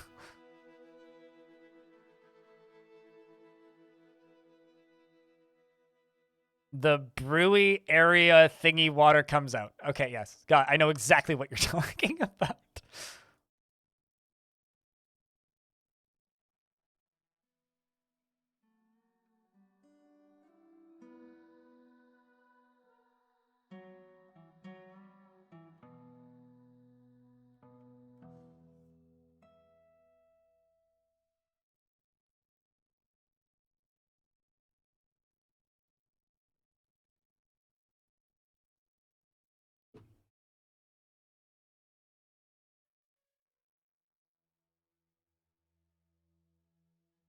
Uh-oh. Actually got a ghost this time.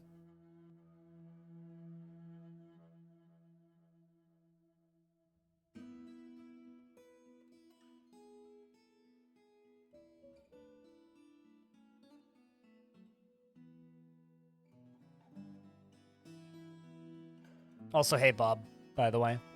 Hope you're doing all right, having a good Sunday.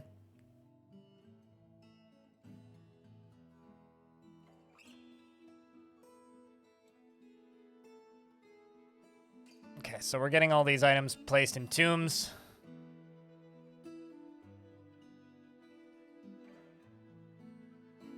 I read that as Hexen and Hearth, and I was like, is that a Hexen mod? What are you on about? Haven and Hearth. Is that the game I'm thinking of? Probably the game I'm thinking of.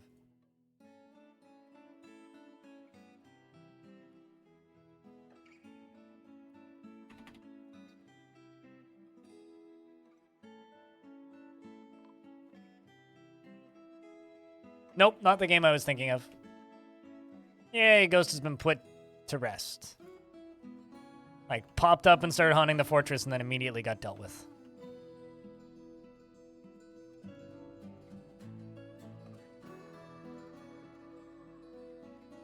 Yeah, after Google search, it wasn't the game I was thinking. I was thinking of something else. But I don't play MMOs, just kind of in general. I've literally never played an MMO I've enjoyed, and I've played a good number of them over the years. Everything from various free-to-play ones to paid ones, and I like some MUDs, but MMOs like never really worked for me, I guess is the best way to put it.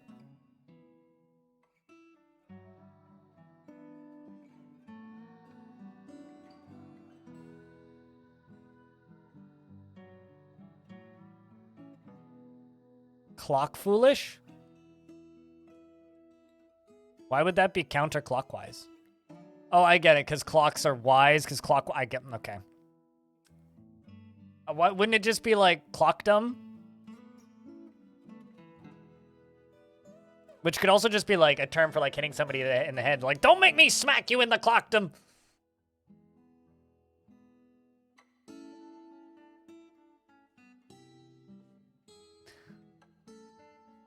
No, I mean, like, I don't enjoy that type of gameplay environment Because, like, I feel like most MMOs I've played in my life are all built around FOMO. Either that be some sort of FOMO related to a cash shop these days, more of a battle pass generally, all the way down to, like, oh, you have to do this before this expansion pack comes out, or nobody's going to be doing this raid anymore to do this thing. It's like, I just... That's just basically it, is like, I get tired of that kind of gameplay loop very, very, very, very quickly. And everybody says it's not that kind of MMO. Every MMO I've ever played, including like fucking Ultima Online, has things that do that to my brain, regardless of if that's not how they're building them, right? Old MMOs do it in different ways. It's more human, but other players in the game will have that effect on you, right? So yeah, no, I don't care. Don't like MMOs. I'm good. Kingdom Builder, don't care. If it involves other people, then that is going to exist because that is human personality, right? But you're literally never going to get me being like, yeah, I'll play an MMO. Games like Rust are like worse than the MMOs I was describing a few seconds ago too, to me anyway. Like the one thing that's worse than just like, oh yeah, it's fear of missing out is like, oh, if I log out, somebody might break my shit. Yeah, no, I'm literally never going to play games like that because fuck that. I play games to enjoy my time and feel like I spent time somewhere that's worth it, not to like spend a bunch of time doing a thing just to have some fuckwad and his friends blow it up. The hell with that. MMOs in general are pretty awful.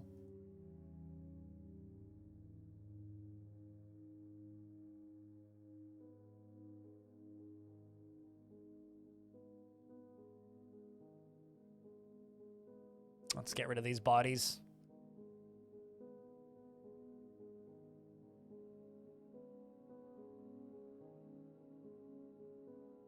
Everybody always says that, but it doesn't matter. You might as well have your entire game built around FOMO. You know what I could do? I could play a game that's in single player away from other people and then save and exit. If I can't save and exit and everything is identical to the way it was when I left, I have no interest in playing it. And even then, like, yeah, no, it's not the way I want to play games.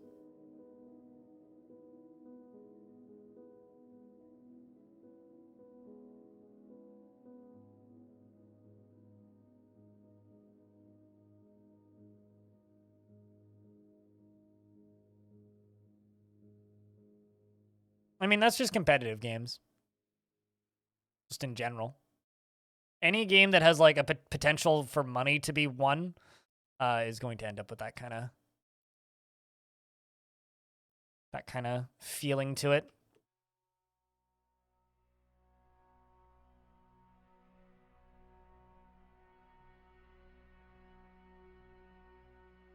I'm not sure how those two things are even remotely related, but okay. Banana.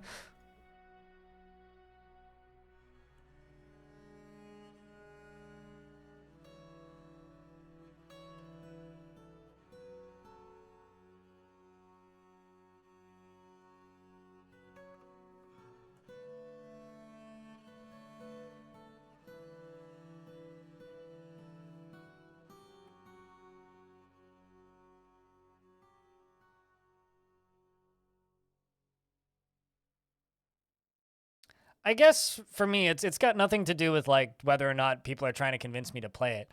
I guess for me, it comes down to I don't like playing games with other people. So it doesn't really matter how it's presented. If there's other people in my video game, like other human beings, I don't really want to play it. But now it's the opposite. Bits have never been 1-for-1. What? Unless you had some weird first-time buyer sale. Are you on a phone currently? B? Because if you're on a phone, they cost more on phones. The apps are more expensive. Because Google Play and Apple takes their cut. So you have to pay Apple's cut. Or Google's cut. Otherwise, it's usually about $1.30 per 100 bits. Who's sieging me? About a dozen undead.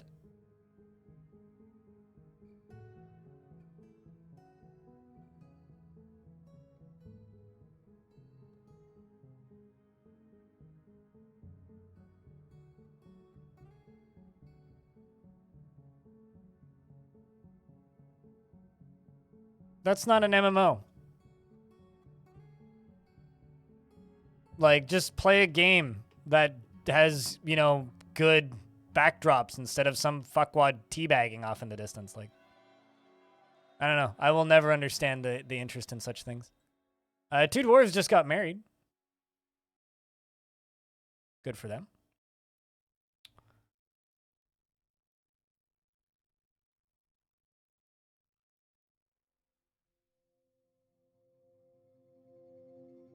I mean, like, it's the reason, like, just, like, on principle, I'm not gonna play the new Diablo. Even though, like, looking at gameplay of it, looks pretty cool. Not gonna lie, looks pretty cool. Like, it actually looks like an enjoyable little video game that I could probably get into if I played it on the lower difficulties. I'm not gonna play it because it's online only. Like, it's, like, I don't want to take part in that type of business. I don't think that's a good way to go for games. I don't think there's a future in that. And I think that it's just a way to make sure that games are not playable indefinitely. And it's a way to milk as much money out of a product as bloody possible.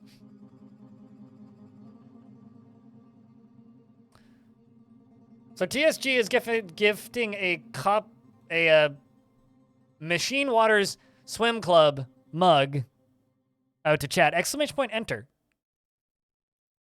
If you would like to take part in the giveaway for a mug. Are you forced to interact with others in D4? You can't turn off the online features, and the online features are all critical to the gameplay experience. There's world bosses and such, which no, you cannot turn off or disable. So there's overworld FOMO, as well as their reason for leaving that on is they're trying to sell you cosmetics and battle passes. So can you turn off interacting with others? Well, I mean, you could not take part in PvP, but there are mechanics that are critical to the gameplay experience that require multiplayer. Which, from what I can tell, a lot of people really seem to like the world bosses. They seem very similar to the ones that Guild Wars had like a decade ago. But I don't want to play an online-only game.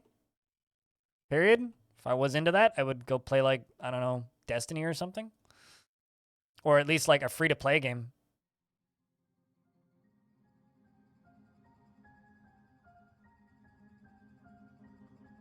I mean, I would argue that SimCity was a lesser game for being online only. I do think that games like Diablo are probably benefited for being online only, but... Elfie Bean, you have won a mug. Click on that link to redeem your mug. Thank you very much. Whomever did that. TSG. The suited giraffe?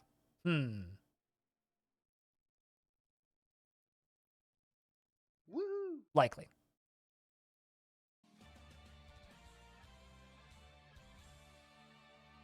Who has those initials? What does nut do? I don't know. What do you think it do?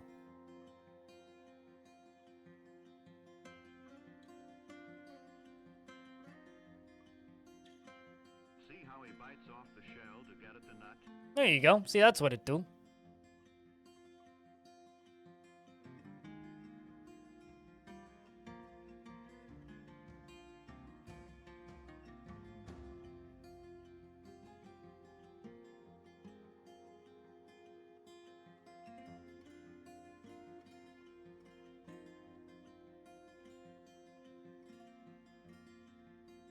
Sounds are Patreon only. Yep. Yeah, they're a little quiet today. See how he bites off the shell to get at the nut? There you go. That should be a bit better. Still need to go through and redo all of my audio settings now that I'm on Windows 11.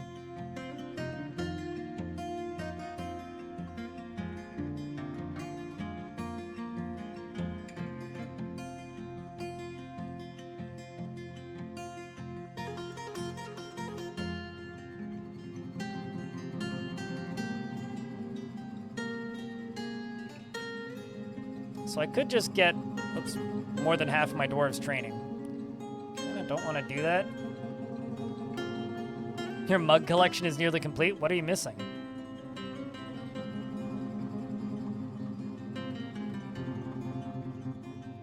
Did I migrate all the donation sounds? I mean, I don't need to. They all live in a cloud somewhere. From 20, we lost 4.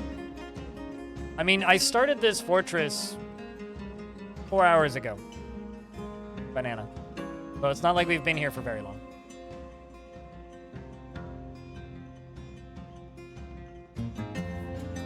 Yep, it's in the title. It says new fort. Just kind of letting the dwarves go about their tasks.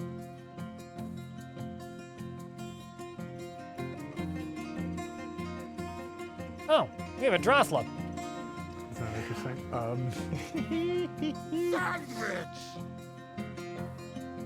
It's not quite lunchtime yet. What?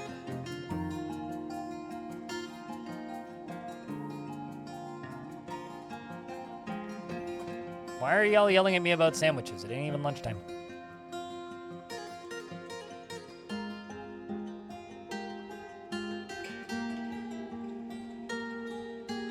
Someone sounds like they just saw a skunk outside, or a large spider, or a rat or something, because I just heard a very funny sounding squeal come from outside. That or someone got tickled.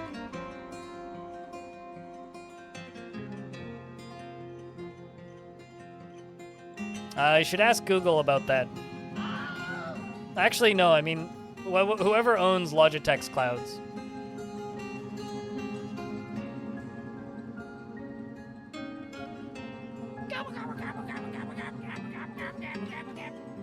What, is it just like replace all instances of the word cloud with the word butt? So I have a question. If you type in the word butt into like Discord or some other chat client within Chrome, does the person on the other end see the word cloud or butt?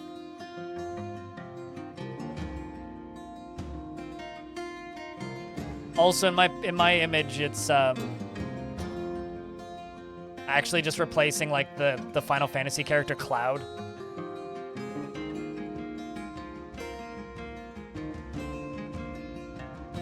Yeah, I need a little temple, even if it's like nothing. I just need a temple. These dwarves need to pray.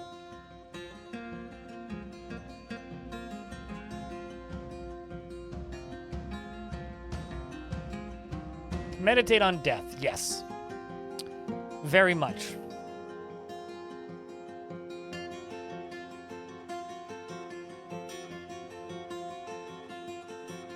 Ticklers on the loose. Seems that way. Alright, so let's see. Does this actually still work? Bring out your dead!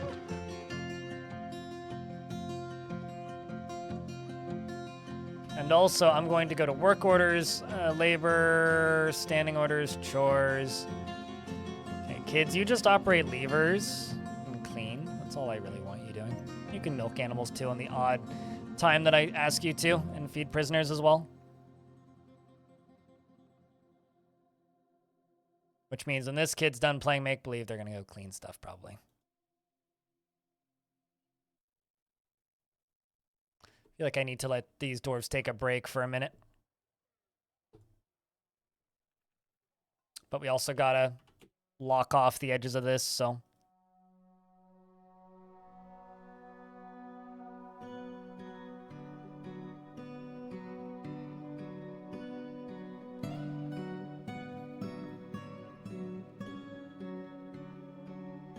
At the very least, we need to amphibian-proof this place.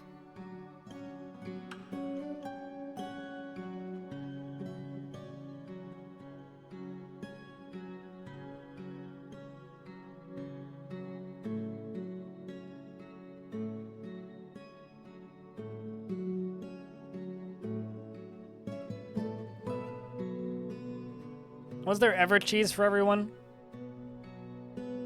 Giant frogs are the worst. What about giant toads? Are there? I don't even think there are giant frogs in Dwarfort. I know there's giant toads. Giant cave toads, too. Certainly looks like a hot weather beer based on the can, pilot.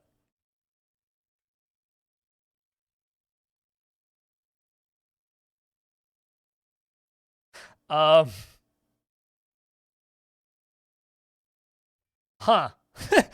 That's all I have to say about that statement. Chad, go look at this post in general. Actually, here, I'll just show it because it's not showing any revealing information. This is my merch store. Get the cheaper one. Like, you can get it delivered by the 24th, standard shipping, or delivered by the 24th, expedited shipping. I beg your friggin' pardon? That doesn't make any sense whatsoever. Also, man, I think my sales pitch worked. People bought mugs and t-shirt, apparently.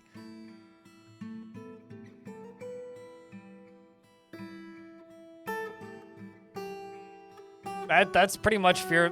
Maybe that's just good marketing. I don't know.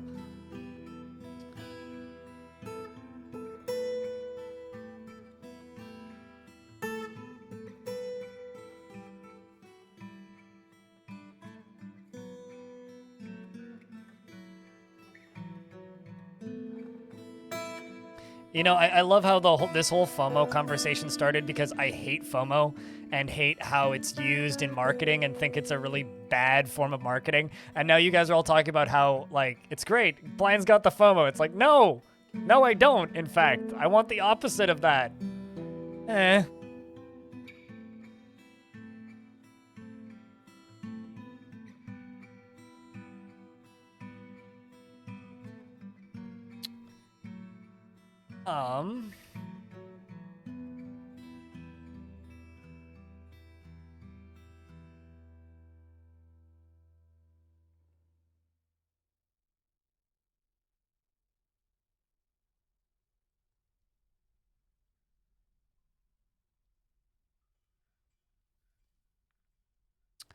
So I've got a giant rat in a cage, which I'm going to slaughter.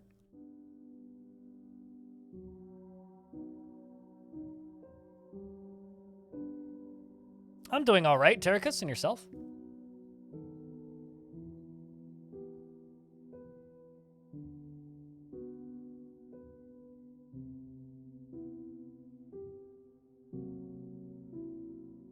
I wore my Crypt Brewing shirt yesterday. You just wish it wasn't summer? Oh, what, like, so it wasn't black? Is it the color that's the issue, or is it, like, something else? I've got a few pieces of native gold. We should smelt those.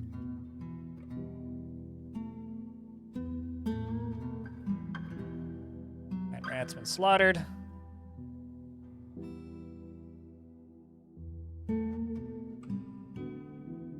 Okay, so let's make 2 stone workers. And see if I can go down here and get a cage trap. Never mind. This poor, terrified Drothla. Like, just leave, my guy. Just leave. You can do it.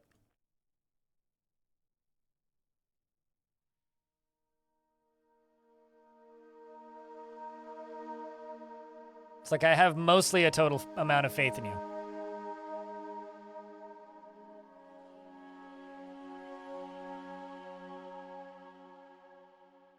Are we calling the sun a solar demon now? Is that what this is?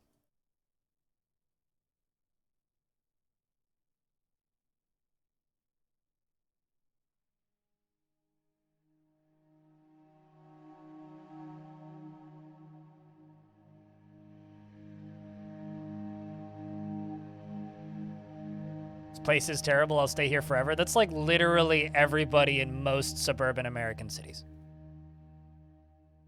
This place sucks, but I'll be here forever. And go insert football team here. It's the hell you know.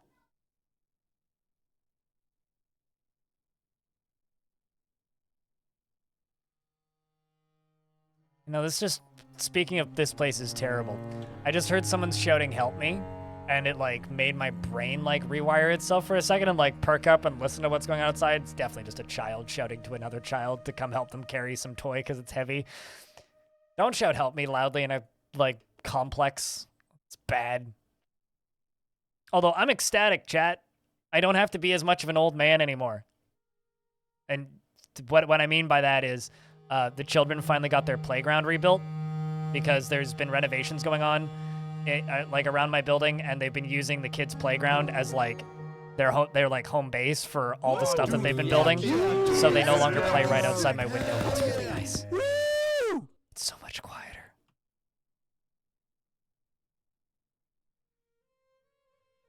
So I don't have to get off my lawn or patio multiple times a day anymore. I mean, yay, the kids get their playground back, and yay, I get silence.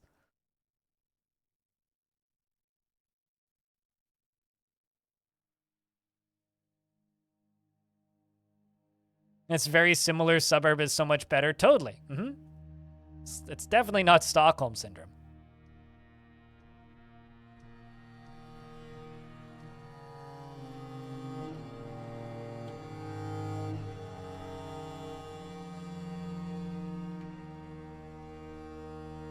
Let's do that across, this across, that across.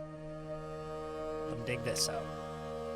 So this is 1, 2, 3, 4, 5, 6, 7, 8, 9, 10, 11, 12, 13, 14, 15, 16, 17, 18, 19, 20. That's like 80, plus like an extra 4. So that's like 85 bedrooms or so. Which is pretty good.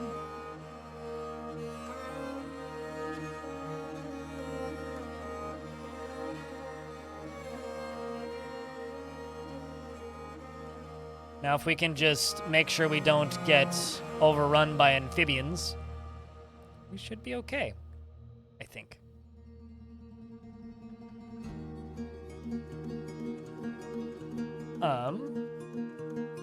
Is anybody currently making rock mechanisms? No. Okay, so let's just have you making rock mechanisms for a little bit. Because I'm gonna just make a bunch of spear traps around here. And probably a bunch of spear traps down here too.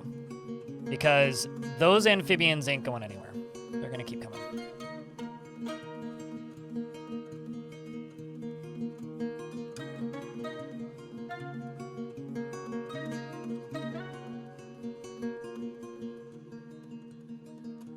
Three wins in a row, you'll take that? Hell yeah.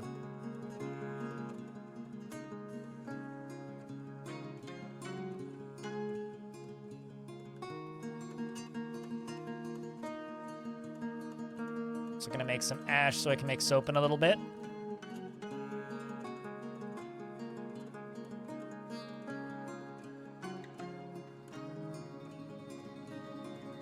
Okay, so there's amphibian people over here. So if we're on this side and they're up here, we know that they're here because they just killed this crocodile. Which means they're pretty far away and they probably won't pass to us, so that's a good sign. So if we can just, like, seal off this side, or at least, like, the top side of this, I think we'll be in a pretty good spot.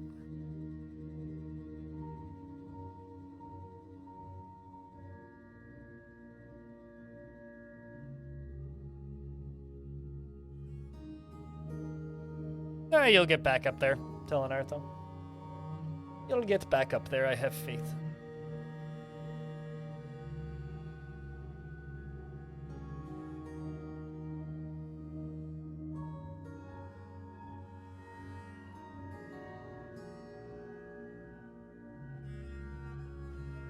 Only one industry and trade for everything else you need. What are you choosing? Something infinitely replenishable. So something like glass or wax crafts if they were worth more.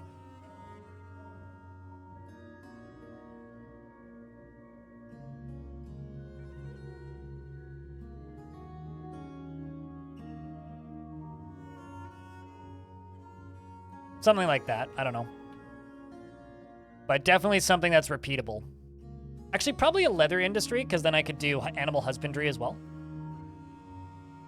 So just like leather crafts and whatnot. Could be fun. Trading in exotic leathers.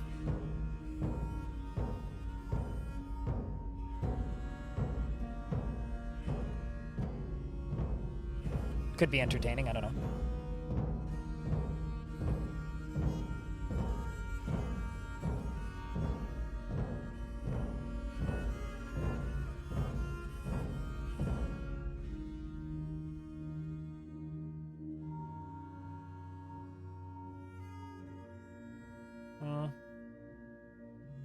think that's most of them.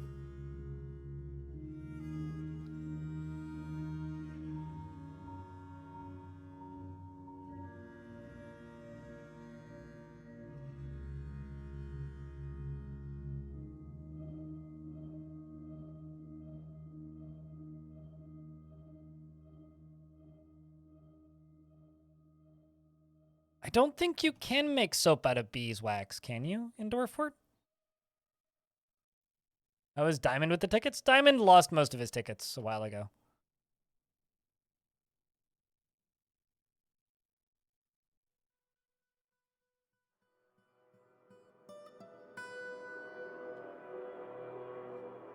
Like, kind of a long time ago.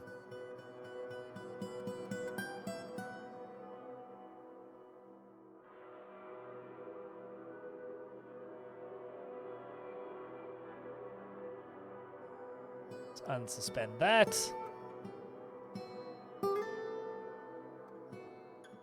Ain't bringing the weapons you need. What does that have to do with turning it into a leather horn and slash horn industry?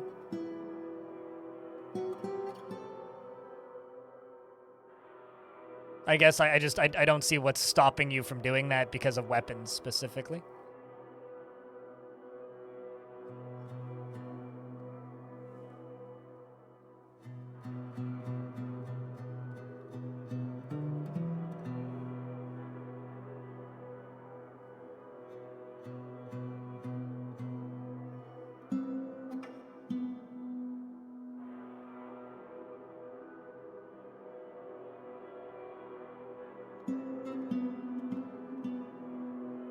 We'll let them work on that. That side up there's done.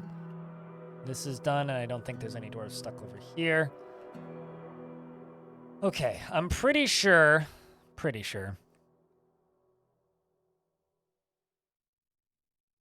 So just import metal. I made a temple zone, so they have somewhere to pray. It's just not nice.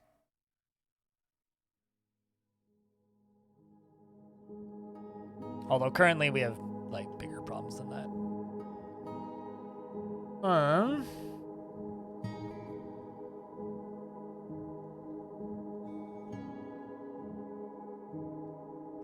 Just remove the majority of these dwarves from this squad.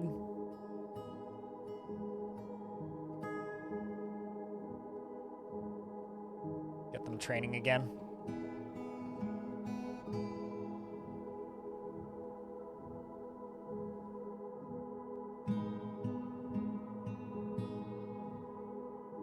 Oh, see, when people say, like, industry, I assume, like, that's what you're trading, like, your main trade good.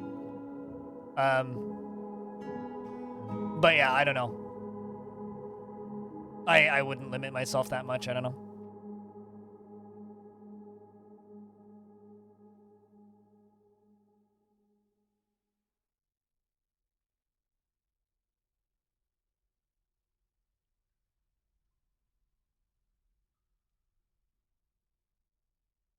Fill in holes. Okay. Not bad, though. Kind of don't like this corner right here. Let's just get this carved off. Oh, I see what you mean. But yeah, I mean, regardless, I mean, limitations like that can be a lot of fun. If you do it right.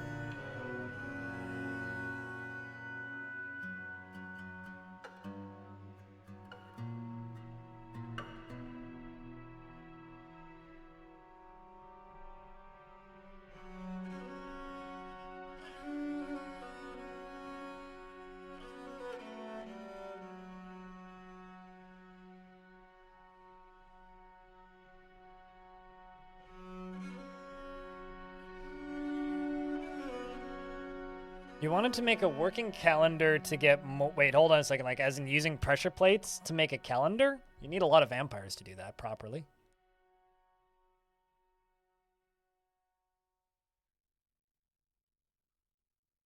A Sunday new fort? Outstanding. Mm-hmm. 'Tis the way.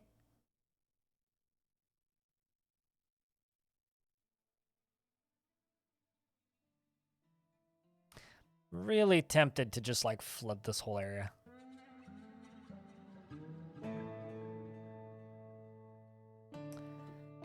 Kaza Nabo, what kind of dwarf would you like? Every single dwarf is visible on the screen. Just simply tell me which one you'd like, assuming they're not already named.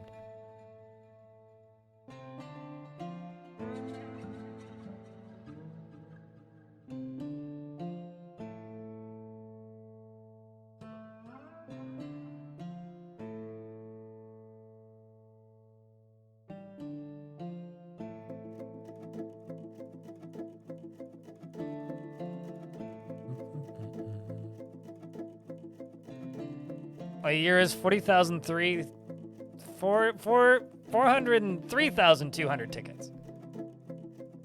That's or ticks, not tickets. That's a long time, man.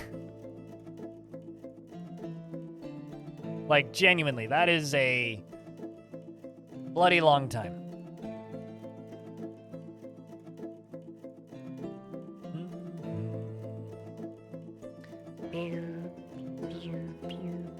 You want the mason? Okay. I was waiting for your response and somehow just like missed it in chat because I was too busy being enamored with that very large number of ticks that Tapioc just said. Kazanabo. Oh, also, in regards to like the dwarves being a little pricey, kind of the main reason for that is we used to have this problem where people would tune in once, ask for a dwarf, and then tune out 20 minutes later, and then like 6 months later, that dwarf would be like the king of the faction, and that person wouldn't have tuned in since. So the reason it's a little bit pricey is because I kind of expect you to watch the stream a little bit before redeeming a dwarf. All right, he dislikes abstract discussions and would much rather focus on practical examples. He doesn't try to get things done perfectly and generally is quite confident in his abilities when undertaking specific ventures. He occasionally can overindulge and does not easily fall in love and rarely develops positive feelings. And he can occasionally lose focus on the matter at hand and is a friendly individual and does not have a great aesthetic sensitivity. And he is conflicted by this since he values artwork and its creation. He prefers to present himself modestly, and he has a sense of duty, though he still views loyalty in a dim light, at least in the abstract. He needs alcohol to get through the working day and doesn't really care about anything anymore. Dreams of raising a family, and this dream was realized. And disdains loyalty, values a harmonious existence, and values artwork, and does not particularly value the truth. He likes marcasite and lay pewter and pink jade and crescents and tables and chickens for their scratching and sorghum for their beer and the sight of the euphoria of pantomiming, and when possible prefers to consume soul, swamp whiskey, and amaranth flower. I've been to several pantomimes. I can't say any of them were euphoric. Anyway, he likes purple amaranth flower, Bambara ground nuts. What? Also swamp whiskey, and hates moon snails. I have no idea what ground nuts are. He has a very long beard, which is braided, and very long sideburns, which are neatly combed. His very long mustache is arranged in double braids. His very long hair is tied in a ponytail. And he has a round chin, and his jade eyes are protruding. His head is very short. His extremely short eyebrows are high, and his eyelashes are extremely short. His nose is slightly upturned. His ears are somewhat tall, and his hair is golden yellow, and his skin is pale chestnut. Welcome to the fort.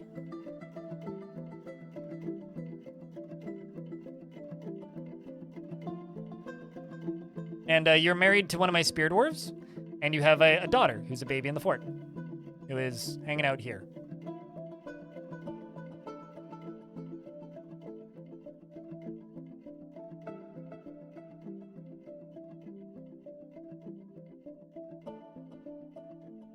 Yeah, it means that they are likely to be good scholars.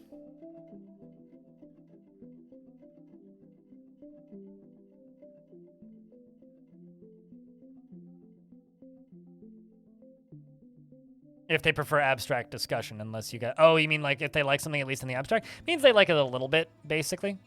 It's like they like it, but they don't love it.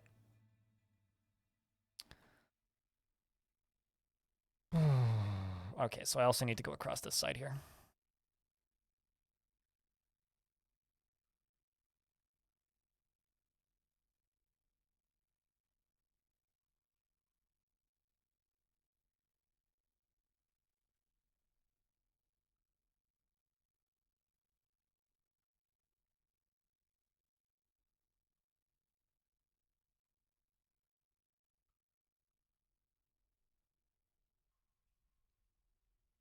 The thing is, I don't know all of those descriptions.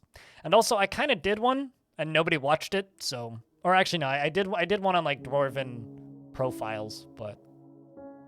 The thing is, like, a lot of them are so abstract that, like, the wiki doesn't have information on them. It's like, I know some of them, just like chat knows some of them, but some of them, like, I literally don't think I could make an accurate tutorial on them.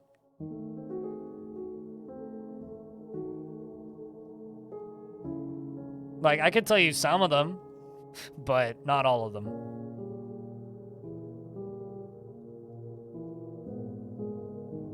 But they all do, and that's the thing, right? But here's the other thing, right? A lot of them, the traits, like, don't matter to the player, which sounds kind of bad, but it's the truth. Like, to kind of elaborate on that for, like, half a second, you don't need to know if a dwarf is going to be good at a certain skill because they'll just go do that job if they have the traits to want to do that job. Like, if a dwarf really wants to do the job, then they're more likely to pull the job from, like, the options of jobs that they have available on this screen. So, like, let's just say a dwarf is, like, the sort of dwarf that would like to end up being a crafts dwarf. If there's a crafts dwarf available, they're more likely to pull that job. It's stuff like that, so it's like you don't really need to care about most of it. At least not anymore. You used to in the older game, back when you had to manually assign every task for every dwarf. But because you don't need to do that anymore and auto labor stuff is pretty freaking good, you can largely just ignore a lot of it.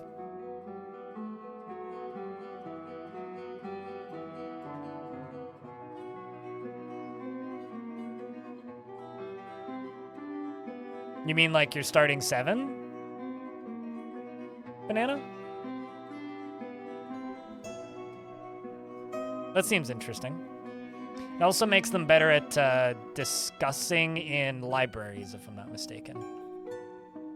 Which allow them to make discussion-based discoveries more frequently.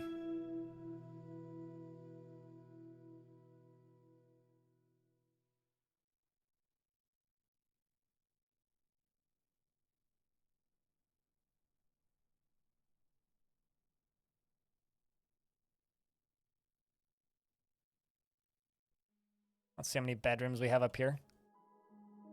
18? Okay, so we already have enough bedrooms, which is good.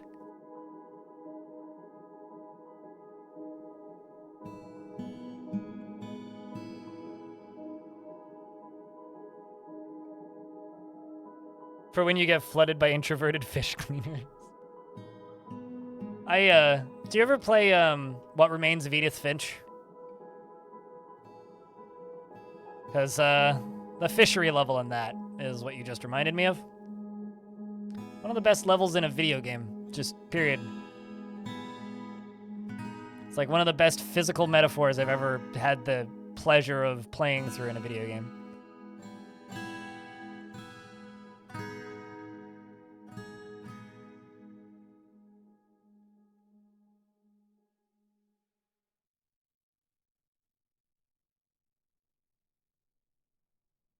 What Remains of Edith Finch, yeah.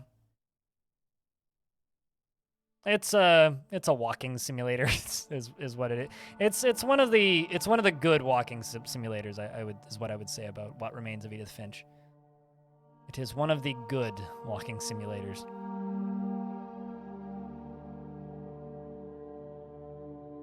That's put in prison for violating a product for twice the length of the time. Former farmer who got drunk and punched a bunch of people and toppled statue only got 100 days in prison for it. Yeah, no, totally. It's like, you just murdered 12 people. 10 days in prison. You knocked over my statue. Go to prison for 3 years. And if it was in a temple, you're also cursed now, by the way. The thing about Edith Finch is it has gameplay. Its gameplay is just like little mini games. So like you'll go through a main zone, and once you clear that main zone, then or like you'll walk through an area, and when you get to the end of that area, there's a mini game, which is mechanically what am I even saying? Mechanically unique from the previous minigames. So it'll be like, okay, you have to balance a thing on here, or you have to click this thing in time to a rhythm, or like do this. And so when I say the fisheries level is like a mini game within the rest of the game with a slightly different narrative. That was still one of my favorite games ever made. Audio. Is it like The Witness? I mean, The Witness is a puzzle game. There is no puzzles. It's very straightforward. You'll finish it in like an hour and a half, 2 hours. It's very short. But it is a wonderful 2 hours. Can dwarves be cursed? Yes. How else do you think you get vampires and were-creatures in Dwarf? They get cursed by gods. So if you defile a temple in Dwarf Fortress, you have a percent chance to get cursed by that god. This dwarf just hates doing literally everything, so...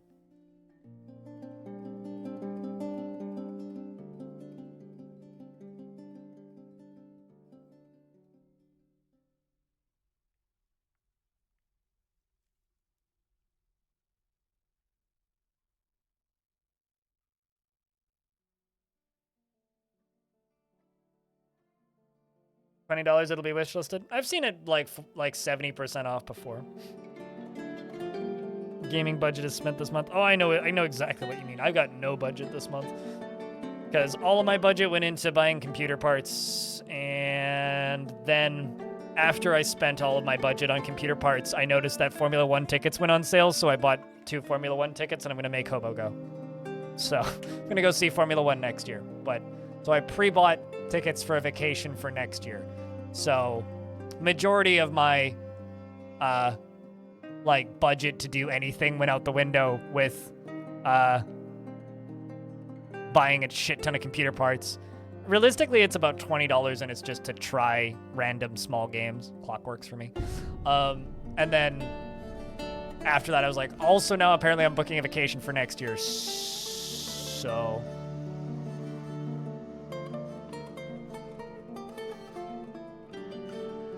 As in, like, they didn't tell you and you would have gone with them type deal? Are you in combat with something, or was that just the game catching up? Oh man, there's black bears on the surface? This is a fun surface. We have a new arrival? Oh no, we just had a baby. Okay.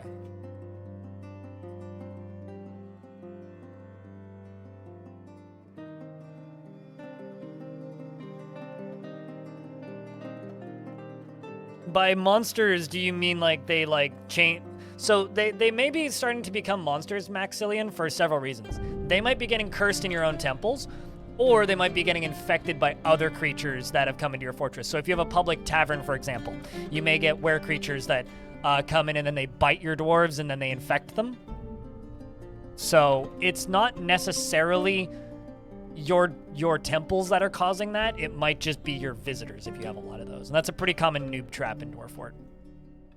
His visitors are fucking dangerous.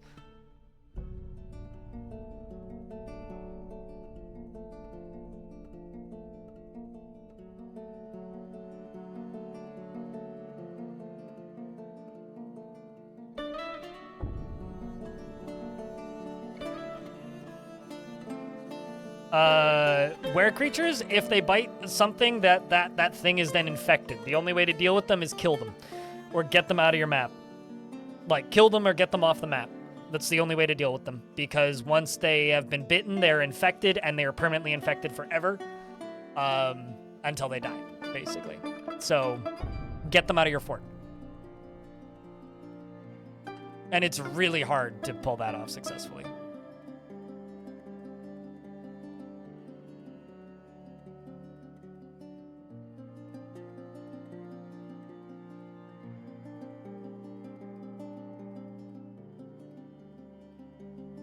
Send them to conquer other sites. That just infects the other site, which is just going to eventually bring, like, full-on world end.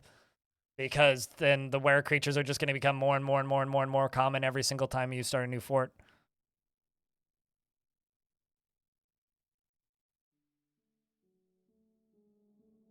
No, they turn into monsters when the moon is full. So when it comes to were creatures, I'm assuming it's like were something. See up here? There's a moon. When the moon is full, it's full for 1 day every month. That's when they all turn.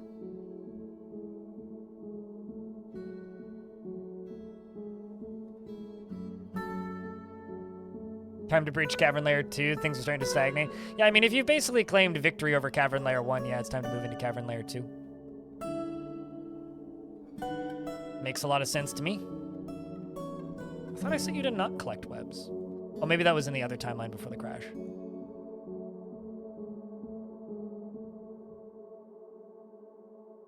I think I'm going to set them to not collect webs.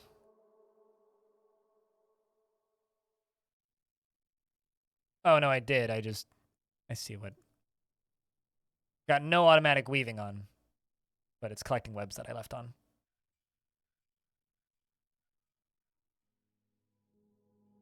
Were bunnies aren't possible because were bunnies are domestic. But no, they're all were creatures. I have the exact same AI. They want to bite your dwarves, and that kills your dwarves. So there is no, like, good were creatures. They're all evil. Every now and again, you'll have one that'll be, like, in the middle of a song or something, so they turn into a were creature mid-song and then don't stop being a were creature until, like, the song's over, so they just sing all the way through their, like, infected period, which is kind of funny when it happens, but, like, it's not really worth betting on. The Forgotten Beast, wrong, has come. Well, it's in the wrong spot. It's a one-eyed serpent that has a long swinging trunk and appears to be emaciated. Its crimson scales are small and overlapping. Beware its deadly spittle. Where it be? Okay, so it's north. Let's hope my soldiers can kill it, chat. Charge the creature! Please don't die. Okay, so it's Pierre and Emish in the fight right now with it. Pierre's hand arm got removed. Over here, he has a sword. Spears mostly. Doesn't look like Pierre's dead yet, but his time in the military is probably. Oh no, Pierre died. Didn't make it through the fight. Appears to have gotten more than just his arm removed. So the Forgotten Beast bit him right at the very start of the fight, tearing apart the skin and screaming, "How fleeting life is!" And then he immediately loses his arm. Was able to get some hits in, screamed a whole lot, said things like, "I have a part in this. This might require an answer." I think that this dwarf dies a hero. What do you think, chat? The Forgotten Beast shakes the militia commander around by the third toe, and the severed part sails off in an arc. Yeah, no, he got bitten pretty bad. But it does appear that gave our other dwarves the opportunity to come crashing in, and Imush, Beast Slayer, also Carpenter,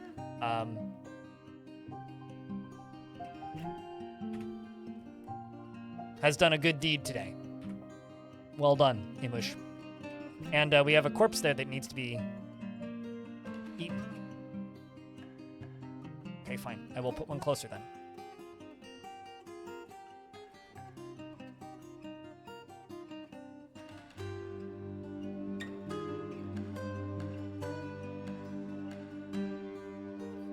I love how they haven't actually figured out that he's dead yet. Oh, no, now they did. Okay.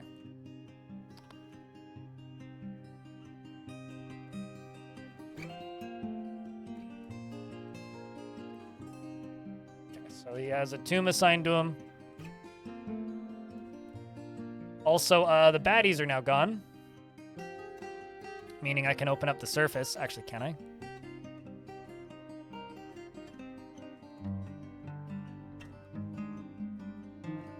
Yes, I opened up the surface. So we now have access to the surface again for a little bit.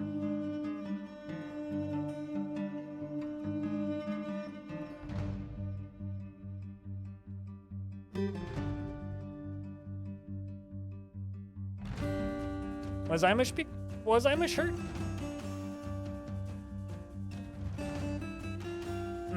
He does have an injury.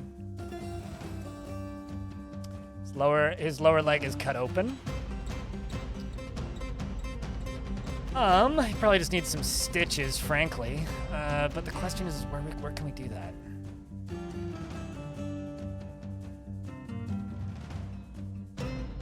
Trying to spy a place that would be okay for this. This is also a pretty bad spot, but you know what? We'll just set up a tiny little hospital zone and just assign some doctors to it.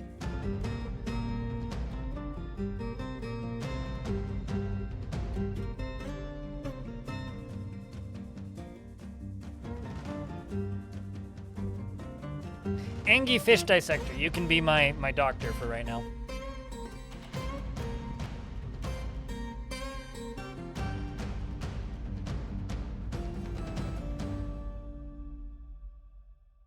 Amethyst, you can help.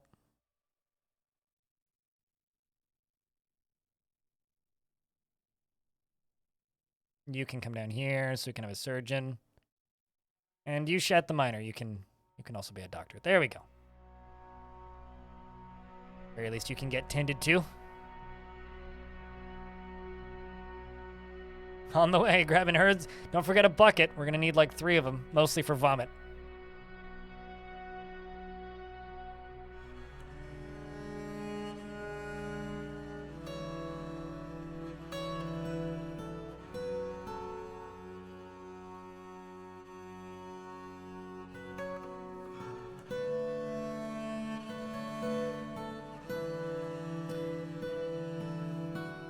All right.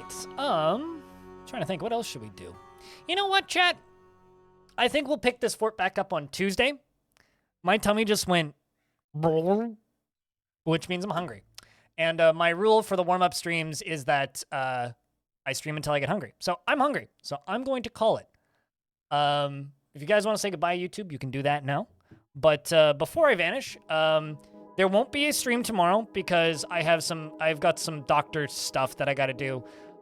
There will probably, I don't want to promise anything. There might be a bonus stream tomorrow of just me editing things on the other channel, but I will not be streaming tomorrow. The reason I'm streaming today is because I will not be on tomorrow because I wish I could put group therapy on a different time on a different day, but it's like, it starts at 11 on Mondays and that's the only time and I have to walk to it. So, yeah.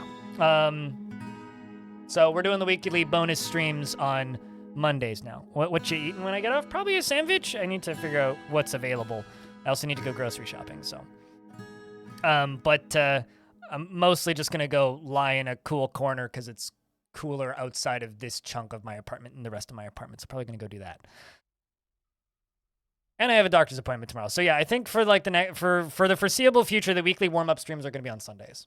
Once again, if you missed the video when it went up, I posted a video on YouTube this morning. Surprise!